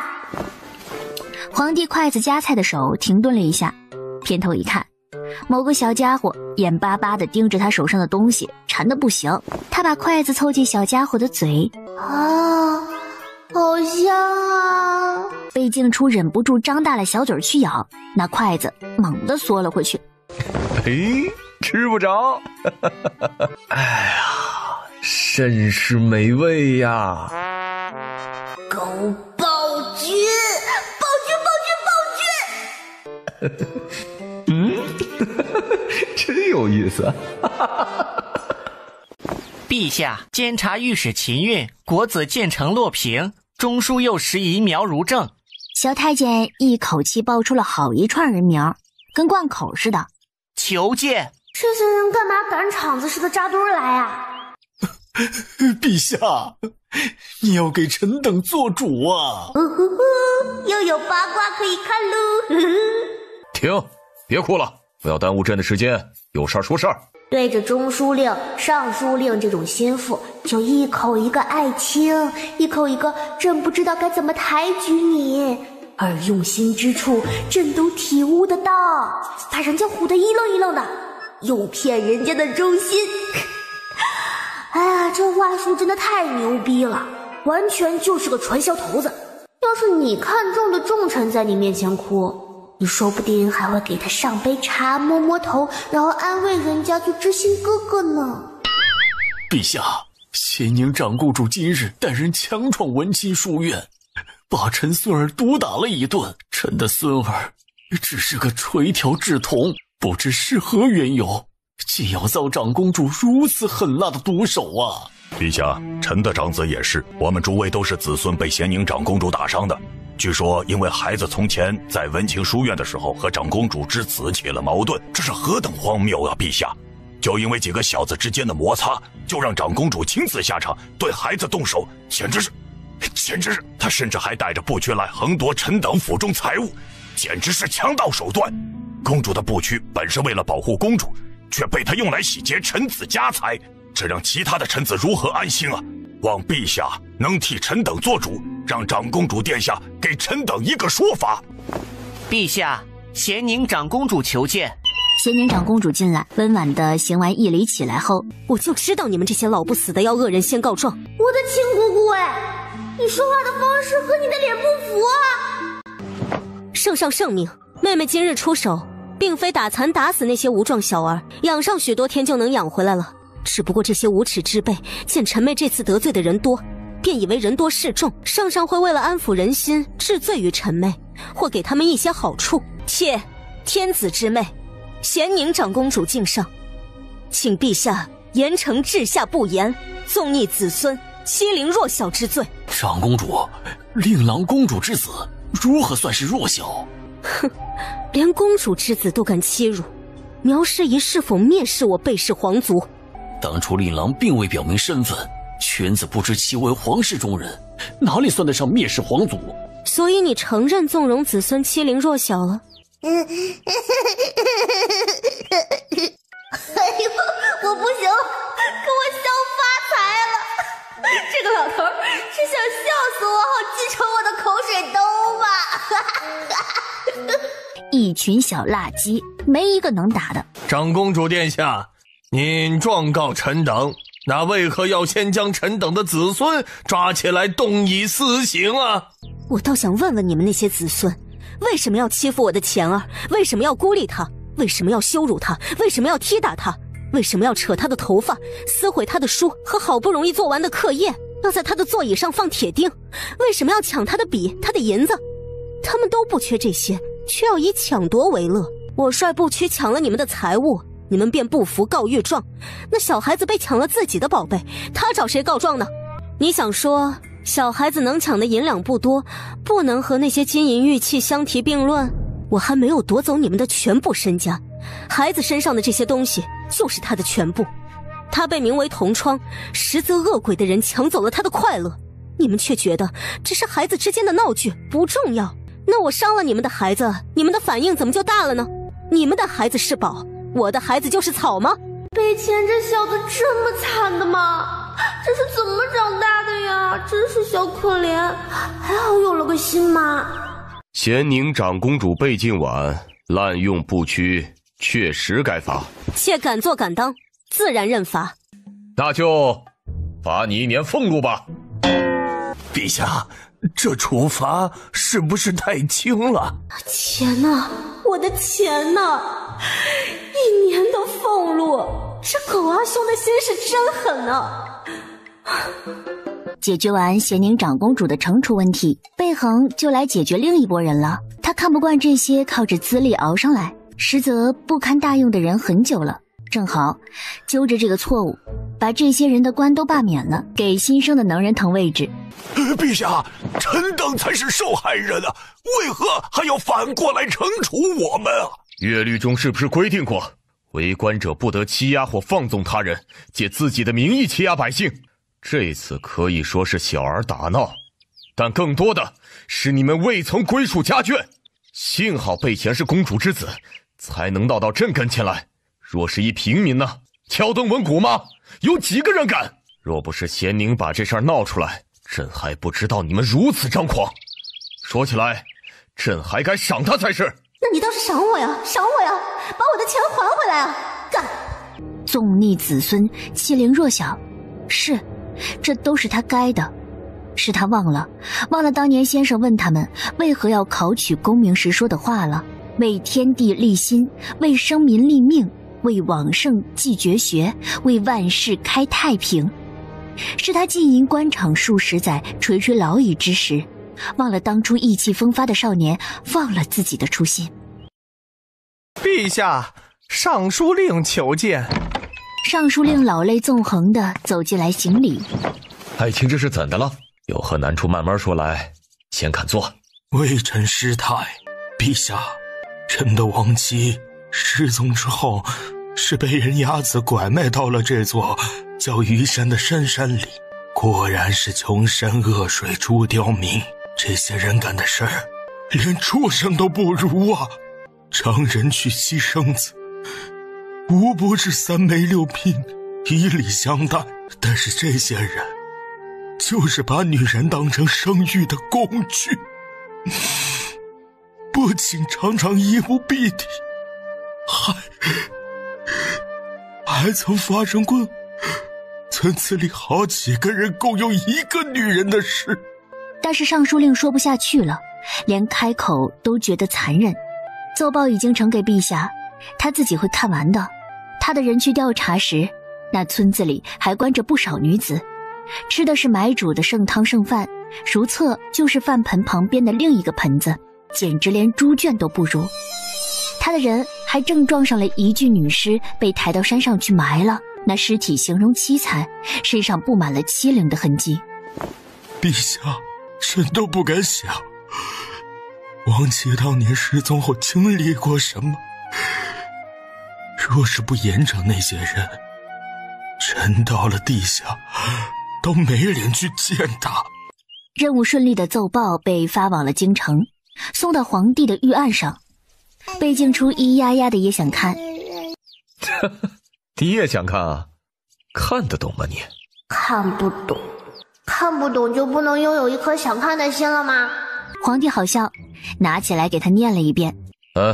送去给尚书令看一看吧，让他有个好心情。御史已经进了羽山了，不日这一窝蛇鼠之辈就能落网，你先安心，很快就能为你阿娘报仇了。是吗？真好。你们是谁呀？神兄，我们是去京城的游商，但是上队迷了路，小弟我本是探路找方向的，谁曾想也迷路了。这天色渐晚，不知各位好汉们能否行个方便，让我等住上一晚？不行，我们村里不可能给外人住。给钱也不行吗？住一个人给1两银子。你里边请，想住谁家就住谁家，我家宽敞，可以住3个人。来我家，来我家，我们兄弟几个都往外头打地铺去，床都给你们腾出来。这位娘子，我听你口音不像羽山人，你是被拐过来的吗？我们是官府的人，听说羽山人罗拐妇女，来此查案的，但这山上女人只有零星几个，你知道其他人在哪里吗？我知道他们在哪里。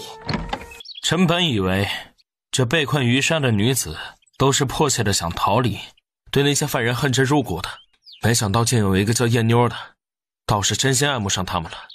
县城带人去抓人的时候，那燕妞还死拦着不让抓她的夫君们，实在是稀奇。她又大着肚子，为了不伤到孕妇，衙役们抓人的时候很是费了一番功夫。这是出现心理问题了呀，斯德哥尔摩。是大脑为了让他不崩溃，强行让他爱上伤害他的人，只是这个世界没有办法治好他。哎呦奶奶的，我早晚得把乐律改成人贩子全死，把他们都杀了。嬷嬷呀，你闺女要死了。嬷，你嫁的那个渣男拿着你的钱再找了一个，说什么他们家只有你生的女儿，要有一个儿子继承香火。然后那个后娘她看不惯你的女儿，说反正你也不会回家，养着一个小丫头浪费家里口粮。然后他们现在商量着要把她扔进弃婴塔。等等，弃婴塔是什么玩意儿？筒子，弃婴塔是什么？就是抛弃婴儿的小塔呀，一种矮矮的和塔长得很像的东西。不过因为封建社会的风俗，弃婴塔里的几乎都是女婴，不想要女儿的父母会把婴儿扔进弃婴塔，让其自己活活饿死，当然饿不死也扛不下来的。弃婴塔会定时焚烧，方便清理，防止尸体堆满，以便下次再放婴儿进去。妈的，你还原本准备溺死，因为不忍心改成扔弃婴塔。你再说一遍这叫不忍心，你还觉得自己做父亲够仁慈了？咱们大公主在吃糊糊呀，今天没有放屁吗？过分了啊！谁家好人天天提小宝宝黑历史啊？我来喂公主吧。芳妃恕罪，陛下说了，公主的吃食用具不得经过他人之手。也是，陛下的旨意重要些。宜宜不能喂初初吃东西，那宜宜只能吃初初了。这是什么逻辑？救命呀！有人吃小孩了！芳妃，奴婢有要事情。嬷嬷这是做什么？奴婢知道一入宫门深似海，要全心全意伺候公主，但是奴婢实在想念孩子，求芳妃恩典，放奴婢出宫。嬷嬷以为后宫是什么地方，想来就来，想走就走，人人都像你这般不知规矩，这宫里早乱了。思念孩子，多荒唐的理由！这宫里有谁不思家？就是妃御们都思念娘家，难道就能随意出宫探亲吗？看在你尽心伺候公主的份上，这次就饶你一次，但既有一心，也不必待在公主身边了。本宫会禀明陛下，将你调走。让她回去吧，姨姨。嬷嬷的女儿要死了，现在赶回去的话，还有机会救。行了，其他人退下。你记住，你并没有思念家里，你只是发现自己回奶了，不能再哺乳小公主，并且得了咳症，不宜再伺候在公主身边。你病好后身体变差，手不能提，肩不能扛，还大字不识，留在宫中无用，本宫便将你逐出宫去，你可明白？谢主子，谢主子，大恩大德，奴婢来生。停，不必谢我，我是逐你出宫，不是放你归家，是你自己得了病被逐出去的，与本宫无关，切记。楠楠，楠楠，还活着吗？阿娘来救你了！住手！点火的人以为大晚上的撞鬼了，吼了一声救命，撒腿就跑。那女鬼却没有追他，而像是飞蛾扑火一般钻进了火堆里，抱出来了因为浓烟呛起而大哭的女婴。大晚上的怎么了？大夫，我家姑娘被扔进了弃婴塔，我去捡她的时候已经在烧了，她闻了烟，您看看有没有事啊？糟了，已经在发热了。进来吧。谁呀？是我，阿鱼。你怎么回来了？你不是跟男人跑了吗？怎么回来还带着个孩子？现在回来不怕他们捉你？我是去赚银子了。什么叫跟男人跑了？这话是谁传的？他们说的挺对的，女人出去哪里有什么赚银子的门道？亏我之前还信了你的话，为你鸣不平，昨儿我都被笑话了。翠翠阿紫别不信，我是去大户人家做奶娘去了。你要是帮我一个忙，我就把这银子给你做酬劳。哎呀，阿鱼妹妹呀，在外头站着干啥呢？快进来说，阿紫给你倒点水喝呀。不用了，我还急着赶趟呢。我想请阿紫去状告和根杀女，还有停妻另娶。这告官，这多大的事儿啊，就要告官？你怀里这个是你家孩子吧？这不是都救回来了吗？人一时风平浪静，退一步海阔天空，家和万事兴。你确定吗？我要是忍了，你可就没有钱拿了。忍什么忍？丧良心的这么欺负我们阿鱼妹子，就该把她告上去。你放心，阿紫是站在你这边的。阿鱼交代完之后，又找了一个人给他娘家送消息，让隔壁村的娘家兄弟们都抄着家伙快点过来。何根子，你他妈给老娘出来！阿鱼，真的是你呀？不是说你不能回来了吗？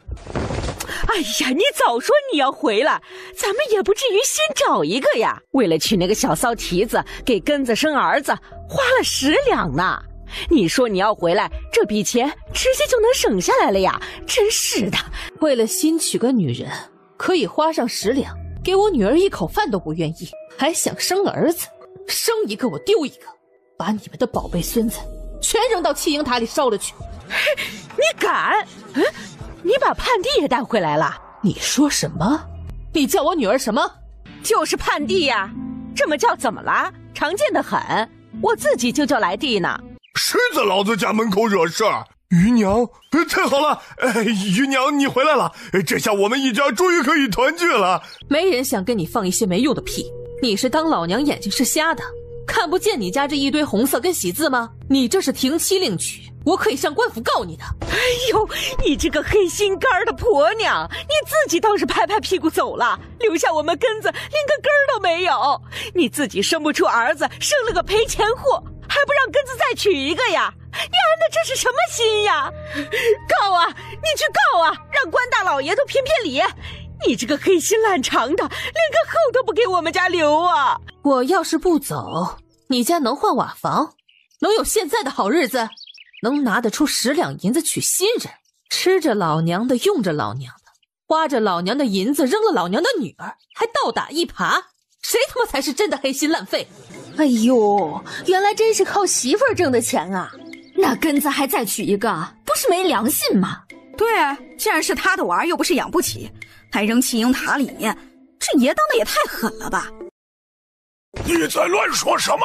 钱都是我们家根子自己赚的，你一个妇道人家能赚什么钱呢？简直是胡说八道！哼，胡不胡说的，你们家人清楚。你这拐杖看起来不错，没少花钱吧？我走之前还是用根破竹竿呢，一边心安理得的用我的东西，一边还诋毁我。钱呢？钱都给我还来！老娘就算是拿去打水漂添个响，也不愿意花在你们几个身上。胡说八道，胡说八道！大家别看了，这是我们家的家事。这婆娘之前偷汉子跑了，现在回来了，正好我们给她绑回去收拾。兄弟们，这天杀的抢了我挣来的银两娶新人，还把我家姑娘扔去了弃婴塔。要不是我去得及时，孩子就被烧死了。你看他家都盖上瓦房了，我寄给娘家的银子，他给你们了吗？兄弟们，上！这死丫头吞的银子，今天怎么也要打得她吐出来！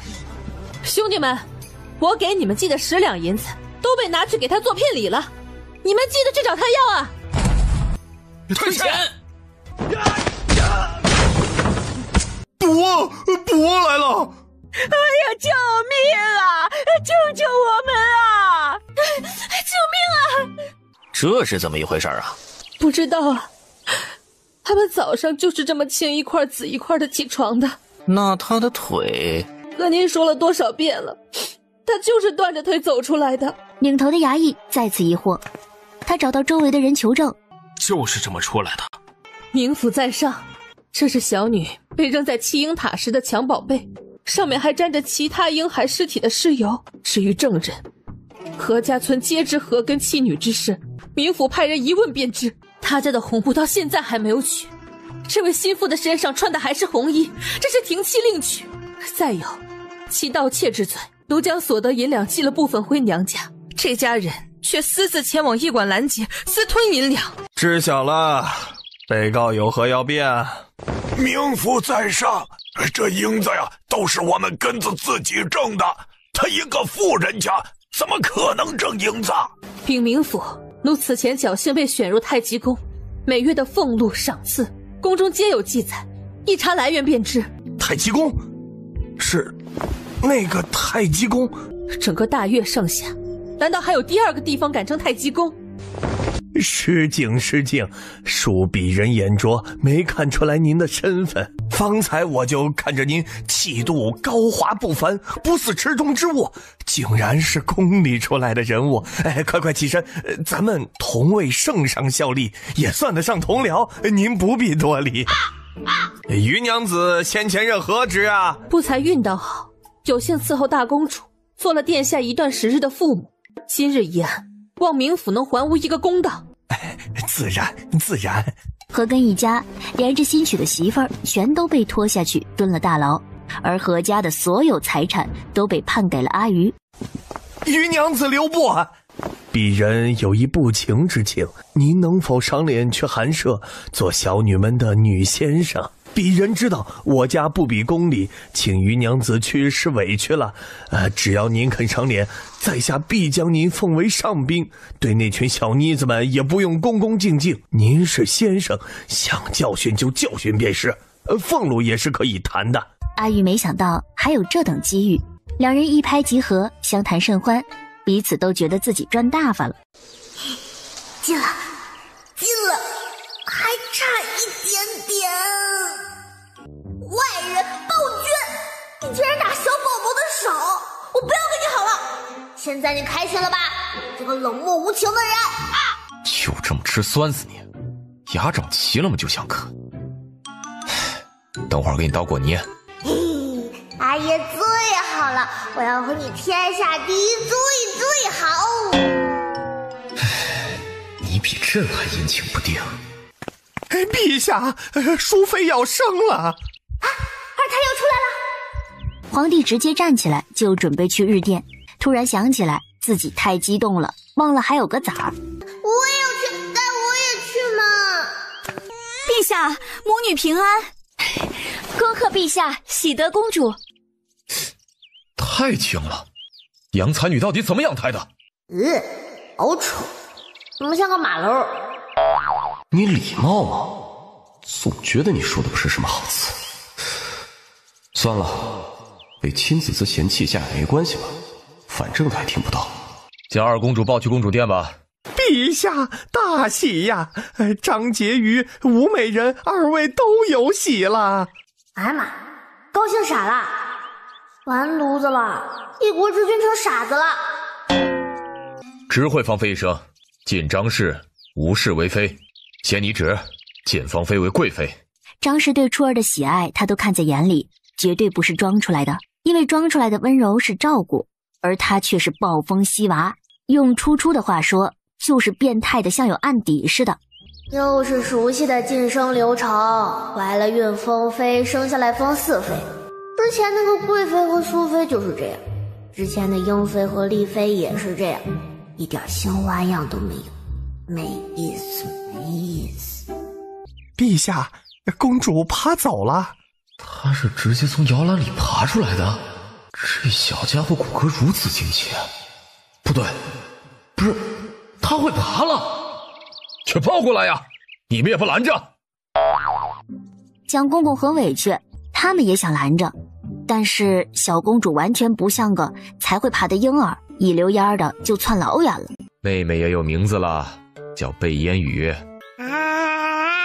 知道啦，放开我，我要自己爬。怎么每次过来都在睡？生前何须久睡，死后必将长眠。别睡了，起来嗨呀！你自己也天天睡老觉，还吐槽别人。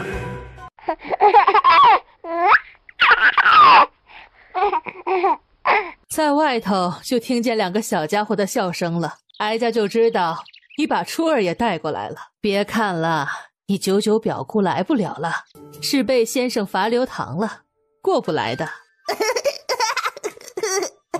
太后，咸宁长公主携驸马求见，驸马是带着伤来的，两人似乎是闹了矛盾。瞧这说话的艺术，两人似乎是闹了矛盾，明明就是我的好姑姑把驸马又压着揍了一顿吧。阿婉聪明，知道朕不喜欢处理他们这些家长里短的事儿，跑来叨扰阿娘。阿娘先去吧，朕也该回去了。初儿肯定也想凑热闹，阿娘完事儿了以后再派人把初儿送回来吧。不是，我想凑热闹的线这么明显的吗？我还什么都没说呢。不是，我还不会说话呢。哇哦，这熊猫眼好对称哦。说吧，你二人怎么回事？禀太后殿下，臣有幸被选为驸马都尉，自当万分荣幸。可不孝有三，无后为大。咸宁长公主不愿孕育子嗣，皇家又不许臣等纳妾，就算过继了一个贝钱，那也不是臣的亲生血脉，还随皇姓。臣只想求纳几房妾室，延绵子嗣，不让冯家绝后。可公主自己一边面首诸多，一边又不许臣纳妾，臣只提了一句，便将臣打成这样。让你读书，你非要说为猪好，多读点书吧，我的驸马。带你出去我都嫌丢人。不孝有三，无后为大。顺不告而取，视为无后。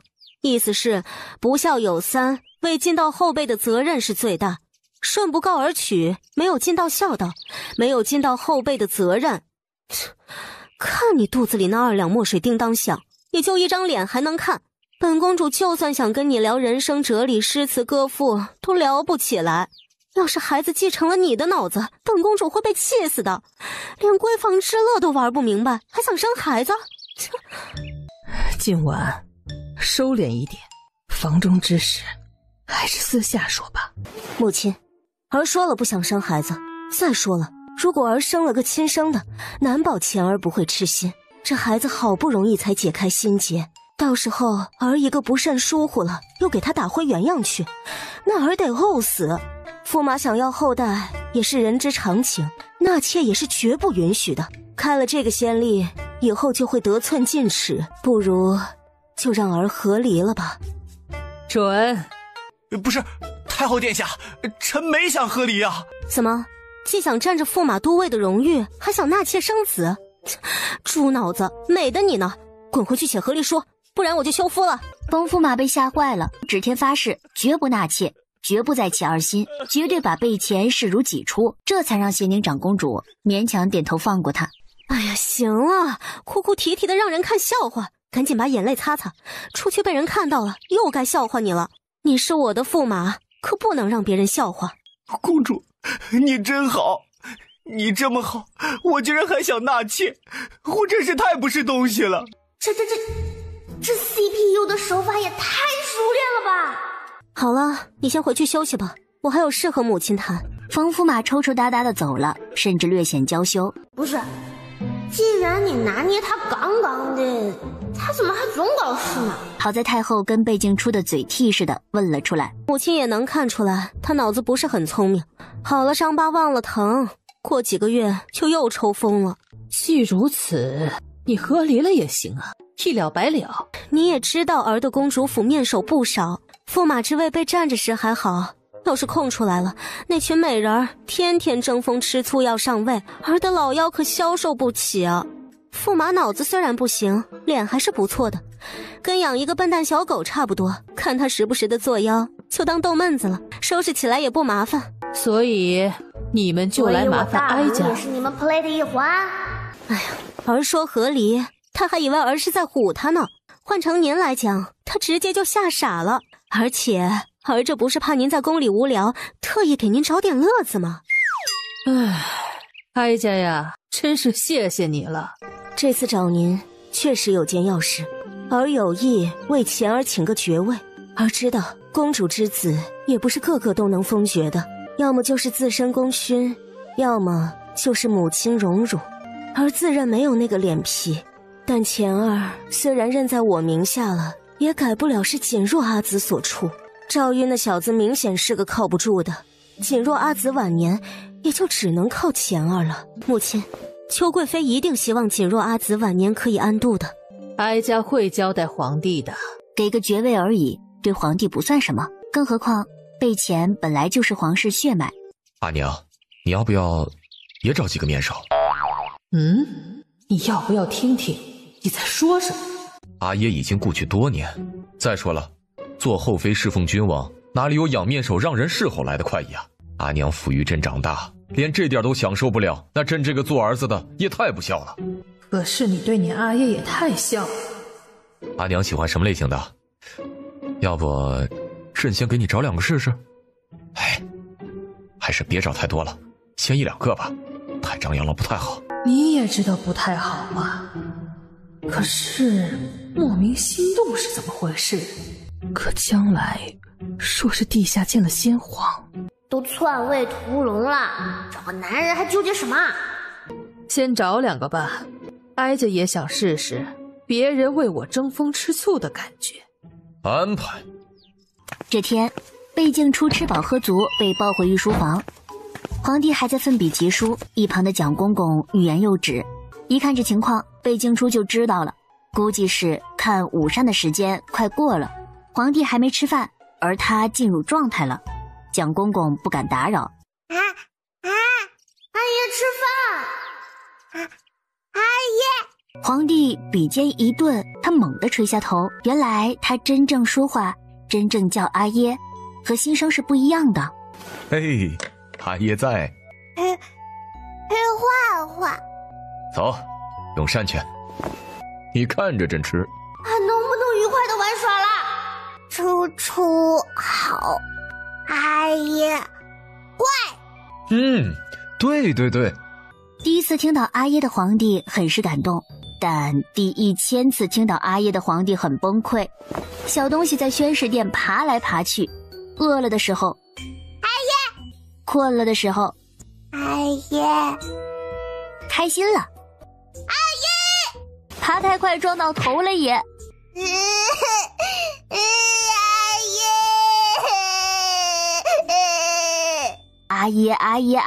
耶。皇帝觉得自己现在听到阿耶这2个字都害怕，果断把他丢给了太后，霍霍大母去吧。朕不敢贸然推广至全京城，只能一步步扩大改良的范围，不能及时给爱卿封赏，让你受委屈了。臣愿游历四方，为大越诸州寻找最合适增产粮食的方法。待封赏之日，陛下再召臣回京吧。爱卿此时无正当官职，游历大越容易受阻，何不等上个3-5年，接到封职之后再走？州府官吏皆不敢怠慢。一群纨绔子弟就能因为祖辈荫庇封官，哪怕什么功绩都没有就能得到职位。徐姐姐这么优秀，只因为没有女子做官的先例，就必须要先立个大功才能服众，好生气，烦死了。谢陛下为臣考量，但人生有几个5年呢？韶华易逝，现在是臣精力最足，热情最盛，最是年少意气的时候。不过是路途艰难了一些，但比起在家里虚度年华、颓废放纵，臣宁愿面对那些。臣希望在有生之年，能让更多的人摆脱极贫。朕会给你多派些护卫，望卿平安归来。哎呀，千万别死了！爸！哎呀妈呀，真结实呀！哎，要不是我现在力气变大了，准得出丑。宝宝，你有点重哎。朝廷难道就没别人了吗？要靠你一个女孩子去游历研究？我大越人才辈出，才有人创造的方法，种出来亩产增了80%的小麦。兄长，那个人就是我。陛下想等京城推行以后，再为我封赏。等会儿，你让我缓缓。你是说，陛下说的那个藏起来的奇才是你？许兰七被震撼了一把，好一会儿才消化了这个消息。他们祖坟什么时候冒青烟了吗？改天得去看看是不是祖坟着了。我们家的兄弟姊妹只剩你我2人了，你一个人离京，兄长怎么能放心呢？你一个女孩子，孤身在外多危险啊！陛下给我安排了1车的侍卫。那你1两够吗？穷家富路，在外面没钱，寸步难行。陛下赏了我5箱黄金。哦，既然陛下赏你了，那你阿嫂准备的财物你应该不需要了吧？那我就……需要的。在外出行，钱当然是越多越好的。谢谢阿嫂。陛下对你的优待也太好了，为兄甚至觉得自己用处不大。姑妹这是要走了吗？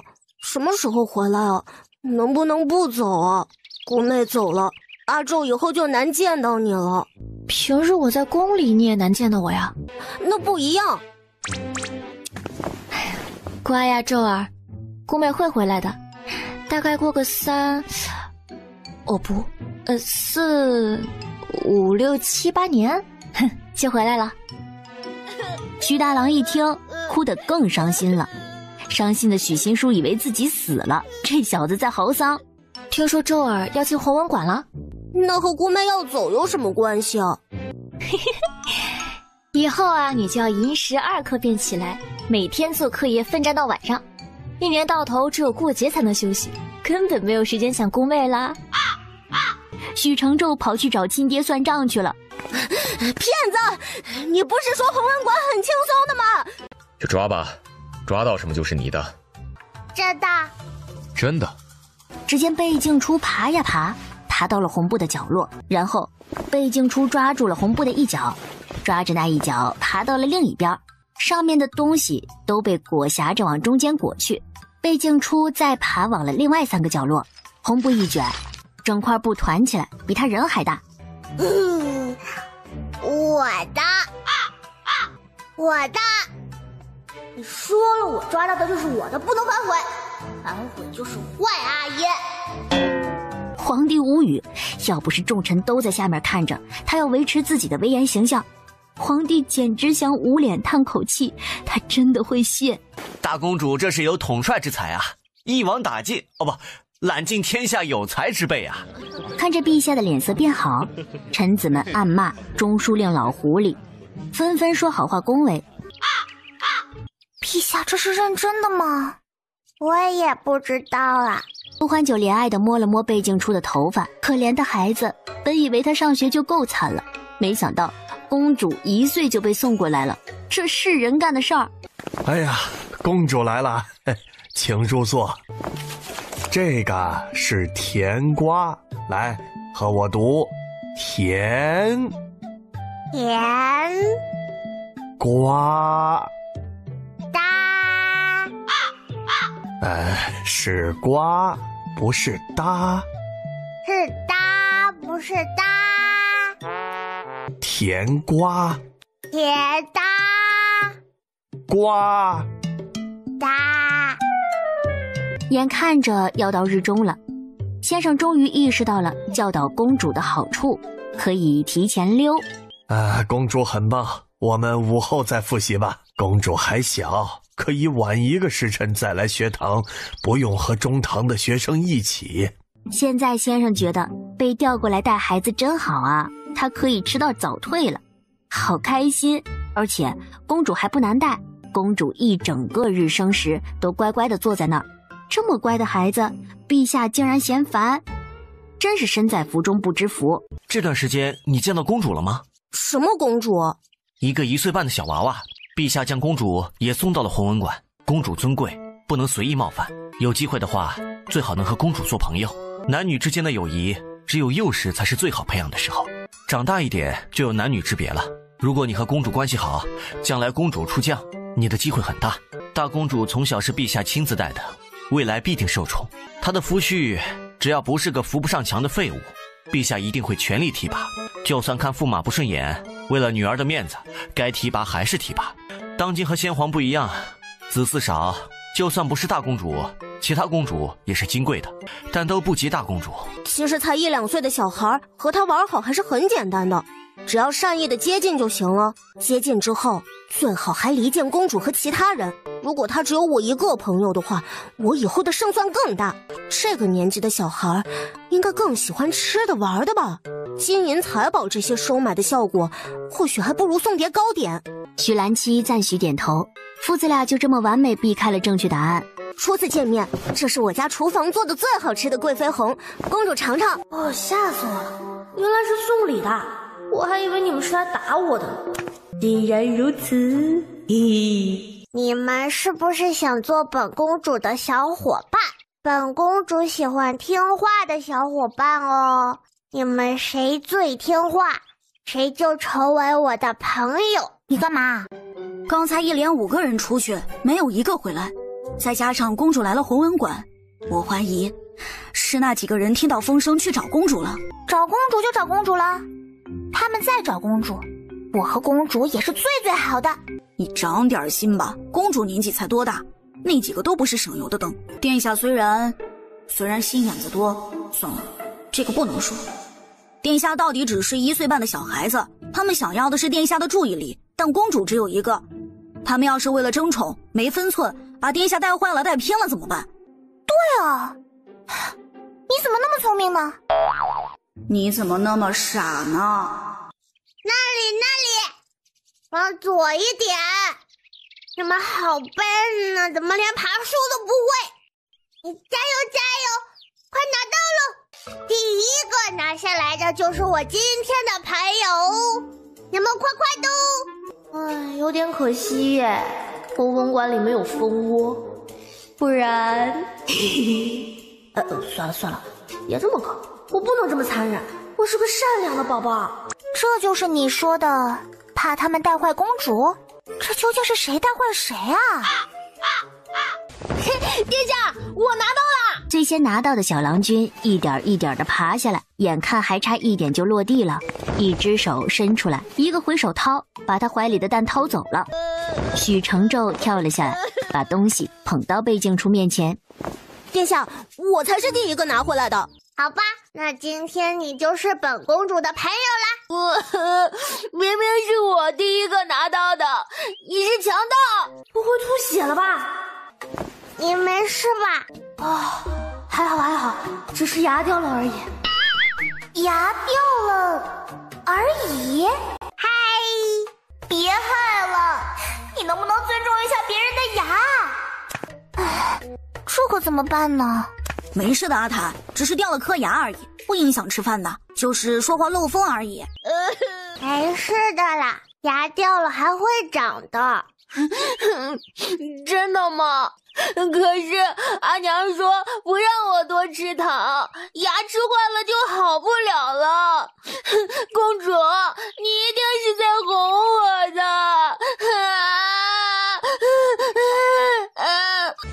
我是公主，我说会长就会长，本公主命令你一定要长出来。公主好厉害啊，竟然还能命令她的牙。公主，鸟蛋是我先拿下来的。我知道呀，但今天的朋友不是你哦。我为什么呀？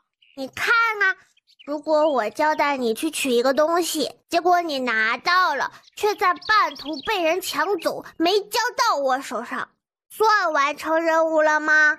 那假如你是一个将军，我让你去打一块地盘，你攻入城门了，以为成功了，下一秒你发现被包围了，是别人的计策，这叫你赢了吗？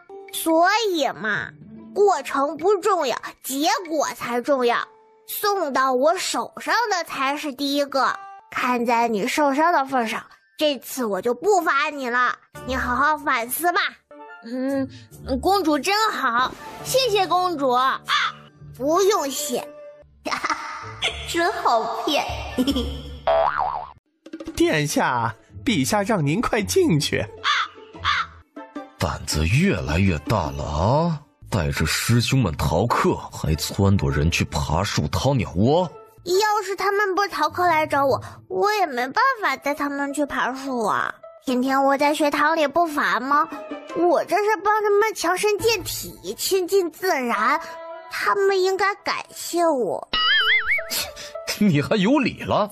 哎呀，我错了，下次还敢来。要不是能听见心声，我就被糊弄过去了。不行，得给这个小混账一点教训。陛下到了。这是哪儿啊？回公主，是咸池殿。哦，这不是贤妃住的地方。等等，贤妃！救命啊！进去吧，大公主。哎呀，我错了！还跑什么？我很可怕吗？不可怕，一点儿也不可怕。看见前面地上那个洞了吗？锤丸玩过吗？公主今天只要把球打进那个洞里，就算成功了。对不起哦，贤妃姨，给你的地方砸了个坑，我给你小金豆好不好呀？什么贤妃姨，叫师傅。主孙，方贵妃求见。请进来吧。初初有没有想姨姨啊？有的。小骗子，想姨姨的话早就来熏风殿了。好阿紫，你悠着点儿，初初还小，你可别像训练你那些小宫女一样练的。我是那般没有分寸的人吗？自然不是。练她当然要比练其他人更狠才行啊。就是这种苗子不好好练，简直是暴殄天物。被我遇到了，还能放任他浪费自己的天赋吗？不存在的。初儿乖，师父一定让你成为在世高手。我不要，好可怕！对不起啊，初初，姨姨这次也帮不了你喽。一般人第一天做这些姿势都不能维持住，因为对身体的掌控力不够。你再习武一道，真的根骨上加。行了，今天动了这么久，初儿应该也累着了。其实并没有很累呢。谁在说话？师傅，我累了。虽然不累，但是好想坐下哦，练招式一点都不舒服。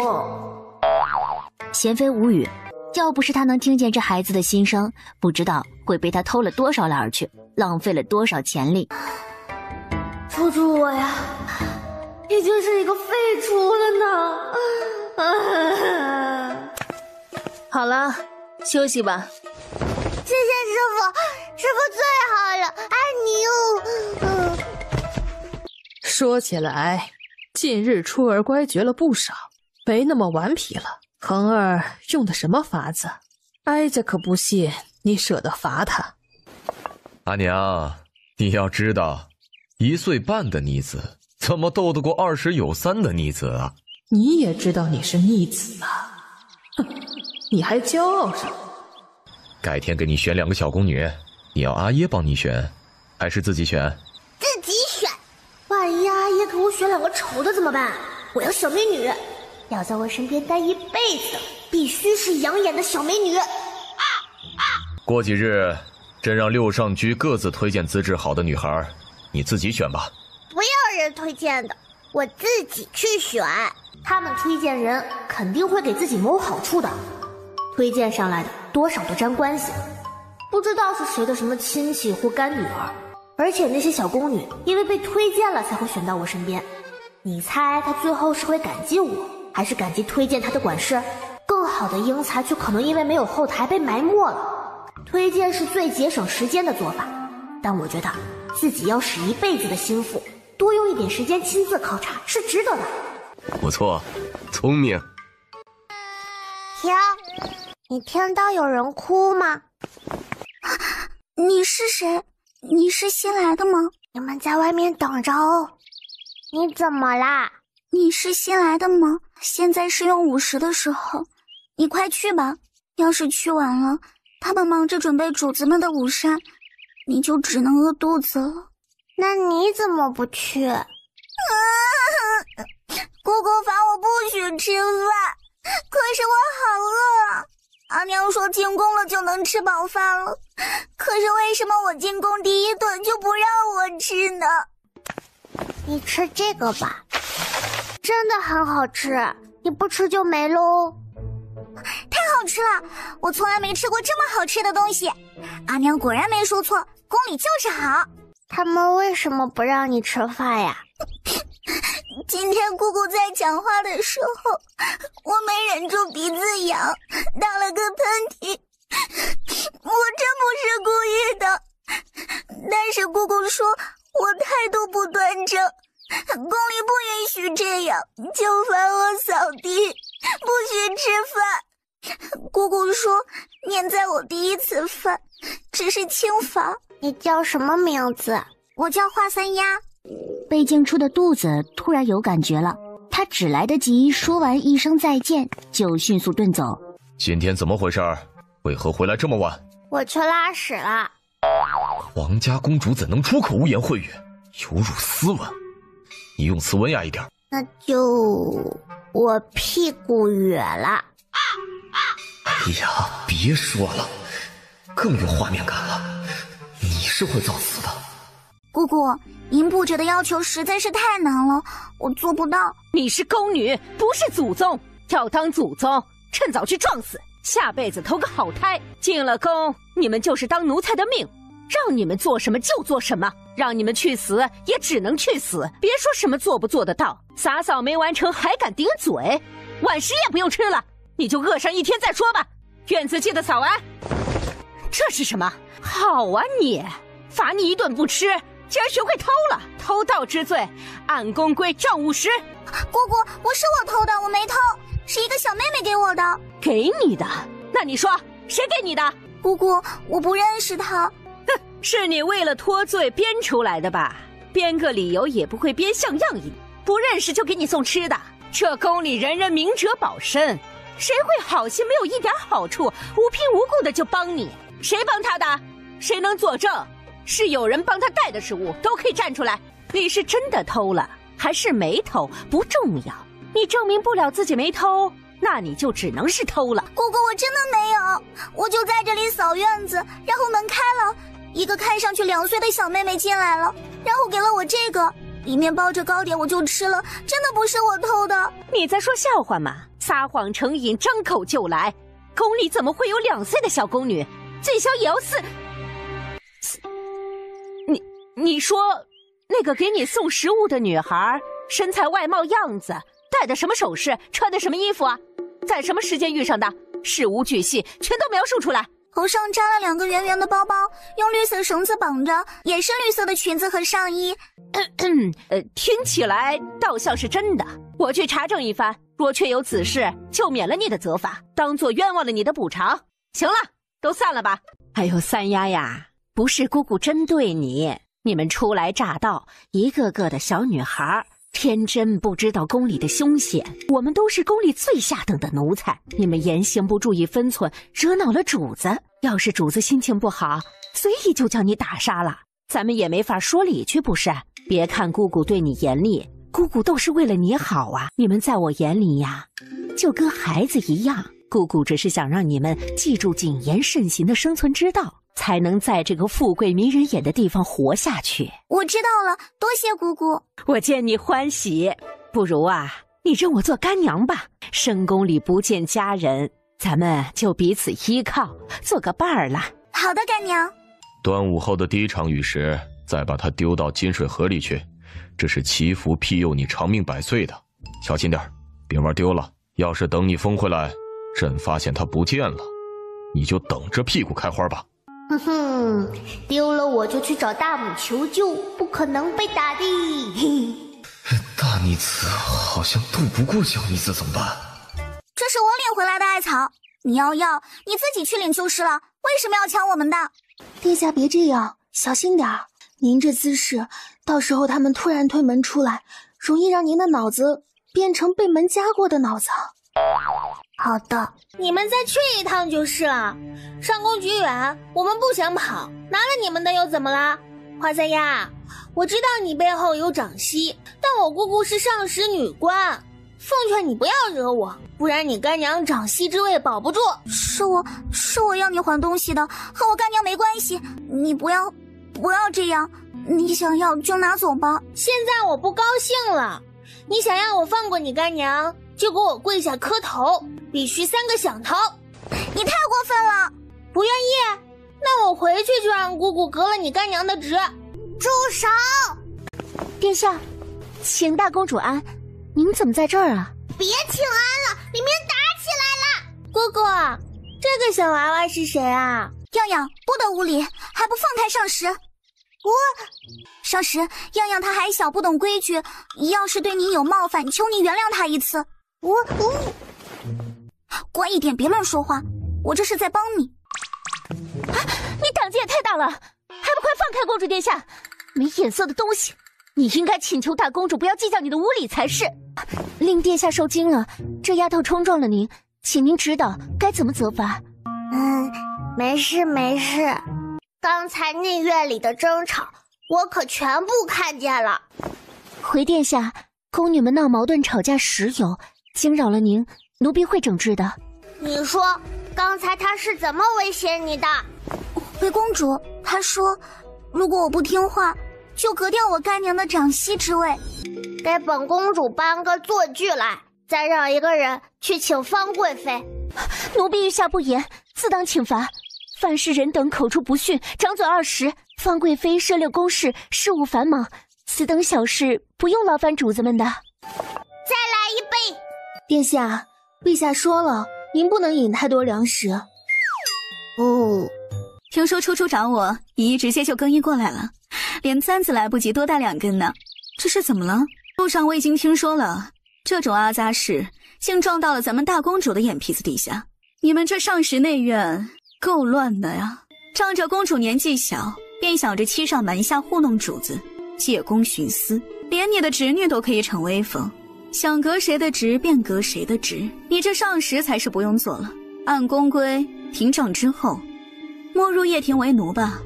你的贴身宫女有人选了吗？虽然选谁是你的自由，但是阿爷还是想说一句，选人不能只看脸，心性忠心才是最重要的。他要学会自己解决问题，而不是添麻烦。有事了躲在主子后面，反而要你解决。阿姨，你在说什么呀？你是以为我要选华三丫吗？哎呀，当然不是啦，我只是找不到人玩，找个玩伴而已。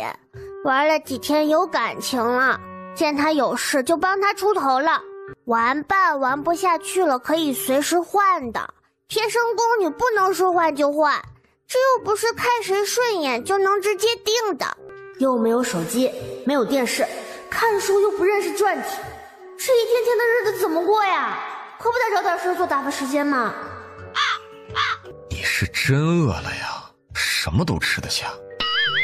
怪阿爷没能及时给你选玩伴，让你太孤单了，连区区小宫女都能处出一丝友情来，看来不能再拖了。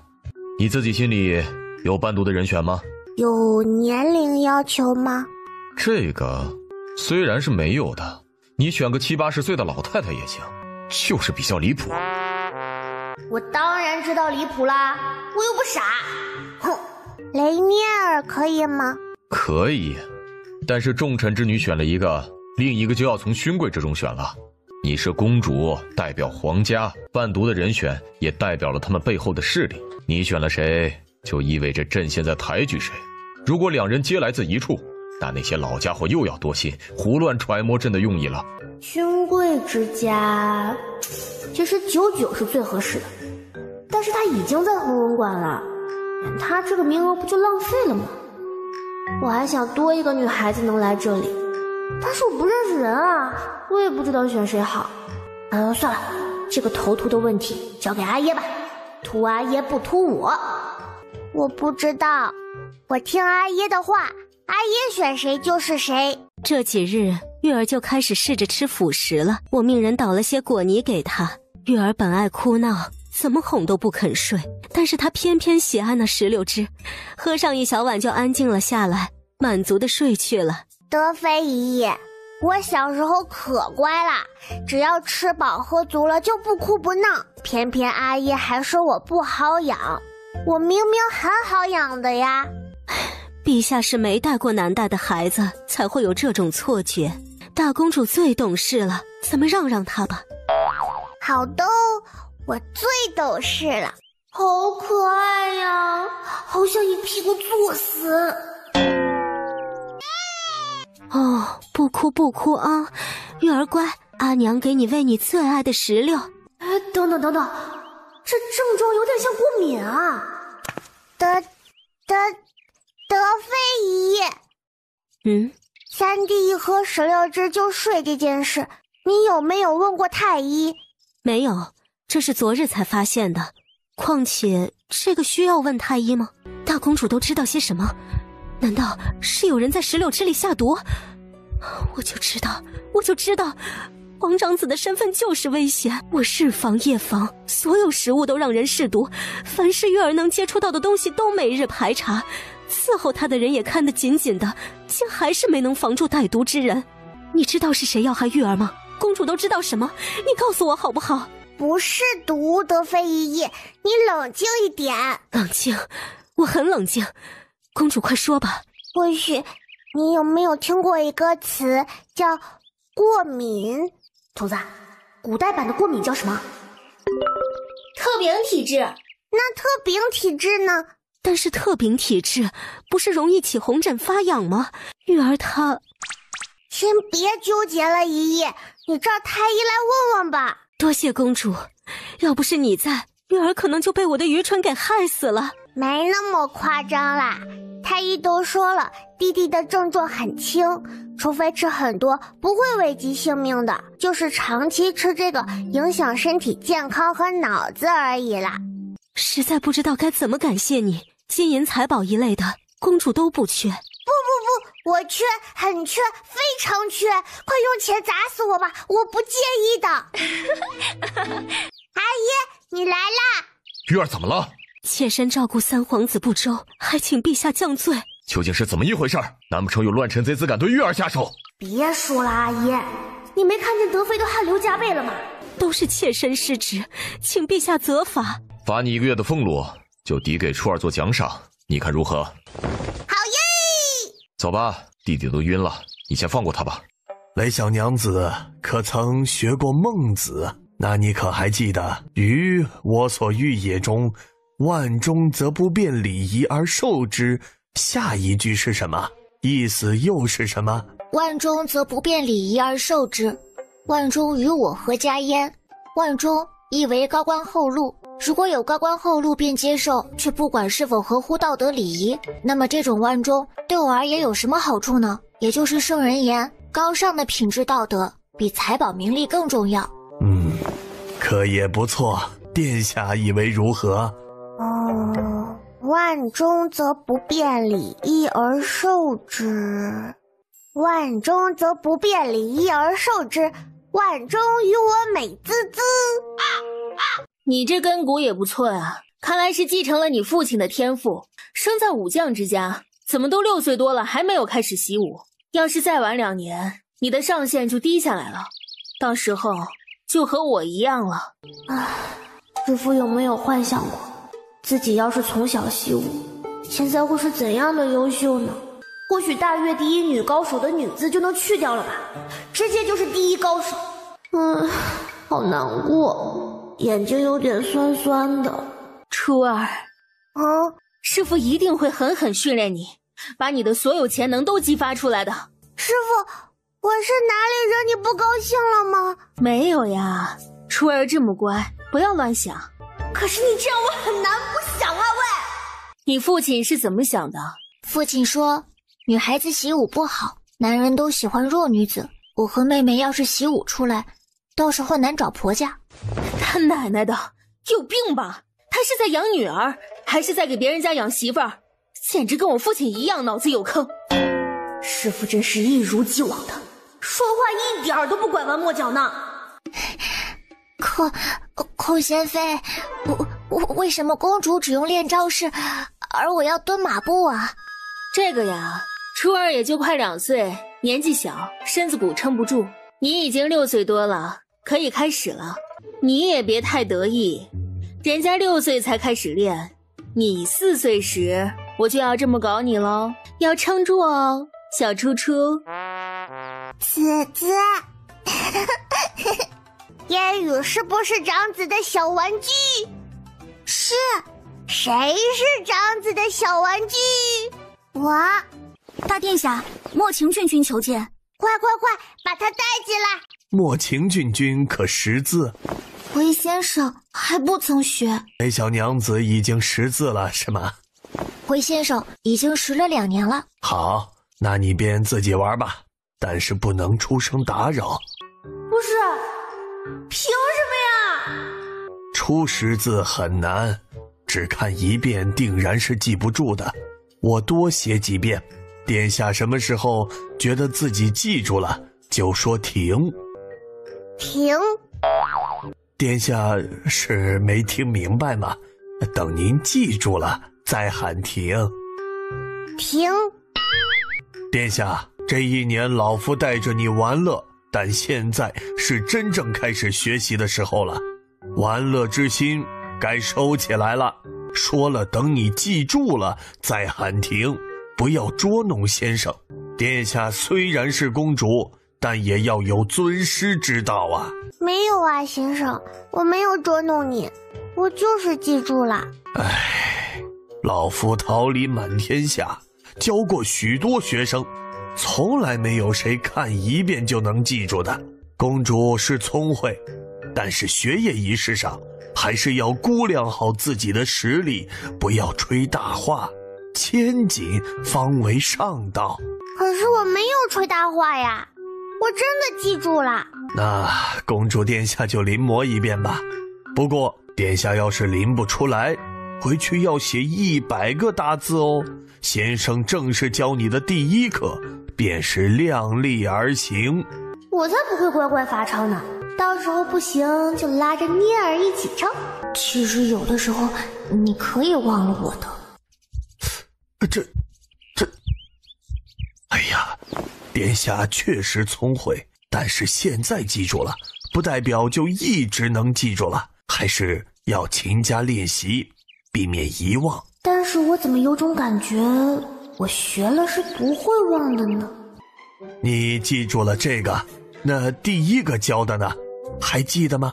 可别捡了芝麻丢了西瓜，捡一个丢一个，学了1天下来什么也没记住啊。我没忘的。哎呀，好，没忘。殿下聪明伶俐，今天教的100个字，殿下都记住了。时间还早，先生可以再教100个。我早点学完了，也可以和念儿一起看画本了。出息呀！先生，可是我还没记住。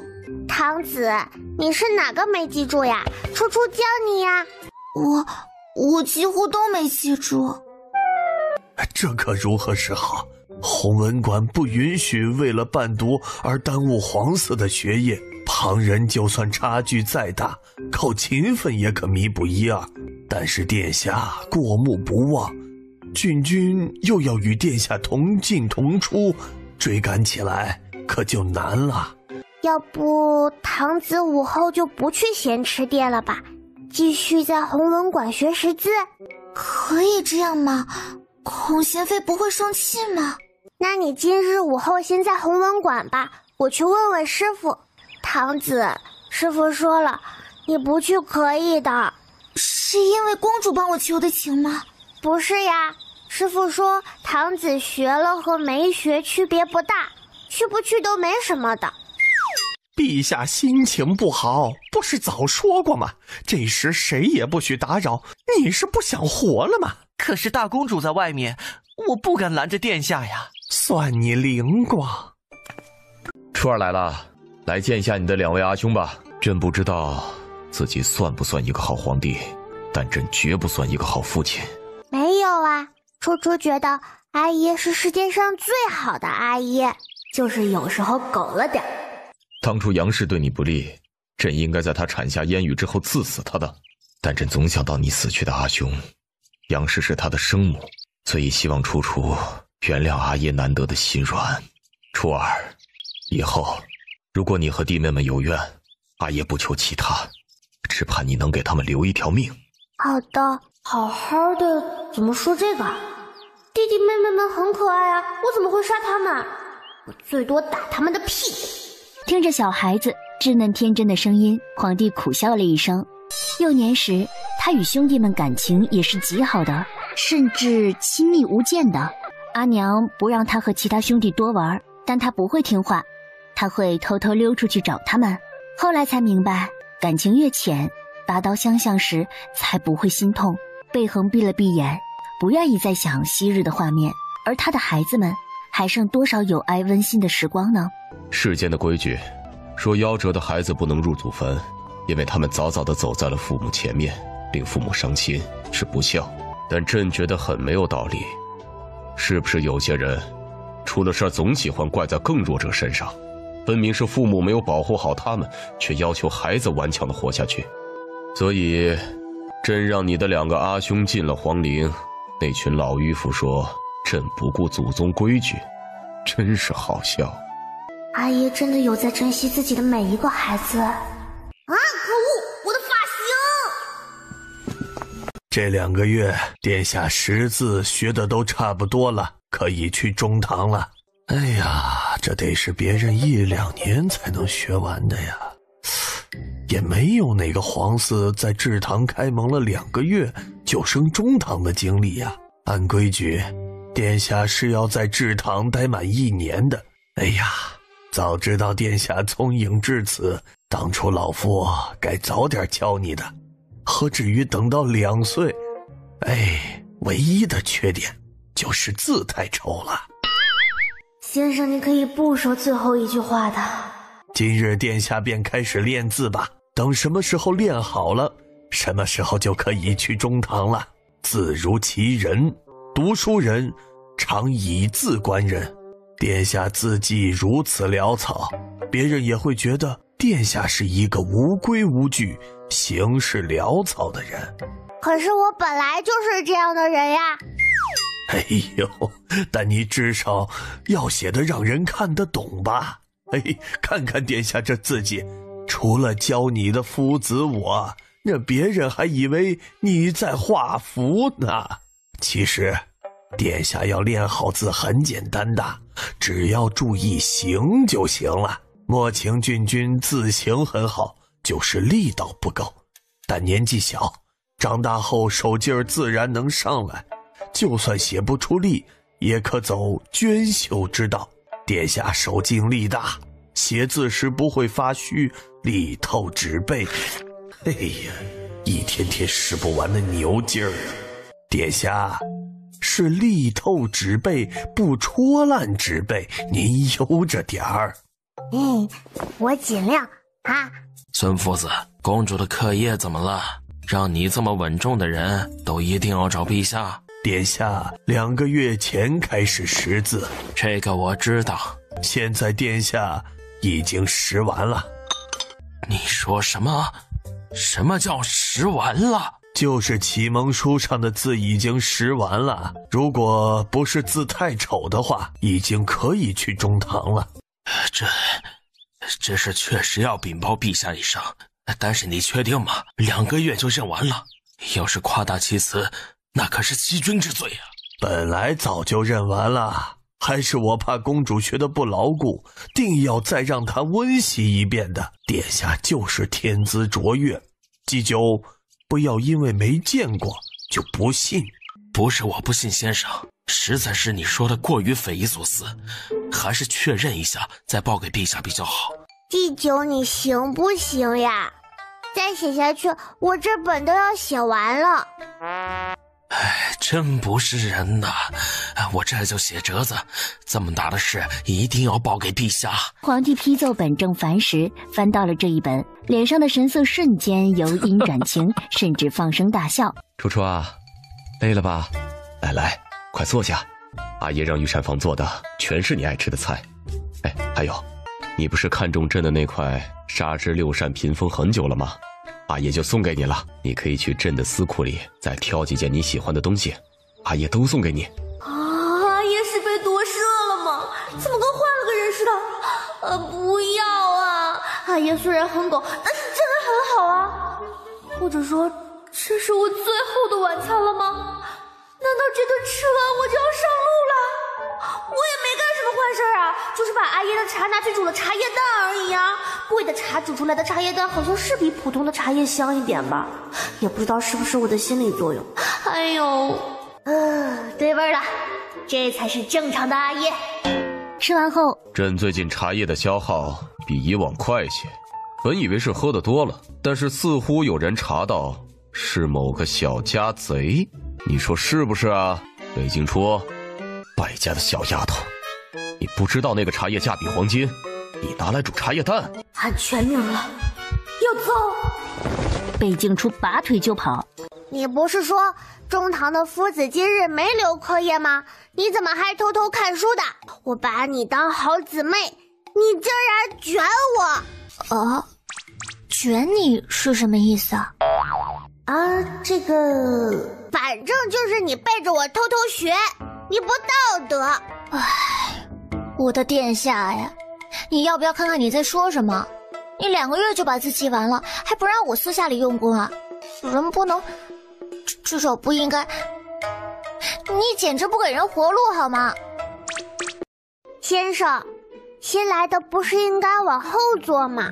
确实，但是弘文馆本就是为了教导皇子公主而建设，殿下要是也排到后面去，不就本末倒置了吗？好不容易来了个小殿下，先生一定会竭尽所能好好教你的。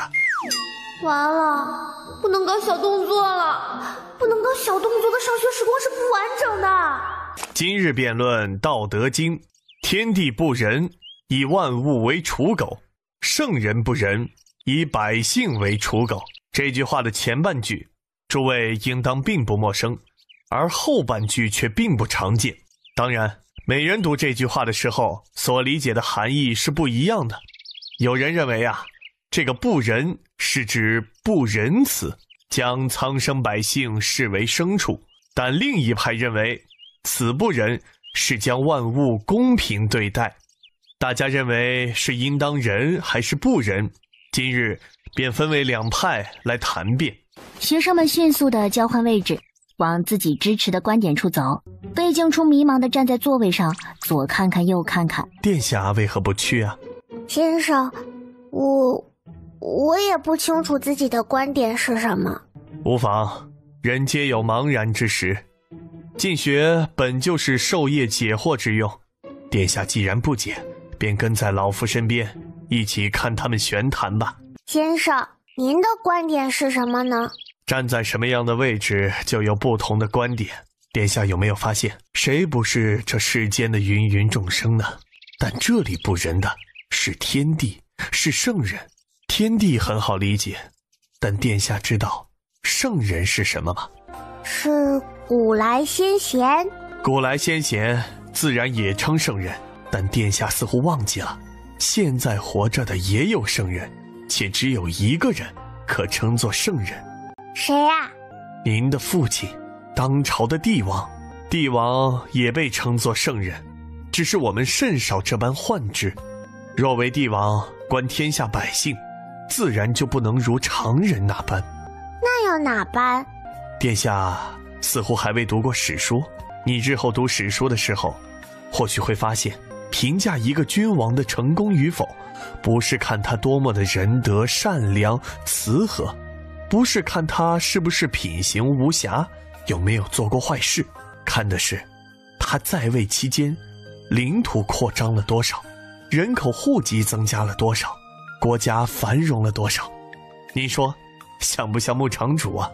看他的财富，就看他圈养的土地扩大了多少，饲料丰美了多少，养的肥羊又多了几只。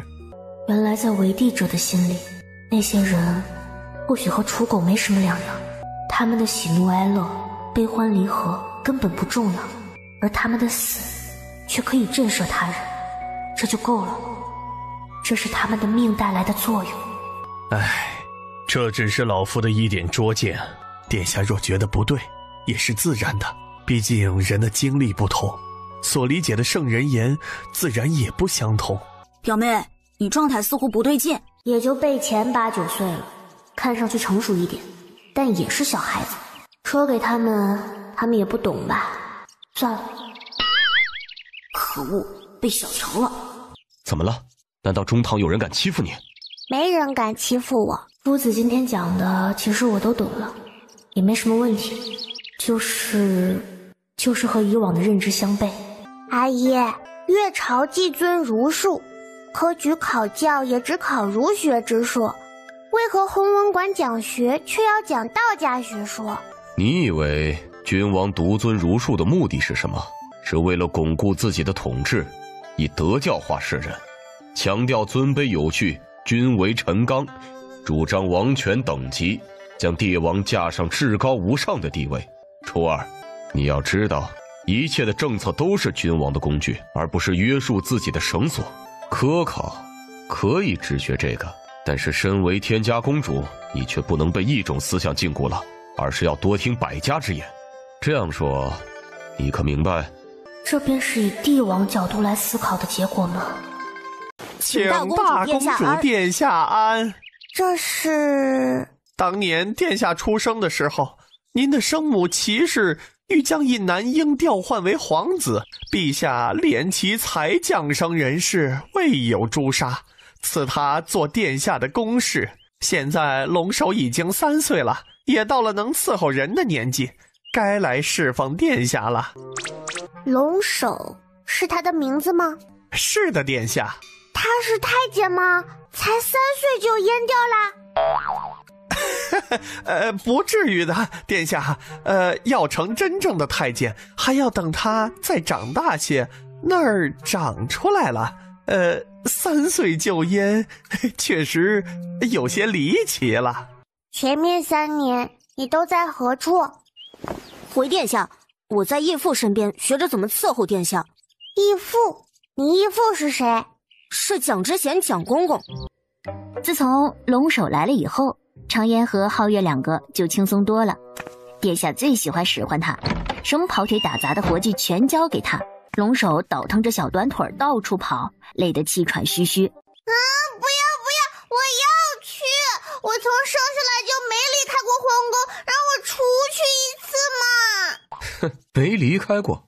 你小时候还跟着许新书一起出宫看热闹，还跟着芳菲一起回家省亲，弟弟妹妹们才是一直没出过皇宫。你这小街溜子，已经进进出出好几回了。忘了吗？好尴尬哟。那又不是我主动想出去的，我又不能说话。想反驳，但反驳不了。是他想出去的，但小逆子确实说不了话。我那时候还小，没有记忆，已经忘了，都忘了，不算。真的忘了吗？我是没忘，但是正常的小孩子应该是忘了的。阿叶难道还记得自己刚出生时候的事情吗？我就是不记得了，不记得就不算出过。我也要和你一起去禁院。其实禁院也算皇宫。啊？我怎么不知道？那是因为你傻，自己家的后花园你都不知道。等你再大点儿，你想去玩就去了。贝静珠勉强接受了，等人走了以后，他才反应过来，可恶，被诓了。等他长大，还用阿爷允许吗？他自己就能偷偷溜出宫了。他要争取的不是现在就能出宫玩的权利吗？果然太小了，还是玩不过这个狗暴君。今日秋猎，年纪大些的学生们啊，都被家中长辈带去了。知道你们今天也听不进去课了，今日一天就上骑射吧。他们在外面弯弓搭箭的，咱们也在里头活动活动。射箭挺好玩的，尤其是偶尔有成功射准时，心满意足的被静出，就是个有良心的乖宝宝。他对自己之前的无理取闹很是愧疚。阿姨，对不起，初初错了，你是为了我的安全才不带我的，我知道。那你决定怎么认错？陪我的小金库吗？可是我舍不得呀，给阿爷揍一顿。不行，好痛的。那要不我再去气一下大母，这样就公平了。今日便讲女戒。学生不解，弘文馆中多为各府郎君。再者，弘文馆的初衷是教导皇子公主，现在没有皇子进学。先生讲这个是想教导公主殿下女德女训吗？据学生对陛下的了解，当今是不会想让自己的女儿学这些的。各位稍安勿躁，女戒毫无疑问是归属女子行为的书，但读一本书，只读它的内容，无疑是片面的。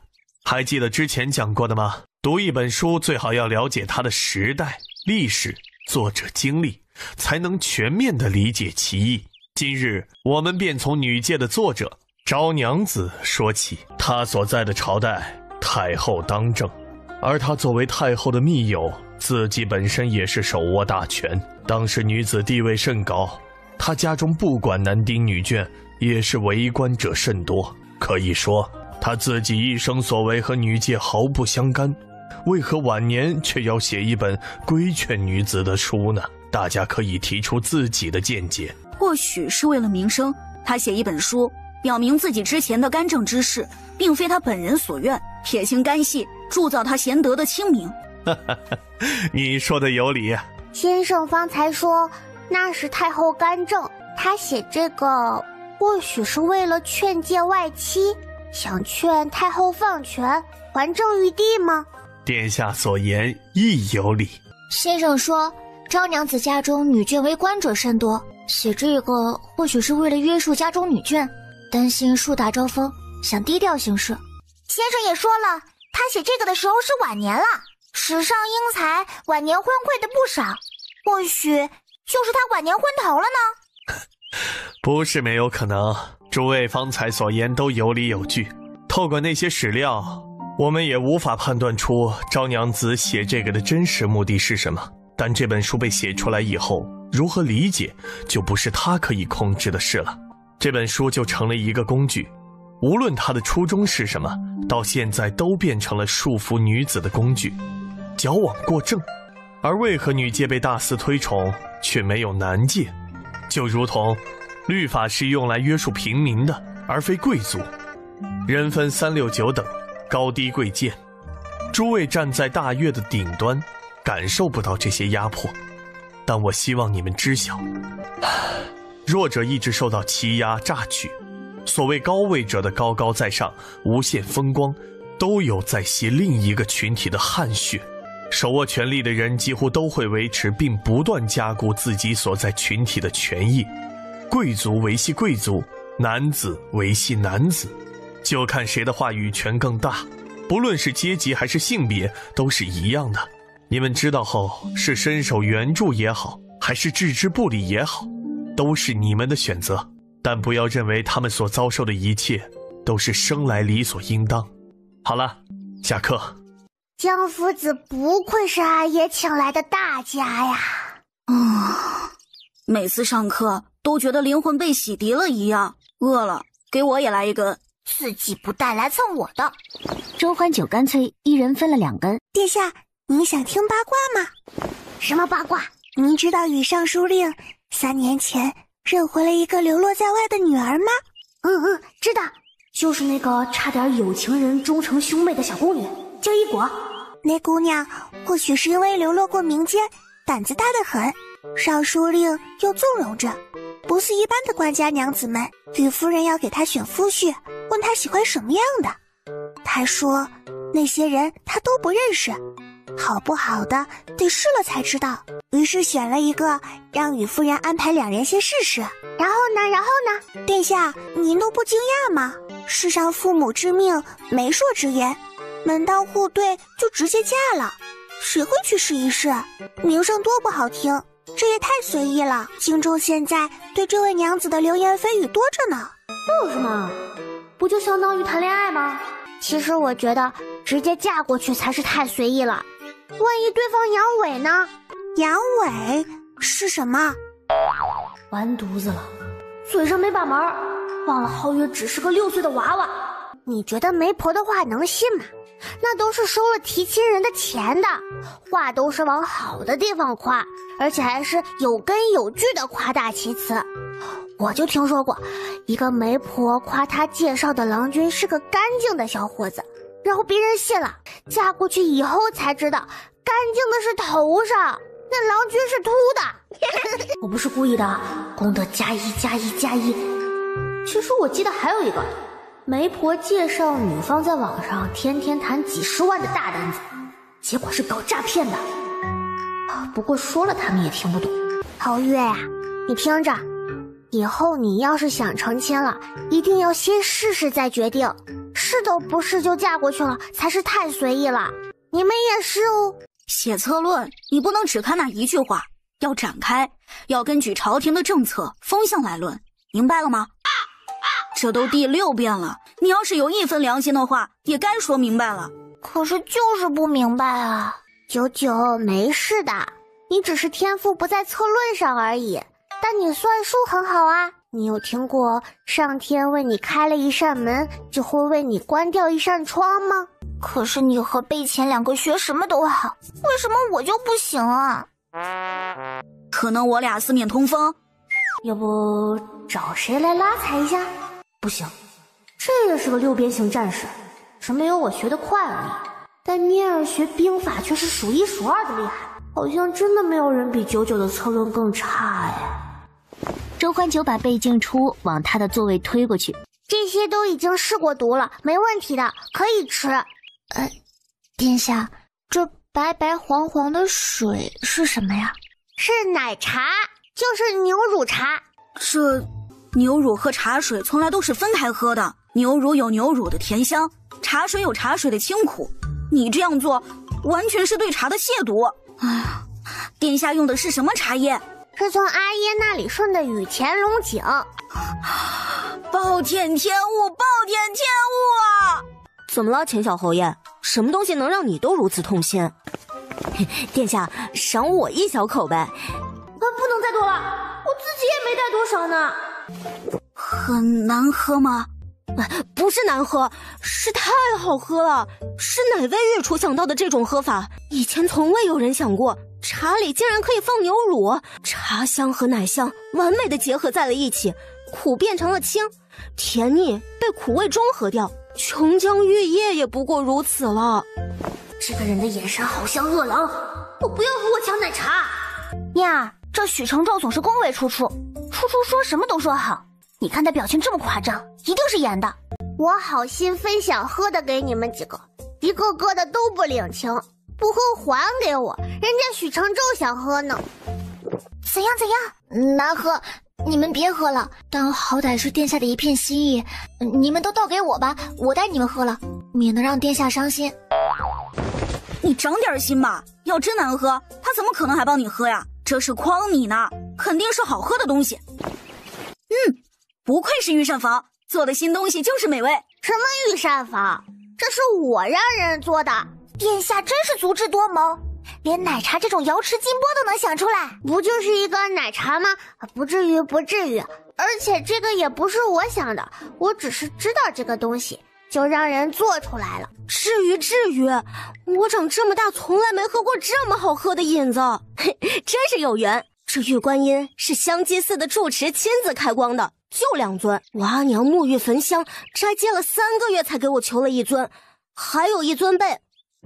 没事，你们聊，我先去温习功课了。他跑什么？感觉慢了一步就有人打他一样。可能是说错话了，差点接了我的短呗。这东西是广德长公主送的，阿娘让我收下，说我靠她得了个爵位，以后要给她送终，她要送我东西，不收白不收。以前要是能得一个这东西，我怕是得把她供起来，在阿娘身边待了3年。我好像明白了，广德长公主以前为何那么歇斯底里了。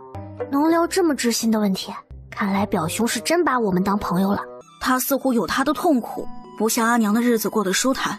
她忍受着丈夫送走了孩子到婆母身边，她过得很压抑。但我不明白，这些明明都是可以避免的，没有人逼他，他为什么要逼自己做一个好妻子、好儿媳？而这一切也不是我的错，为什么要让我来当他发泄的工具？最近我想明白了，因为我是他生的孩子，和他有世界上最亲密的关系，他觉得我不可能离开他，无论他做了什么，他都对我有绝对的控制权。突然很想感谢当初果断的自己。哎，说到保平安，我这个玉观音远远比不上殿下身上的平安扣吧？听说这是国师所赠，众位皇嗣中也只有你有。只有我有吗？那还真是怪了。阿爷叮嘱过我，让我一定要随身带着。是要随身带着。摘星楼一向神秘，国师甚少牵扯红尘事，但比起虚无缥缈的神，国师送的东西作用应该更大些。因为没用的话，陛下会找他算账的。好有道理。严楚有没有通过第一关？通过了。命倒是大，你把他的身世告诉他吧，给他说清楚，他的生母因为私通被朕诛了全族。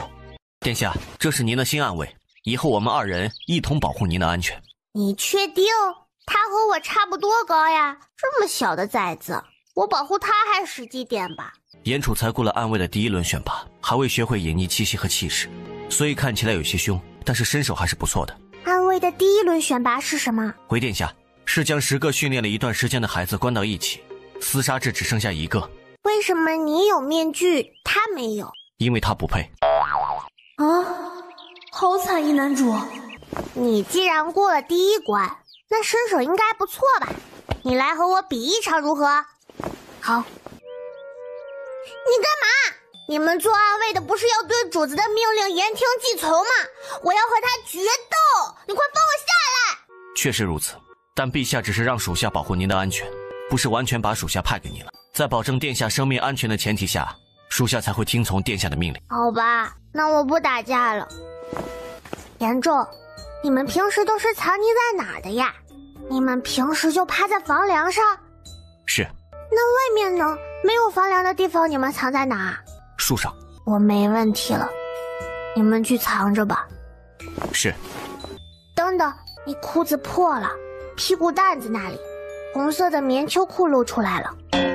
殿下，上师局的人送您午后带的点心来了，进来吧。丹丫，你是没睡好吗？奴婢失态，是有些精神不好。严重，属下在。你先带着他回去练练身手。是。怎么就让他回去了？不是今天才来的吗？今天只是让你见一见，有些事儿不能让他听到，因为朕告诉了他自己的身世。你想要用他，就要保证他完全的忠心。这次正好是个测试的机会。你以前无聊时有一个当玩伴的小宫女，她最近起了异心，你注意到了吗？阿爷怎么知道？哼，小没良心的。阿耶对你的事一向上心，你想自己查，还是让阿耶直接告诉你答案？我自己查，我先练练手，不行再找阿耶，正好也可以试试皓月的本事。我可是有靠山的。巫蛊娃娃是和他住一起的小宫女说的。今日奴婢找了个机会，趁他们不在的时候偷偷溜进去，把枕头拆开了看，发现是一个布娃娃，上面画满了符文。所以奴婢怀疑是巫蛊。我与他无怨无仇，他也不可能知道我的生辰八字。他这是要做什么啊？害了我，对他又有什么好处？而且我明明是救过他的，算是对他有恩吧。他为什么要恩将仇报？难道运气真这么差，遇上一个白眼狼？奴婢也不知道他是怎么想的，毕竟奴婢不是这么不知恩的人。想知道他的目的，或许要进一步的查探。不用查探了，他上次来送点心的时候左顾右盼，像是在我的寝宫里找什么，那就直接给他个机会。长烟阿紫，我来给公主送点心了。公主在孔贤妃处还没回来，我也有些忙，你直接进去放在桌子上就行了。我先走了。严楚伏在暗处，见一个小宫女走了进来，他四处搜寻着，拿走了桌案上的一张手绢，他应该阻止的，但却没有挪动脚步。长烟阿紫，你杵在这儿做什么？挺吓人的。你刚才在里面做了什么？没做什么，就是把点心放了而已。就放个点心，能磨蹭这么久？三丫，殿下以前帮过你许多，你可不要反咬一口。长鸭子，没凭没据的，你可不要随意污蔑人。站住！丹丫，跟我进来。殿下，殿下说话没有你反驳的余地。华三丫，殿下平时和气，对你好，你可别蹬鼻子上脸。再多说一句废话，我就直接让人拉你下去。张嘴了。严楚、严重，都出来吧。刚才他做了什么？偷走了一张手绢，就在他身上。长耶，找人进来搜身。不，殿下，奴婢自己交出来，不要让人搜身。你为何要盗窃？是奴婢贪财，奴婢知罪。皓月，这画风不对啊！为什么阿耶一个眼神，蒋公公直接就明白了？多帅啊！完整的说出来，感觉都没有逼格了。皓月好笨啊！把布偶拿出来吧。我们就算不是朋友，好歹也有些交情。我帮你不算多，小恩大恩也都是对你有恩。不论是做主子还是做玩伴，本公主似乎没有哪里对不起你。你为何要害我？奴婢没有想害殿下，只是什么？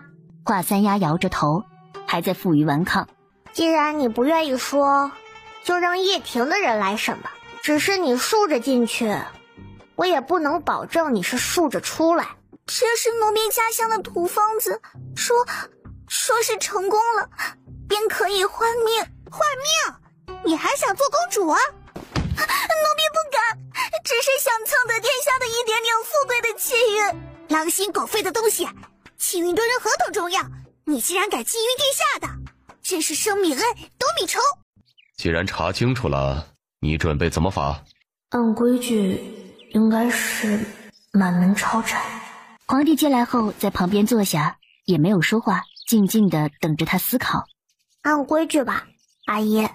好，但是这个宫女，朕要你亲自处决。珠儿，阿爷发现一个问题，你对生命总有一种莫名其妙的不知从何而来的敬畏，你似乎总觉得人命很珍贵。杀个人吧，初儿，没这么可怕，人命是最不值钱的东西。你如果想做一个开天辟地的公主，想实现你的理想，就不能把人命看得太重。杀了他，死得痛快，对他来说也是种幸运。魏静初可以下决定，可以判决华三丫受到处罚去死，但是亲自动手，亲自让一个生命消失在他手下，这太可怕了。他做不到，他做不到。唉，也罢，你才4岁，又心善，对你寄予这么重的厚望，是阿耶在为难你。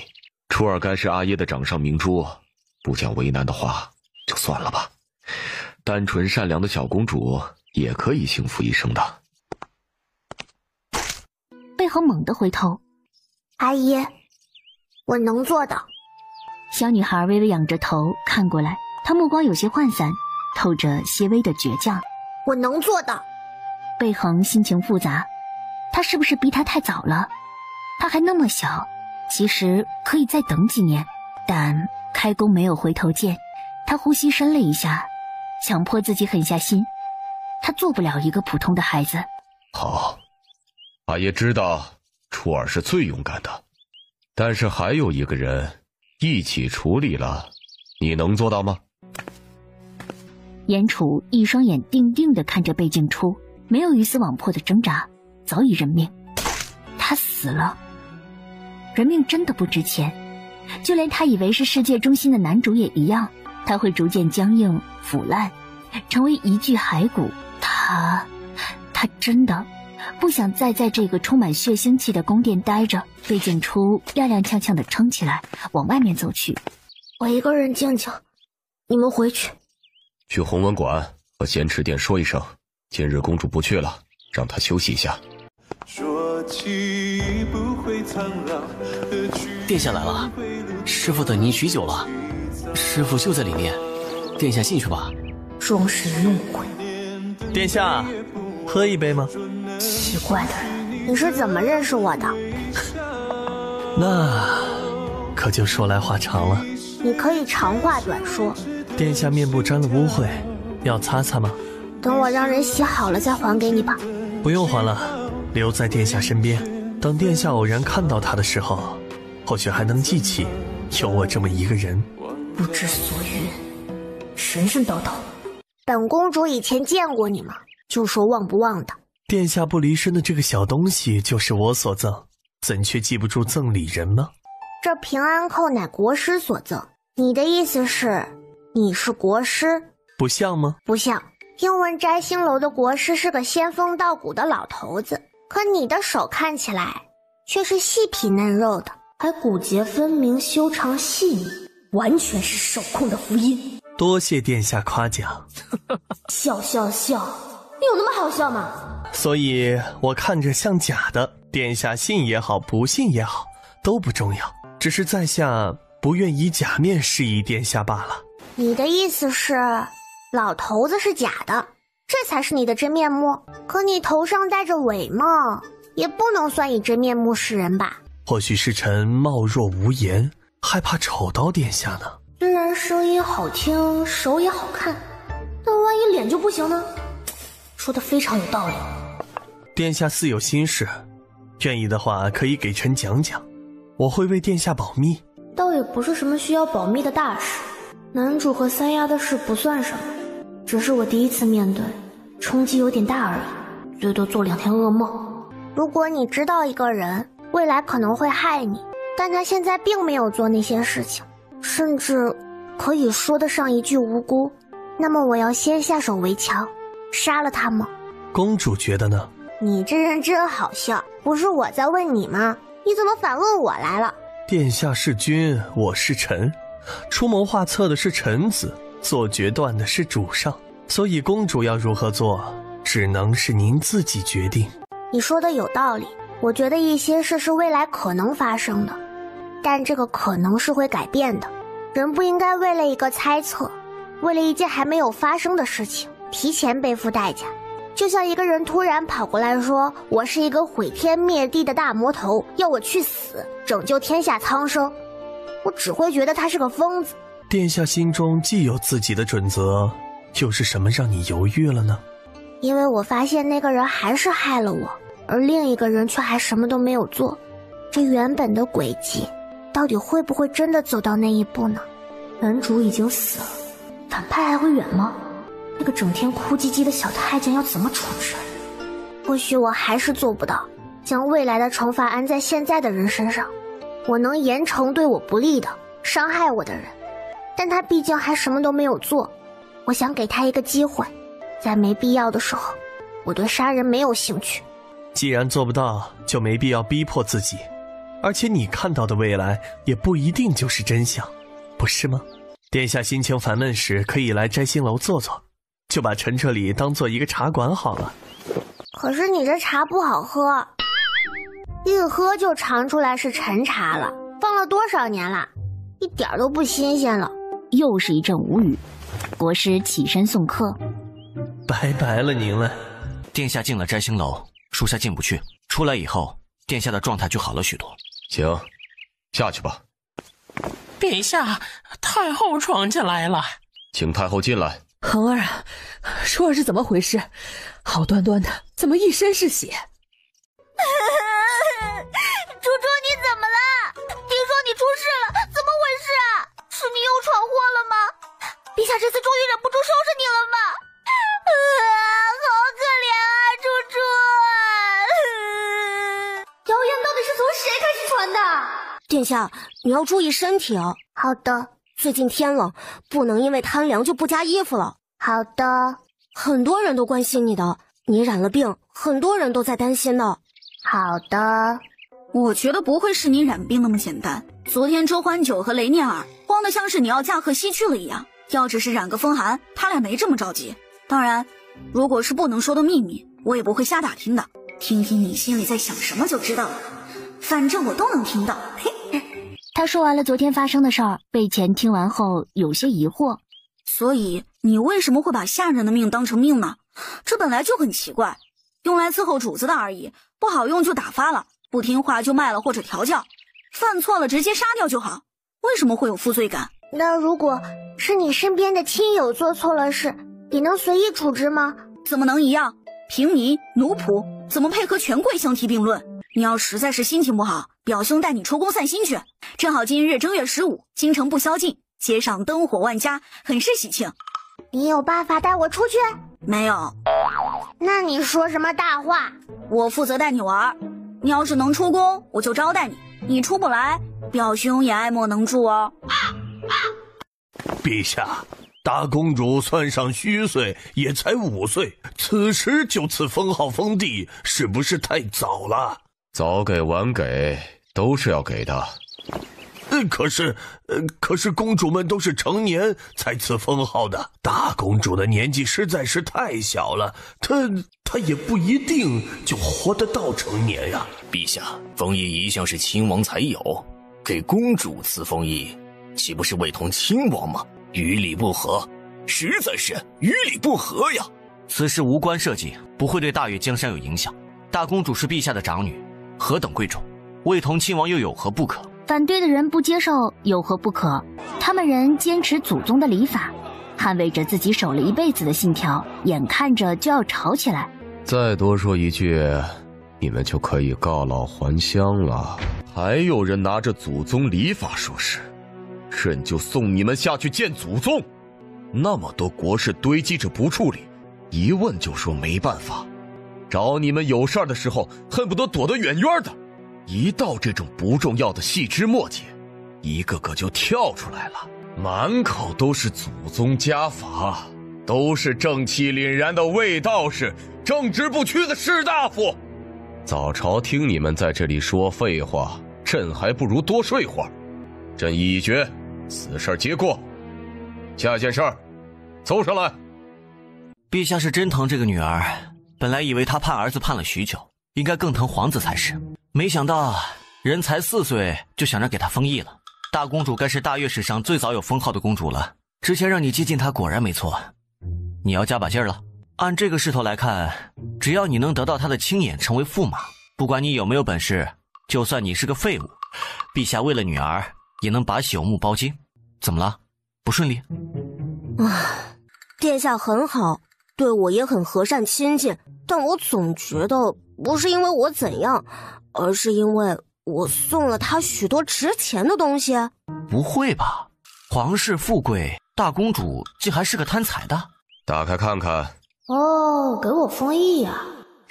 什么？给我封邑？意思是说天雾以后的税收都给我啦？也不是都，地税会给一部分交于殿下。我去，发财了！阿姨真好，谢谢阿姨。贝静初很高兴，高兴的像是忘了什么，直到午膳都吃完了，他才勉强想起来。阿姨，我想出宫玩去。好，好像没有发挥的余地耶。那我要凌晨才回来，我要看灯会。这次总不能痛快答应了吧？要是他不同意的话，我就……好。那我还要带上念儿他们。好。可恶，我真的没法闹了，感觉有点憋屈，是怎么回事？我只说了招待你一个人，你给我带这么多人。公主殿下，想要你表兄命可以直说，不用这么委婉。那你就只管我，我管他们行不行？你不是暗卫吗？现在改明卫啦。今日元宵，街上人多，属下容易隐匿，但不容易看到殿下。毕竟您很矮，容易被人群淹没。停！他们脸上洋溢的笑意，究竟是庆祝着节日，还是庆祝又熬过了一个寒冬？你来干什么？我不想见到你！你走！打你！他冲上来推贝静初，贝静初稳如泰山，没被推动一丝。被烟雨生气了，直接就开始踢踹起来。烟雨，你在做什么？你们动一下本公主试试。我在教育妹妹，谁也不能插手。突然发什么疯？坏人！你欺负我阿娘，你让我没有阿娘。阿娘被贬为才女的杨氏，这几日总是能偶遇杨才女。为什么弟弟妹妹都有阿娘，只有我和长子没有？我以前以为我和长子都是被阿爷捡的，原来我是有阿娘的。他说都是你们让我没有娘的。言语，你知道为什么不让你见你阿娘吗？因为你阿娘以前想杀了长子。你知道杀了是什么意思吗？就是死了，是消失在这个世界上了，再也见不到了。你想长子死吗？我不要见不到长子，我是长子的小玩具。怎么还记得这茬呢？我现在明明没有说了呀。所以阿爷和长子都没有让你见不到阿娘，只是让你小时候见不到阿娘，是不是特别好？那长子是坏人吗？人小就是好，还是那么好忽悠。常言，你去找方贵妃说一声，杨才女挑拨公主间的手足之情，让她禁足，不要再接触二公主。把二公主带进来。子子坏，不要管我阿娘，我要阿娘，言语阿娘。言语，别哭了，有话好好说。但完全没用，贝静初直接反手把贝烟雨按在地上，开始揍屁股。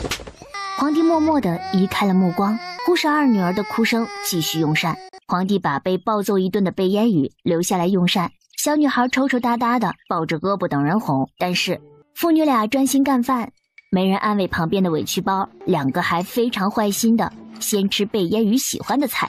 贝烟雨终于急了，只能蹭起身来夹想要的菜。刚刚什么玩意儿过去了？原来是我的又一个漏风小庙啊！你为什么不拿你长子的？分明他离你近些。我不敢。所以你就敢讲朕的？阿爷不会打我，但长子会打我，而且长子打是真打啊！哼，知道我要打你，还敢跑到我眼前来闹，长子倒觉得你是挨揍挨赏了。长子，阿娘和我说了，以后不会害你，不管他好不好。他的保证要是真的，就不会教唆你，让你来与我为敌。你一个才3岁多的小娃娃，骂也骂不过，打也打不赢。我要是真的厌烦你了，看你不顺眼了，日后针对你，你能讨得什么好？一看贝烟雨那懵逼的大眼睛，贝静初就知道这小屁孩没听懂。仇人呢？你阿娘被放出来，可能会伤害到长子，你要他，还是选长子？一定要选一个吗？他喜欢长子，可也想要阿娘啊。他强行闯进去看杨氏，5、6次也有1次能成功。虽然他闯1次就会挨一顿长子的揍，多来几次后，贝静初都懒得揍他了。殿下，杨才女被禁足，无诏不得探望。殿下是什么人？别说是禁足的，就是陛下的御书房都能自由进出，你也敢拦着？无诏不得进，谁来都一样。好家伙，你们是拦了，只是没拦住，对吧？我总算知道那熊孩子是怎么进去的了。你去找贵妃要手令。哼，大公主见到长辈也不问安吗？连礼数尊卑都忘了？殿下的教养就是这样的吗？果然是。礼数你是长辈，尊卑是我尊你卑。我就是不问这个安又能怎样？你还能对我做什么不成？你现在唯一会的就是教唆你的女儿和她的长子作对。你果然是怕了，我就知道让烟雨对付你是有用的。都是公主，谁又比谁高贵呢？要是我的儿子没死，哪里有你叫嚣的地方？都是你让我家破人亡，我杨家满门都死了，你凭什么能够安宁快乐的幸福长大？所以你别忘了，烟雨现在是你唯一的亲人了。你不怕死，你要报仇，那你不担心女儿，担心你现存世上唯一的亲人吗？你想说烟雨也是公主，也是陛下的女儿，我能把她怎么样？是不是？天真。我是被陛下亲自养大的，4岁就有封邑。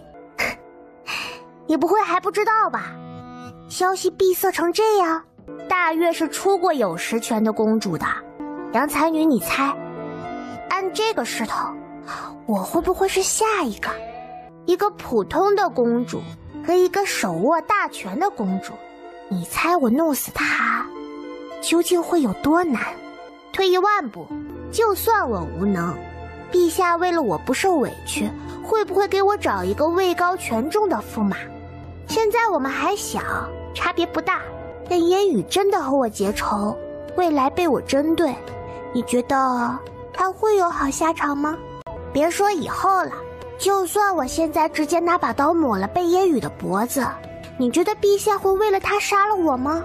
为了一个死去的女儿，处死他最偏爱的长女，最多是夺爵囚禁，时间一长了，陛下也就心软了，到时候我再哭一哭，装作悔过的样子，给阿耶认个错，就什么事儿都没了，最多是少了封邑，我还能继续过现在的快活日子，你信不信？大公主，是我的错，千错万错都是妾的错呀！殿下，烟雨还小，她是被妾挑唆了才敌视您的，妾以后再也不会了，一定会让她恭顺长子，不会再与殿下作对的。您对妾身要杀要剐都可以，别计较烟雨之前的冒犯。小雨儿，过来，来长子这儿。长子，你别这样，我害怕。救命啊！长子被妖怪附身了。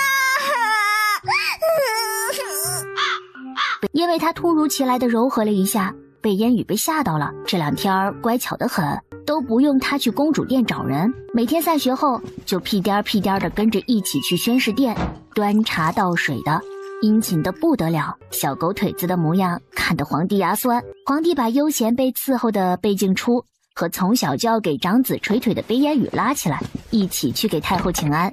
这一颗橘子啊，分外的甜啊，恒儿也尝尝。确实格外甘甜，初儿也尝尝。真是甘美。烟雨也尝尝。贝烟雨不疑有他，直接插了一块大的。我好酸。被烟雨酸出痛苦面具，另外的祖孙3人纷纷吐掉刚才含在嘴里的酸橘子。太后封慈大长公主携其女九阳县主，还有外孙求见，已经领到仁寿殿外了。让他们进来吧。大母，阿耶的姑姑，我该叫什么？姑祖母就行。外子被调任回了京城，回了京，妾也是该带着孩子们来向阿嫂请安的。这位是陛下的长女天雾公主。姑祖母安，表姑安。天雾公主安，九阳县主的丈夫，是齐家的郎君，因为天雾公主的生母齐氏想调换皇嗣，被株连刺死了。是他害死了阿耶。九阳县主捂住了儿子的嘴，朝着太后连连请罪。太后也不好再罚，挥挥手让他们离开。哎呦，不速之客，要是有事对大母说，肯定刚才就说完了。那等在这里，多半是冲着我来的，真晦气。齐氏犯了错，导致齐家被株连，这几个傻逼是怪到我头上了吗？天雾公主见到长辈都不问安的吗？刚才不是问过了吗？我觉得才一会儿的功夫，各位总不至于出什么意外吧？你，阿娘，姑祖母见谅，我不喜欢有人用手指指着我，换个人我就剁了他的指头了。不过您是长辈，我不能这样对你，所以请你收回你那无理至极、没有丝毫教养和风度的手指吧。你是恨我作为被害的人牵连了你的父亲，让你失去父亲，对吗？没事的，一切总会过去的。轻舟已撞大冰山，等你明天更不好了，你就会发现明天也挺好的。毕竟之后你再失去的就不只是父亲了。别做这个表情，丑死了，丑到我的眼睛了。你说什么？说你丑啊！真不知道弘文馆现在的夫子都是怎么教的。你开始读书了的吧？不评价贬低他人相貌的礼数都不明白吗？自然是知道的。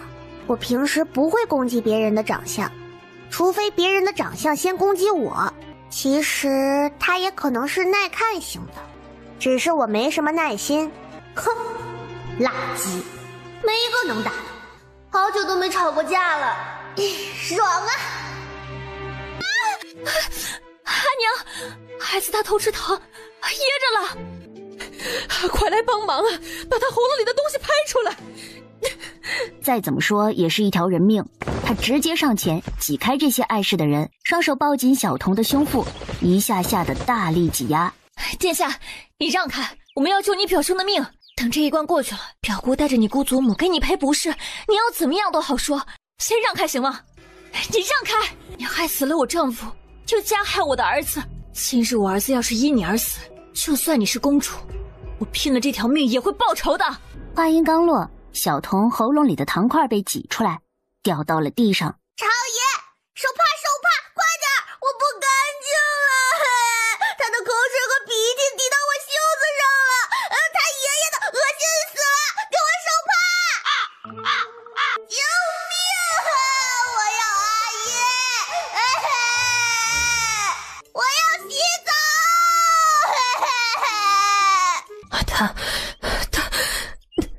外祖母，就是他救的。那个糖一直卡着我，你们拍我根本没用，我以为自己要死了。然后他来勒我，感觉就有什么东西把糖挤上去了。你们都不知道我那时候多激动，多想哭，终于能活过来了。罢了，母亲，人总是要向前看的。夫君就是死了，活不过来了。天雾公主何等受宠，和她作对，陛下不会放过我们，到时候还要连累你。现在他又救了孩子的命，我们就放下过去吧。放下是不可能的，既然进了宫，当然要去好好收拾一下冷宫里的那个贱人。就是因为他，让我儿年纪轻轻就丧夫，让我外甥出生没多久就失去父亲。小的这个不能动，难道大的还动不了吗？妾身拜见殿下。与娘子请起。徐家送的是余家的礼，这是妾身对殿下的心意，还请殿下笑纳。妾身有些事想与殿下私下谈谈，不知您能否赏脸？行吧，一盏茶的时间，有什么事说吧。其实有事求殿下的，不是妾身，而是这位谭娘子。拜见殿下。哦，谭家我记得，就是收养一果当童养媳的那家人。我记得一果被认回去之后，尚书令给了他们一笔钱，这家人作为启动资金去经商，现在势头极好。看来这姑娘是知恩图报，为了帮谭家人来找我的。但是找我干嘛？妾身是给您送钱来的，希望自今日起，每个月将谭家经商所得的利润分2成给殿下。我得到这些需要做什么？您什么都不用做，只需要每个月派人以您的名义给妾身寄一封信便够了，哪怕信封里连一张白纸都没有。才2成的利，就想买天雾公主的庇佑和名义？谭娘子，你是不是太贪心了？还是当本公主是傻的？殿下恕罪。本公主的名义，天下富商不知多少人都想要，用1掷千金来形容都是收敛。2成利，我就是要9成利都不过分。毕竟我给你们带来的好处，可不只是9成的利润能买来的。整个大越，除了陛下的私产，就是首富也得给你们让路。你谭家背靠尚书令，不是谁都能轻易得罪了的，所以你们4年就能积累大量的财富，成为京城首屈一指的富商之家。如今想投靠我，莫不是你们家出了一些麻烦，连尚书令都解决不了，用我的名义给你们收拾烂摊子？别想着敷衍我，对我撒谎，你只有1次机会了。我时间有限，没兴趣陪你们玩你说我猜的游戏。回殿下，谭家并没有出事，但人往高处走，谁不想更进一步？能得殿下庇佑，自然好处良多。如果殿下肯伸手，谭家以后皆听您差遣。你知道何为投靠吗？你们家的账目、资产全都要给我过目，你们整个家族都要听我的管束，不得有一丝违逆，因为我不会允许你们借着我的名义给我惹麻烦。不听话的有一个杀一个，这些你能做得了主吗？还是说投靠我是你家中长辈的意思，因为他们觉得我年幼好拿捏？不敢隐瞒殿下，如今家父重病，妾身在与兄长竞争家主之位，如今万事俱备，只欠东风。只要殿下接受了妾就能做得了主。好一个聪明的人，空手套白狼，但我能得个源源不断的钱袋子，也赚了。若妾成为谭家家主，那么90%的利润皆献于殿下，谭家之人全听殿下赏罚差遣，资产账目也全交由殿下过目。跟着我也要让你们吃饱油水才是。你选对了人，我对自己人一向不错，90%就算了，7%便可，那2%便算作个你成家主之喜吧。妾身谢殿下。行了，你们先出去吧。失陪了姨母，看天雾公主似乎闲下来了，我去找她寒暄一下。好，天雾得陛下疼爱，你是该多和她相处一会儿。你是她的表兄，最好来个亲上加亲，你的后半生也就不愁了。姨母多虑了，我的亲事自由我母亲来做主。阿娘，兄长不听您的话，还有儿呢。儿长大后的婚事由您全权做主，妻子就挑您喜欢的，儿只要他能服侍好阿娘，儿就没有别的要求了。我做主？哼，难道不是因为靠你那最敬爱的父亲，根本没有好人家愿意把姑娘嫁给你吗？刚才怎么回事？姑母跟你说了什么？你的表情让我以为宴会的食物不够你吃的，要吃人了。别提，打住，别问，太也可怕了。今日的菜式倒是新奇，风味俱佳，不会又是你想的吧？不会吧，还真是你想的？在别的地方看到的，就让人做来试试，好吃吧？今天你不是第一个问这个的，好多人都问我菜是怎么做的，他们都夸我可聪明了，味道极好。我记得我没给你们这些小孩备酒啊。你要不要看看我俩的身高，再看谁是小孩？不是酒，是奶茶。你在吃食一道上确实总能标新立异，我觉得奶茶才是养生之宝。牛乳是好东西，茶也是好东西，所以2种混在一起。可是2样混在一起对身体不好啊。2种都很好，为什么混在一起不好？因为什么呢？脑子好像不够用了，完了，反驳不了，溜为上策。表兄，妮儿找我先过去了，你自己随意啊。兄长，表弟好。赵谦，别以为你换了一个母亲就能撇清关系，你身上流着和我一样的血，这是你不承认也不行的。正是这个事实让我倍感恶心呢。亲生的兄弟总是天差地别，不过以前我是弟，现在你是地下的那个。这里人多，我们不要在天雾公主的册封礼上当众争执，你敢不敢和我走远一点去？兄长，你为什么推我？为什么不照顾好弟弟？兄长，公宴伤人，你完了。伤口不够深。就算现在母亲不喜我，破坏公主典礼，残害兄弟，以大欺小，你也吃不了好的。血流的不够多，不够激起他人的同情。既然你叫我一声兄长，那兄长就来给你上一课，教你一些道理。这才叫残害兄弟，这才叫以大欺小。这样的伤才足够引起同情。刚才的那2口子，要是不快点叫太医，估计已经愈合了。不用感谢我，毕竟你唤我一声兄长。弟弟，你知道名声的重要性吗？一个在你心里高风亮节、温文尔雅的君子，和他有仇的人突然说他做了坏事，你会信吗？大家会信吗？求殿下给鄙人做主，卑贱在您的典礼上动手伤人，一点也没有把殿下放在眼里。这种人一定要好好惩治。钱表兄也说说，到底是怎么一回事？那自然是臣被陷害了。殿下您知道，你表兄我是个正人君子，光明坦荡，怎么可能背后伤人呢？手法还这么拙劣。正人君子，光明坦荡，你确定吗？你要告人，总得拿出证据。我受伤时只有我们2人在场，还需要什么证据？难不成这么严重的伤是我自己弄的吗？表弟，你可知苦肉计，谁主张谁举证，你拿不出证据，便在此胡搅蛮缠。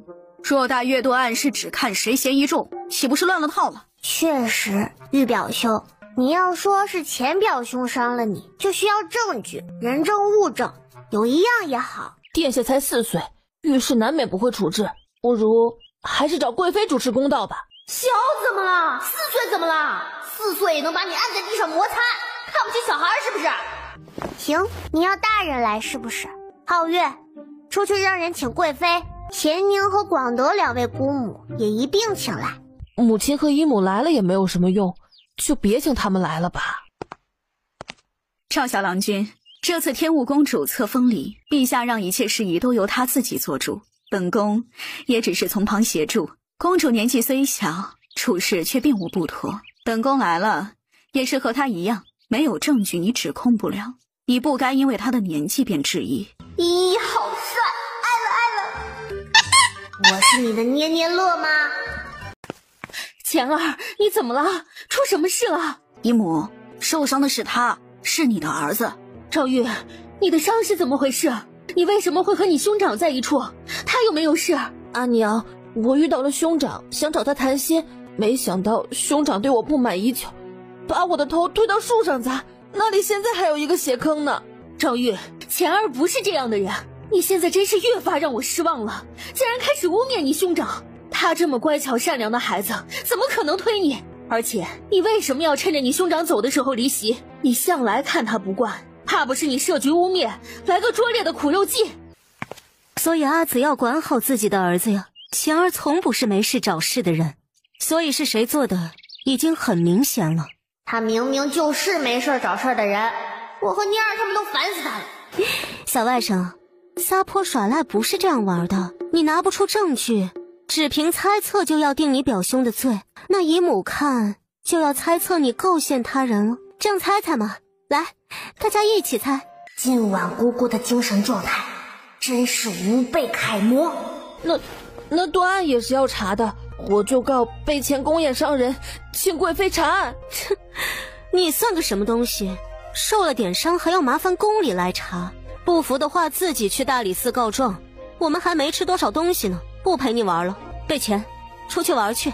今日交友的好时候，别为不值得的人浪费机会。钱儿，阿紫，你正常一点。钱儿是个守礼的孩子，所以才忍着你那自以为是的补偿。你给他的总是他不想要的。再如何，你现在只是姨母了，请你记住，钱儿是我的儿子。钱儿，我们走。本君若，你疯了！你做什么？你住手！贱人！拿火盆来！本君若，你怎么敢？那是先祖！你他娘的住手！给老子住手！走，去赵家祖坟鞭尸。疯了，简直疯了！本君若，他疯了吧？去找贝谦，去咸宁长公主府。姨母住手！大母做错了什么，竟让您开棺暴尸？你不认父不认母，倒是还认他这个大母。就是因为他抢走了你，害得我和你生疏，让我对你不好，才让我们母子走到如今的地步。你为什么要拦我？我也是在给你报仇。姨母，我不想再听你叫姨母，你再用这个称呼，不正是提醒我没有放过这个老妖婆的理由吗？广德长公主，其实我理解你以前偏心赵玉，你说的没错，自己照看大的孩子感情更深。同样的道理，我对大母也是有感情的，而且很深。广德长公主，我绝不会让你冒犯他老人家的尸体的。你说你这么客气做什么？来了做客，表兄就很高兴了，还带什么礼？是先生布置的策论，让我给你带来的，说是你还没走，今天的课业还是要做。什么叫你没走？你要走了吗？去哪儿？不是，哪有人空着手上门的呀？那什么，咱俩什么关系？我可是你最亲的表妹啊！上你家还带东西，多生分啊，是不是？一点都表现不出我们的兄妹之情。你看看你出来也不梳头，拉个脚丫子就来了，我也没说什么，是不是？送他东西肯定不能送便宜的，送贵的我多心疼啊！把它卖了都卖不了这么多钱，就说是因为感情好，他会相信的吧？我信你个鬼！臭小丫头片子坏得很。我通过了考核，要去博堂了。哦，我就说走什么？先生说他要走了，吓我一跳，我还以为是那个走。你说清楚，是哪个走了？你好像才11岁。对啊。你好像进弘文馆才4年。对啊。可是正常人升博堂要学7、8年，甚至10年学满。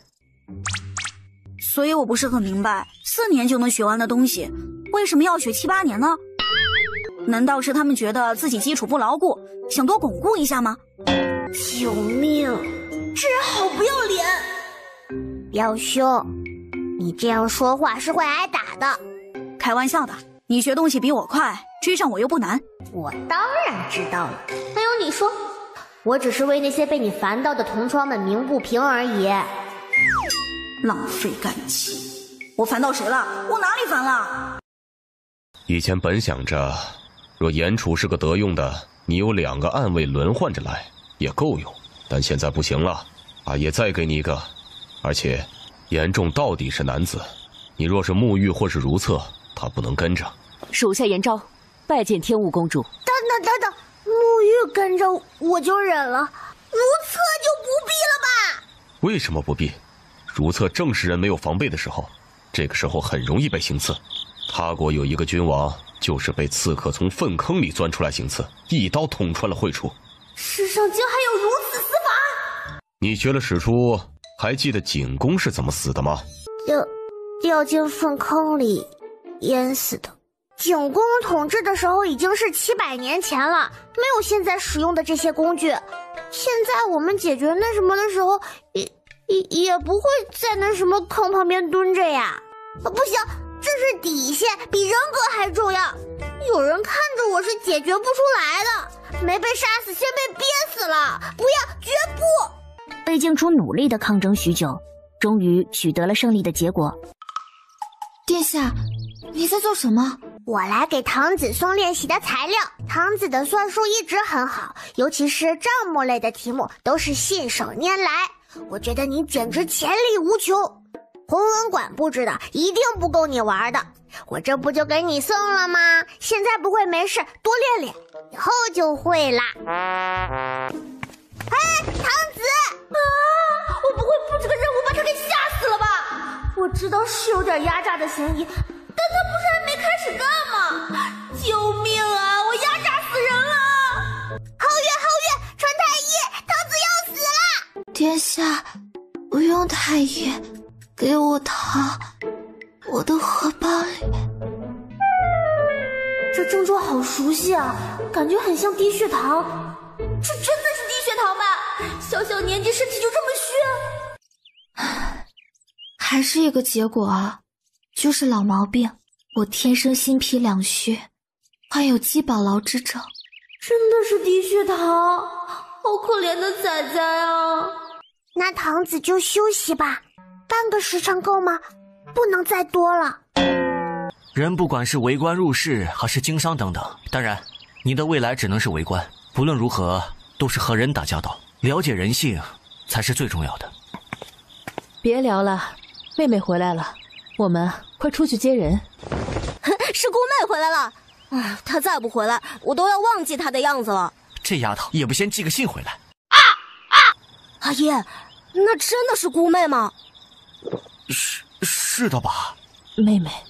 阿嫂、兄长，还有宙儿。好，安全回来就好。宙儿，姑妹回来，你不高兴吗？我记得我走的时候啊，你还流着鼻涕哭着说舍不得我走呢。乌妹怎么不寄信，突然就回来了？我们都没有做好迎接你的准备。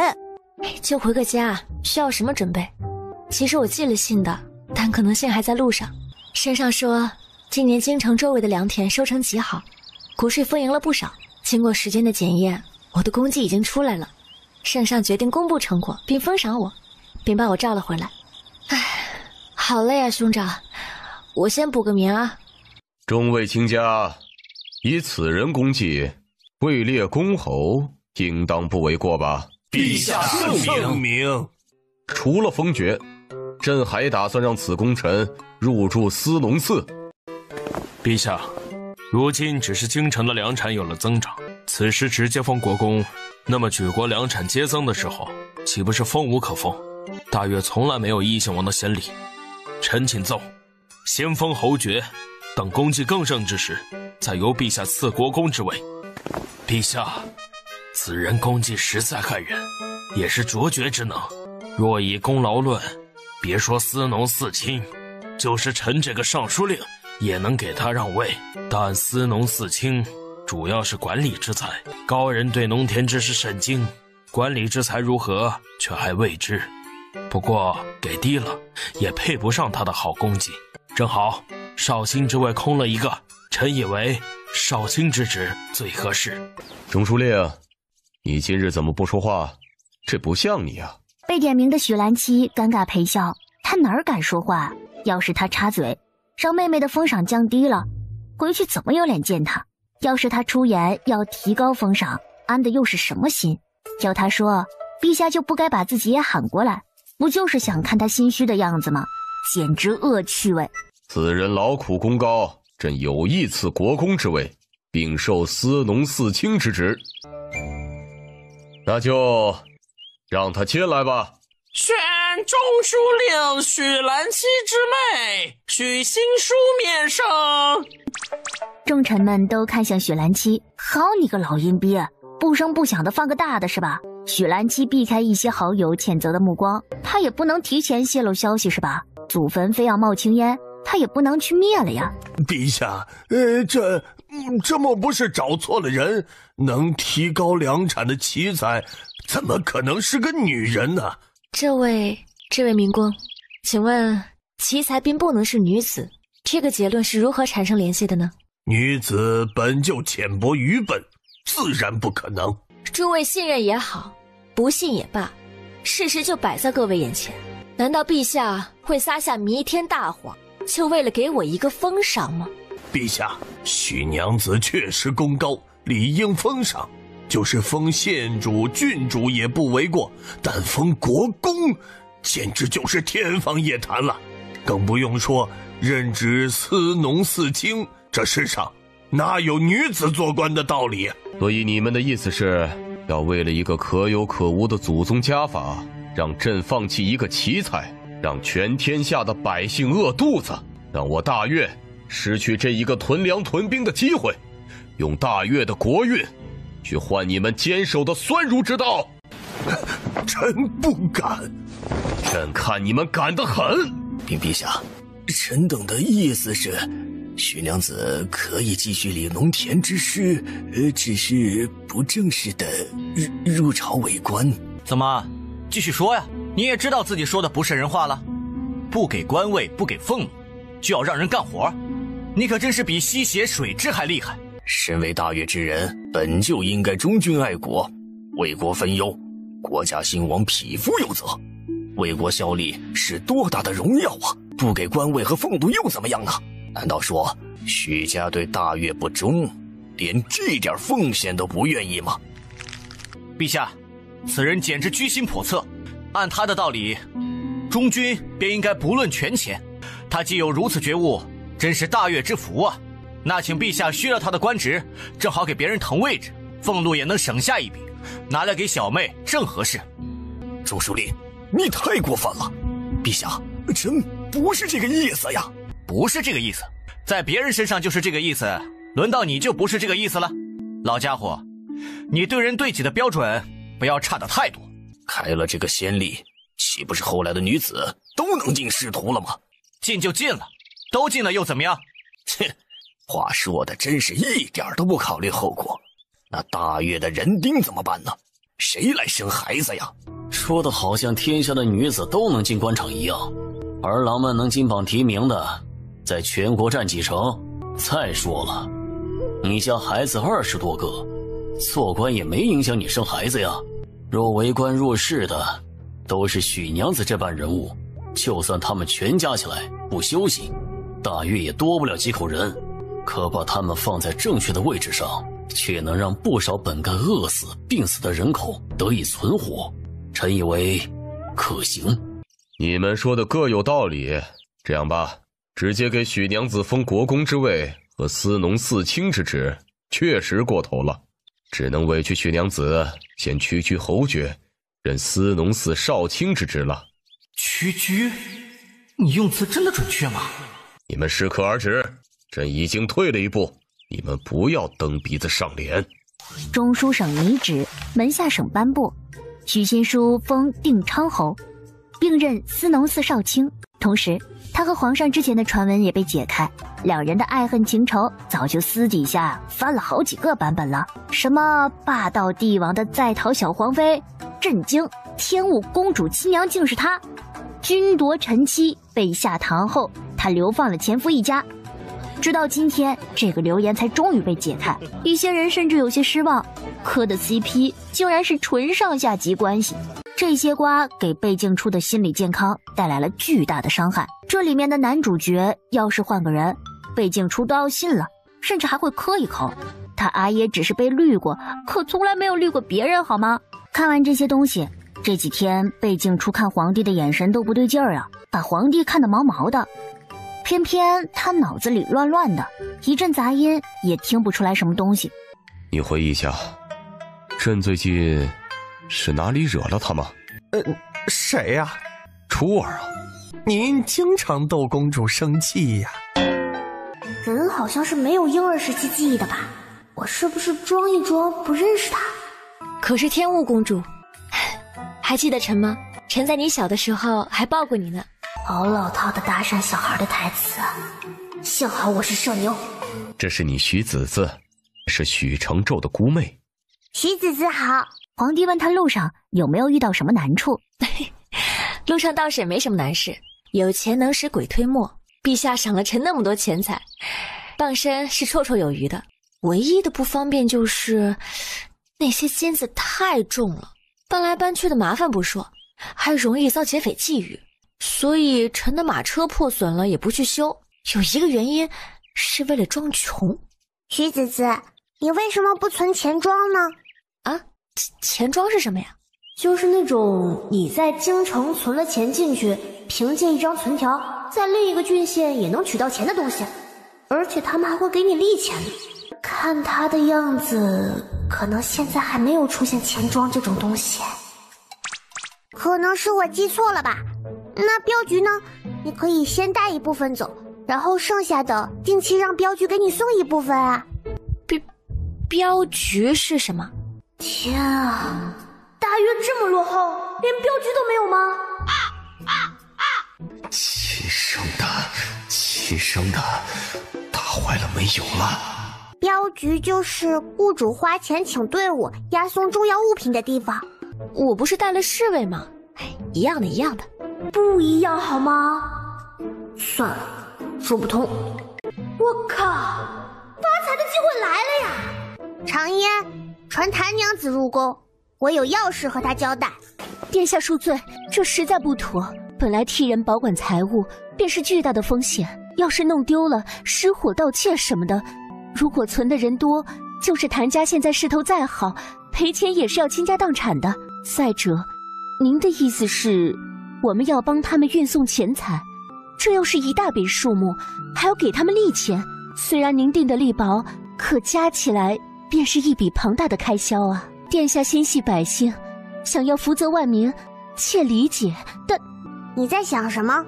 那给出去的利钱固然多，但商人最擅长的是什么？是钱生钱。那钱怎么来？仅靠一家两家的资金，哪有那些加起来的多？他们的钱放在你手上，不是砸在你手上。聪明一点。这一大笔金银握在手里，你不会去干点别的？可是，若是赔了本，那些钱财还不回去了怎么办？谭娘子，从商一事，每一次的生意都有风险，风险越大，利润越高。这一点还要我教你吗？你如果瞻前顾后，止步于此，害怕那些失误的可能，或许谭家要换一位家主了。殿下，侍妾一时糊涂。好好的，怎么坐着都能摔？是不舒服吗？突然觉得自己这样说话好欠打。只要别人娶的时候能成功还回去就行了，别影响咱们钱庄的信誉。而除了钱庄，我还有另一个想法，镖局，而且先开镖局比较好，毕竟这个的成本低很多，而且让老百姓相信他们的钱放在你谭家不会丢，你就要拿出守住他们的实力，比如先把镖局的名声打出去，一步步来吧，我有等你的耐心。发布任务：阻止许新书死亡，奖励积分5。阻止许新书死亡？这什么东西啊？他要死了？他怎么又要死了？他是碎碎沙吗？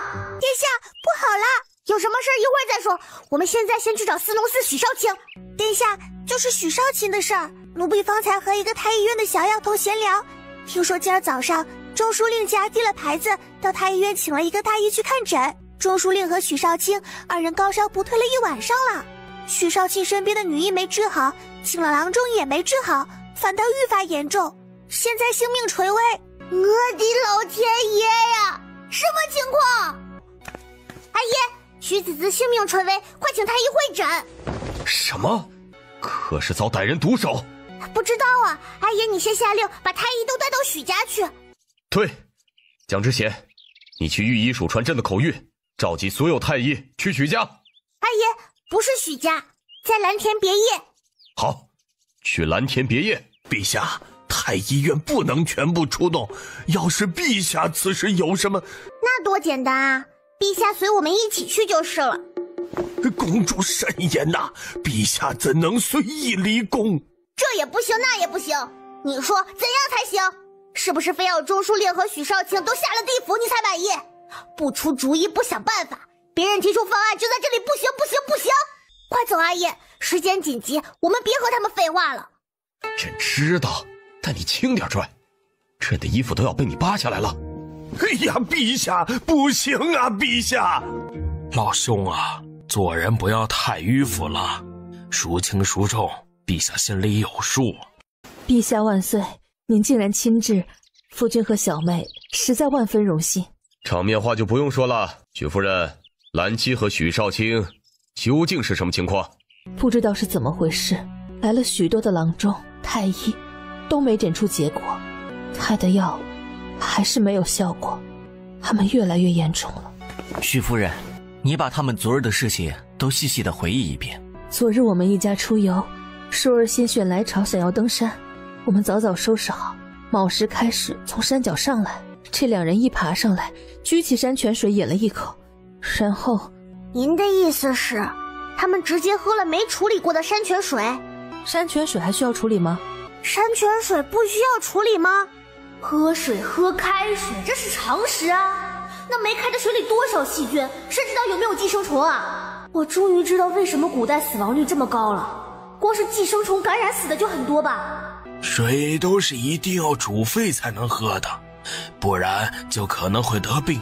因为没煮沸过的水看似清澈，里面却有不少脏东西。不过就算知道了是喝水的原因，也不知道那脏东西是什么。陛下恕罪，还是不能完全对证。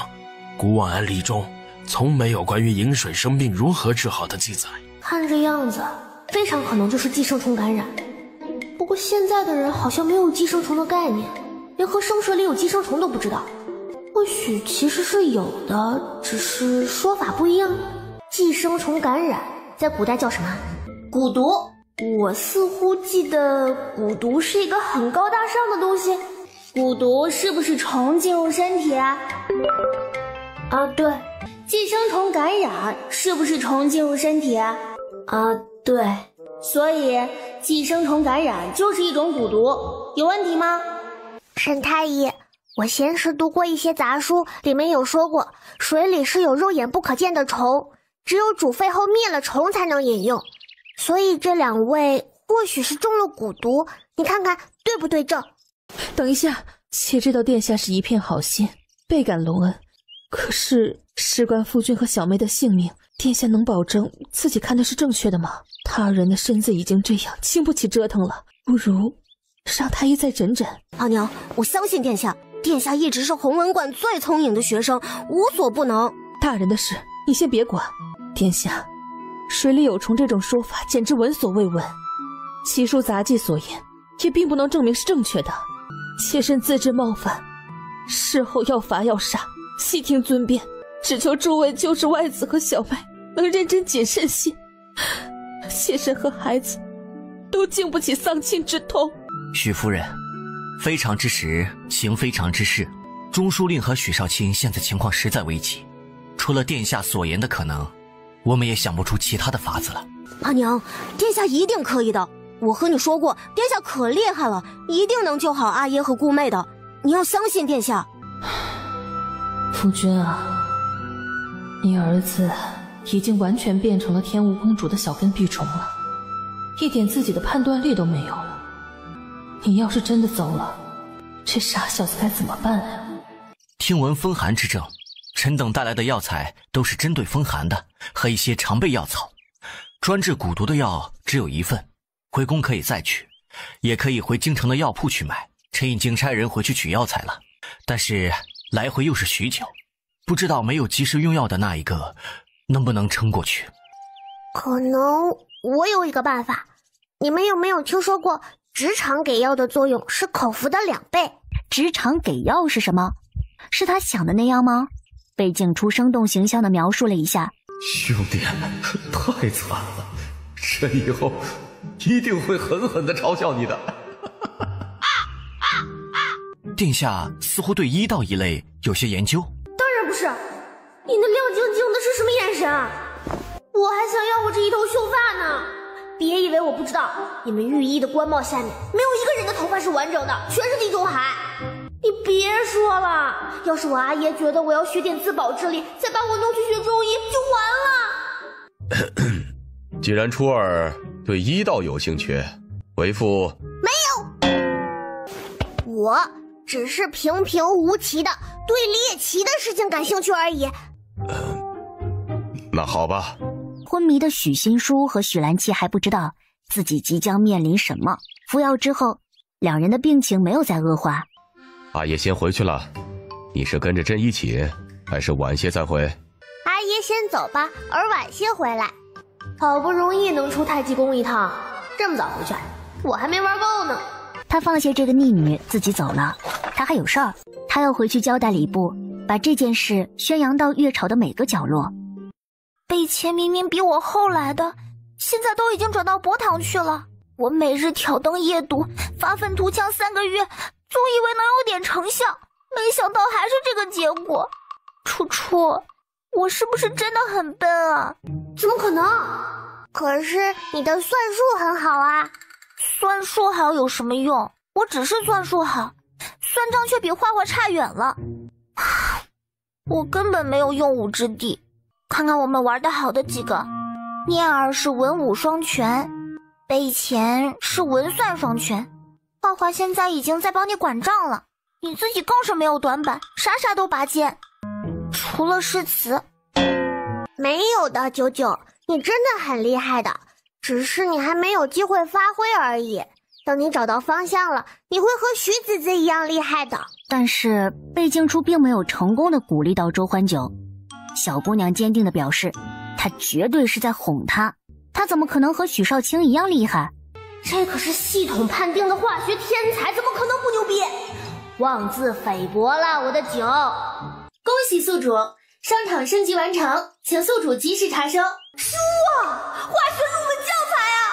啊，还有种子，莲花种子、辣椒种子，还有红薯和土豆！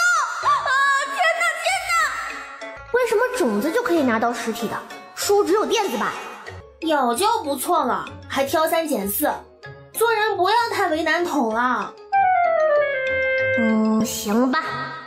童子，我终于知道你为什么叫治国系统，而不是吃瓜系统。原来你是个正经的桶。我什么时候不正经啦？丫头，相信我，过半个月我给你个好东西，包你满意。娘呀，楚楚受什么刺激了？好好的一个漂亮小妹妹，为什么突然就感觉变丑了？半个月后，贝静初终于抄好了化学入门教材，送给周欢九。周欢九如鱼得水一般，仿佛自己早就学过这些，只看一遍就能明白其中的奥秘，世界的神奇。一整个日升时，周欢九觉得椅子上像是长了钉子，坐立难安，好想早点回去做他想做的实验。严昭，这里暂时不需要你，你出去一下。严昭退下了，但贝静初总觉得有点不对劲儿。贝静初决定试一试，他装作没站稳，要摔了，头往旁边的桌角磕去，而下一秒，严昭闪了过来，把他拉住。不是说如厕的时候要避开吗？你为什么还看着？主上骗您的，怕您过不去心里那一关。这种时候非常危险，主上勒令属下一定要守好。狗暴君，这下是真的一点隐私都没有了。当公主太难了，还有我的那些种子，什么时候才能掏出来呀？想吃辣椒了，还有胶质土豆泥、狼牙土豆、醋溜土豆丝、烤红薯。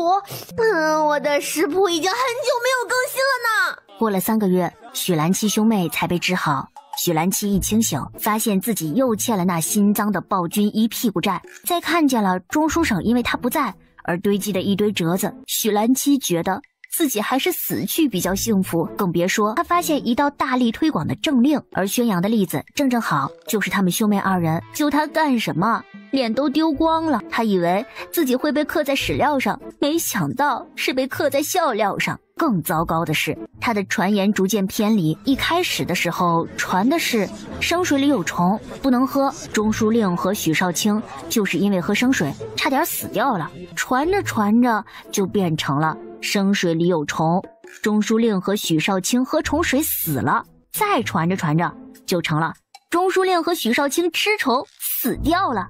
你不怕阿爷怪罪你拐带公主？毕竟我可是偷溜出来的。什么叫拐带公主？明明是公主私自出宫，被我知晓了，为了殿下的安全随行陪同而已，明明是有功无过好吗？别跟我说你没想到这一层，所以才没把周欢九他们叫出来，因为他们陪你一起出宫就是明知故犯，纵容公主会被罚的。可恶，竟然下不了他！你这次待几天？后日又要走了，伯堂累的地方就是要到处跑，协助那些地方官员处理事情。我真的服了，他们脖子上的那玩意儿是装饰的吗？明明很简单的事情，就是解决不了。2位客官，里面请。包房还是大堂啊？包房还是大堂？说好了，这顿你请的啊。小二，包房要加钱吗？哎呦，客官，这您说的自然是要的呀。大堂。我就知道，和你吃个饭真费劲儿。那没办法，你的小命要紧是不是？月城真富庶啊，肉呢上这么一点儿，你当我们是讨饭的乞丐吗？客官，咱们店一直都是这么卖的，童叟无欺。放屁！这些钱在我们那里能买半只羊了，你就给我上这么一小盘片的薄薄的肉片，是不是看我们是外地来的，觉得好欺负，故意宰我们呢？啊？没有，客官。京城的菜馆本就是这个价，吃不起就别来。我一个店小二，你们真够没本事的。什么小地方跑来的穷鬼，还在这里撒野？哪里来的没见识的外邦游商啊？看他们这无知还打人的样子，像不像一个丑角儿？许兄真是人善，见义勇为。看得匹夫刚才的怂样，一看就是被许兄震慑了。许承昭，这声音，公主。公看不出来你小子平时挺威风啊。我平时不是这样的，我可没有仗势欺人过，明明是他们先欺负别人，我才路见不平。我平时和在红文馆一样的，特别有爱有理，你一定要相信我，爹。我这叫微服私访，微服私访懂不懂？别给我添乱啊！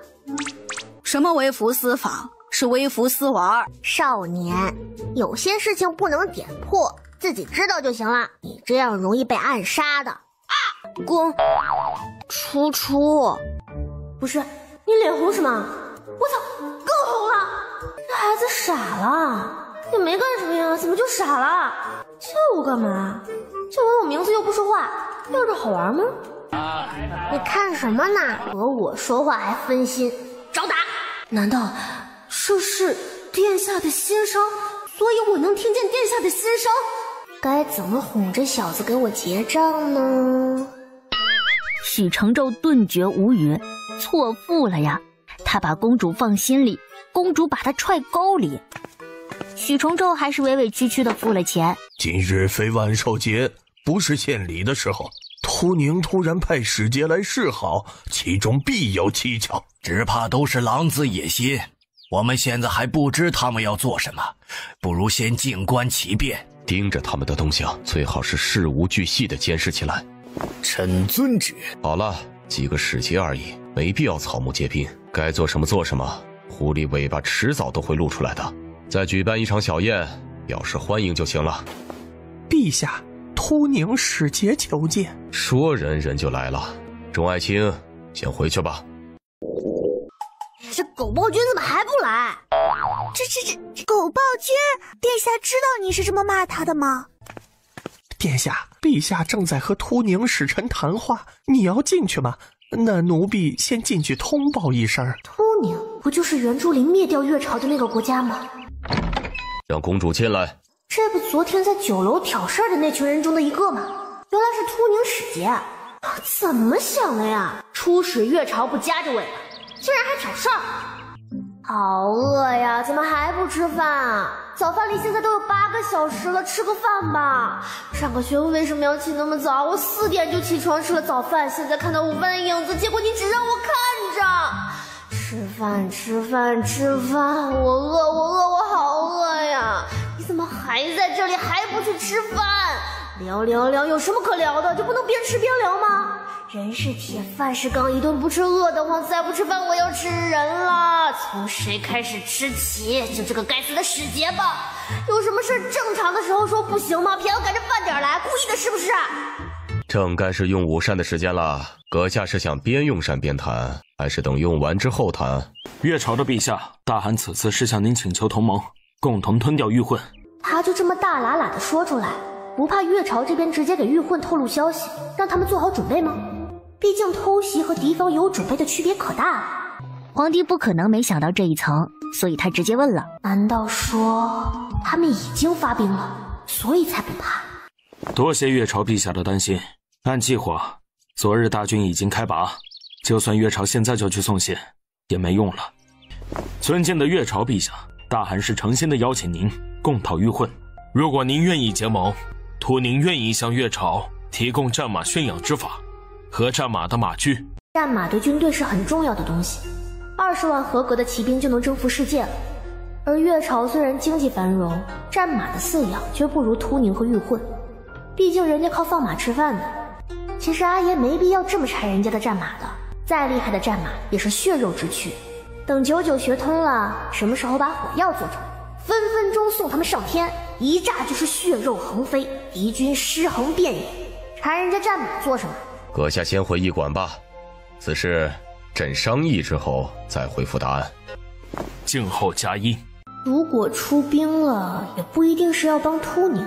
火药是好东西，但是99现在还没做出来，不能把希望全寄托在上面。虽然他是化学天才，但是万一没成功呢？或者做出来的时机已经过了呢？所以秃宁开出的条件还是有用的。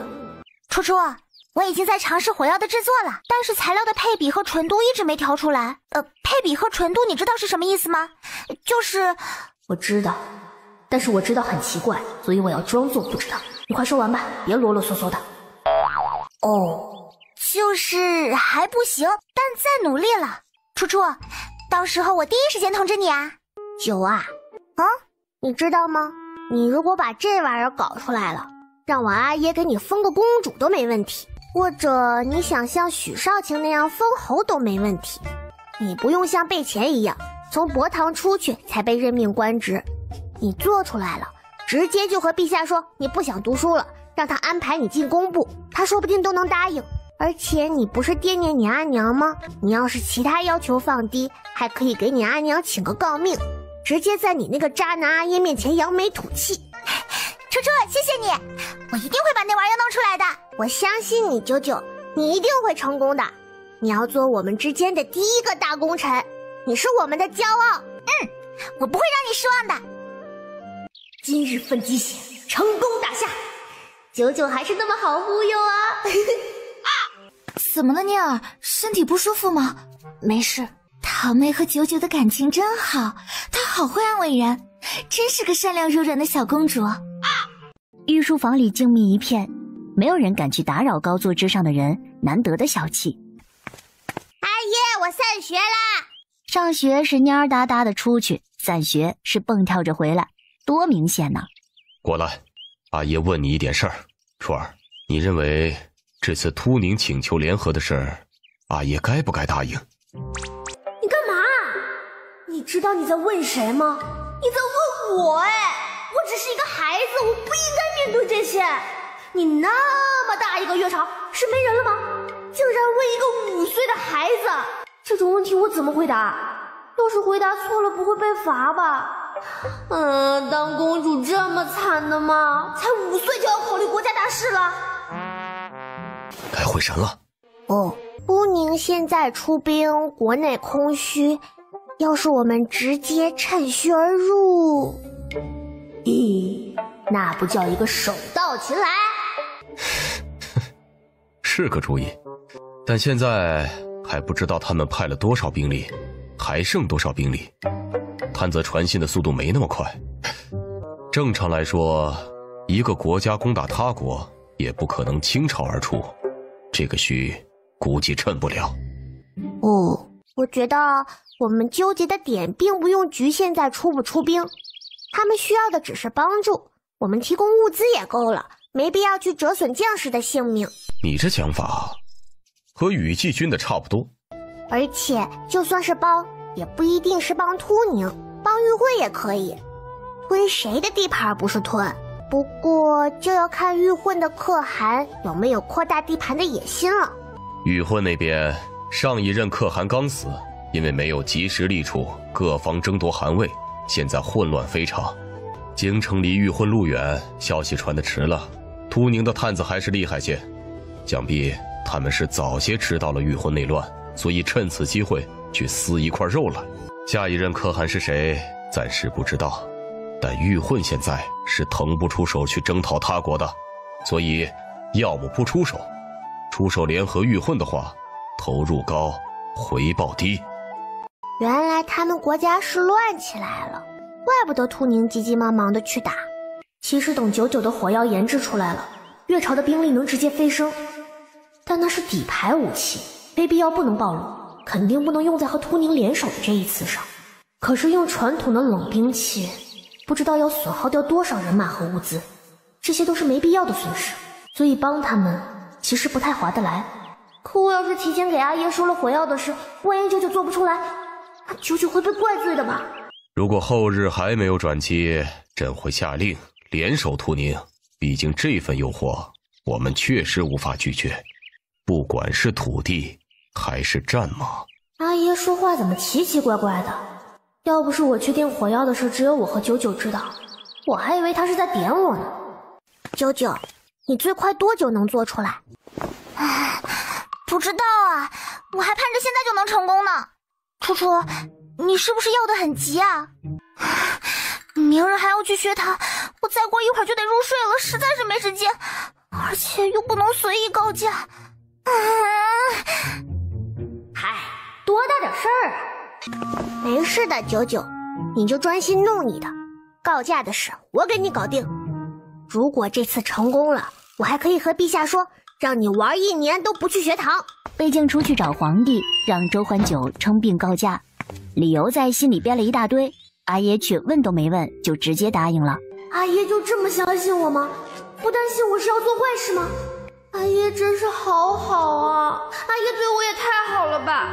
我竟然还骂阿爷是狗暴君，我真是太不乖了。那以后我不在心里骂他。算了，做不到。不用，太医说九九要静养，叫我们别去打扰。殿下，能不能问一下，周欢九是得了什么病啊？哟，这么关心他呀？你不是说你最讨厌他了吗？哪有啊！我才不是担心，我是要嘲笑，对，嘲笑他。本来就跟不上先生讲学的进度，还告假不听课，到时候别因为学不懂，在弘文馆待到10年满也进不了博堂，灰溜溜的出去。你是在担心他的前途吗？我没有。九九就算进不了博堂，也有自己的好出路的。啊，他定亲了？啊？不是，大兄弟，你怎么会想到这里去？好像女孩子的出路确实是嫁人。鬼畜的世界。反正她未来挺好的，不用你操心。殿下别骗我了，那倒霉丫头干啥不行，用啥最积极？除了定亲，还能有什么出路啊？是太后殿下相看的吗？看的谁家呀？殷楚，注意分寸。哦，抱歉，殿下。没事，下次注意。好样的，唐子，你在想什么？不要沮丧，你很棒的。唐子，你看看，你都能帮我算账了。虽然算得手忙脚乱的，而且脑子都用在那时候了，平时不带脑子也是能理解的。不是定期，你别乱造谣。九九还要名声呢，他是靠自己的能力挣的出路，到时候你就知道了，不用操心他的学业。可是没看出他有什么能力啊，就揍我厉害。你阿爷和我说了，你们在忙很重要的东西，所以不让哀家进九儿的寝宫。他没有去学堂，九儿成天把自己关在寝宫里，哀家也不过问。可是今日工人送到门口的早膳他都没有用，哀家实在是担心的不行。你说他这孩子平时胃口老好了，吃得多，身子骨也好，怎么现在还学起来你阿爷以前的臭毛病了呢？忙起来连用膳都省了。初儿，你和他关系最好了，你看看能不能劝劝他，干什么也不能把身子亏了呀。周欢九，你开门呐！你有本事不吃饭，你有本事开门呐！不会真出事了吧？魏静初心中担忧，让皓月叫人来砸门。耀文，我是什么时候得罪你了吗？糟糕，好尴尬哟！不行，我要倒打一耙。你怎么一直不出来？我们拍门拍了多久？等到劈门的时候你才开，而且陛下派给你的女护卫你都支走了。九九，这就是你的不对了。我没注意吗？研究那玩意儿的时候，感觉就听不到外头的声音了。难道这就是科学狂人的通病？这不行啊！你这屋乱得跟狗窝似的，都没地方下脚了。皓月很有眼色地提着食盒进去，拿出来给周欢九布上。周欢九2口扒拉完了，又投身自己的实验里，确定这人没死且吃饱，魏静初就放心了。只走了一小段路，身后传来一声巨响。天爷呀！第一次搞出来效果就这么炸裂吗？酒呢？我的酒呢？他人没事吧？救命啊！要死人了！救命啊！走水了！大事不好了，陛下，仁寿殿走水了。太后和大公主有没有事？还有周娘子呢？陛下恕罪，远远看到仁寿殿起了浓烟，就来回禀了，并未打听到几位主子的情况。他几乎是以平生最快的速度赶往仁寿殿。阿姨，你不知道多危险呢！九九直接被炸晕了，抬出来的，身上好几块烧伤呢。阿姨，九九这次伤得这么严重，伤筋动骨100天，他是被炸了，那怎么也得来个200-300天吧？要不干脆给九九放1年的假吧？说给立功的小伙伴争取1年假就争取1年假，这才是真年假！1年都没休到的假，怎么配叫年假？你背着这朕都朝朱欢九许诺了些什么东西？休1年，这么好的事儿，朕都不敢抢。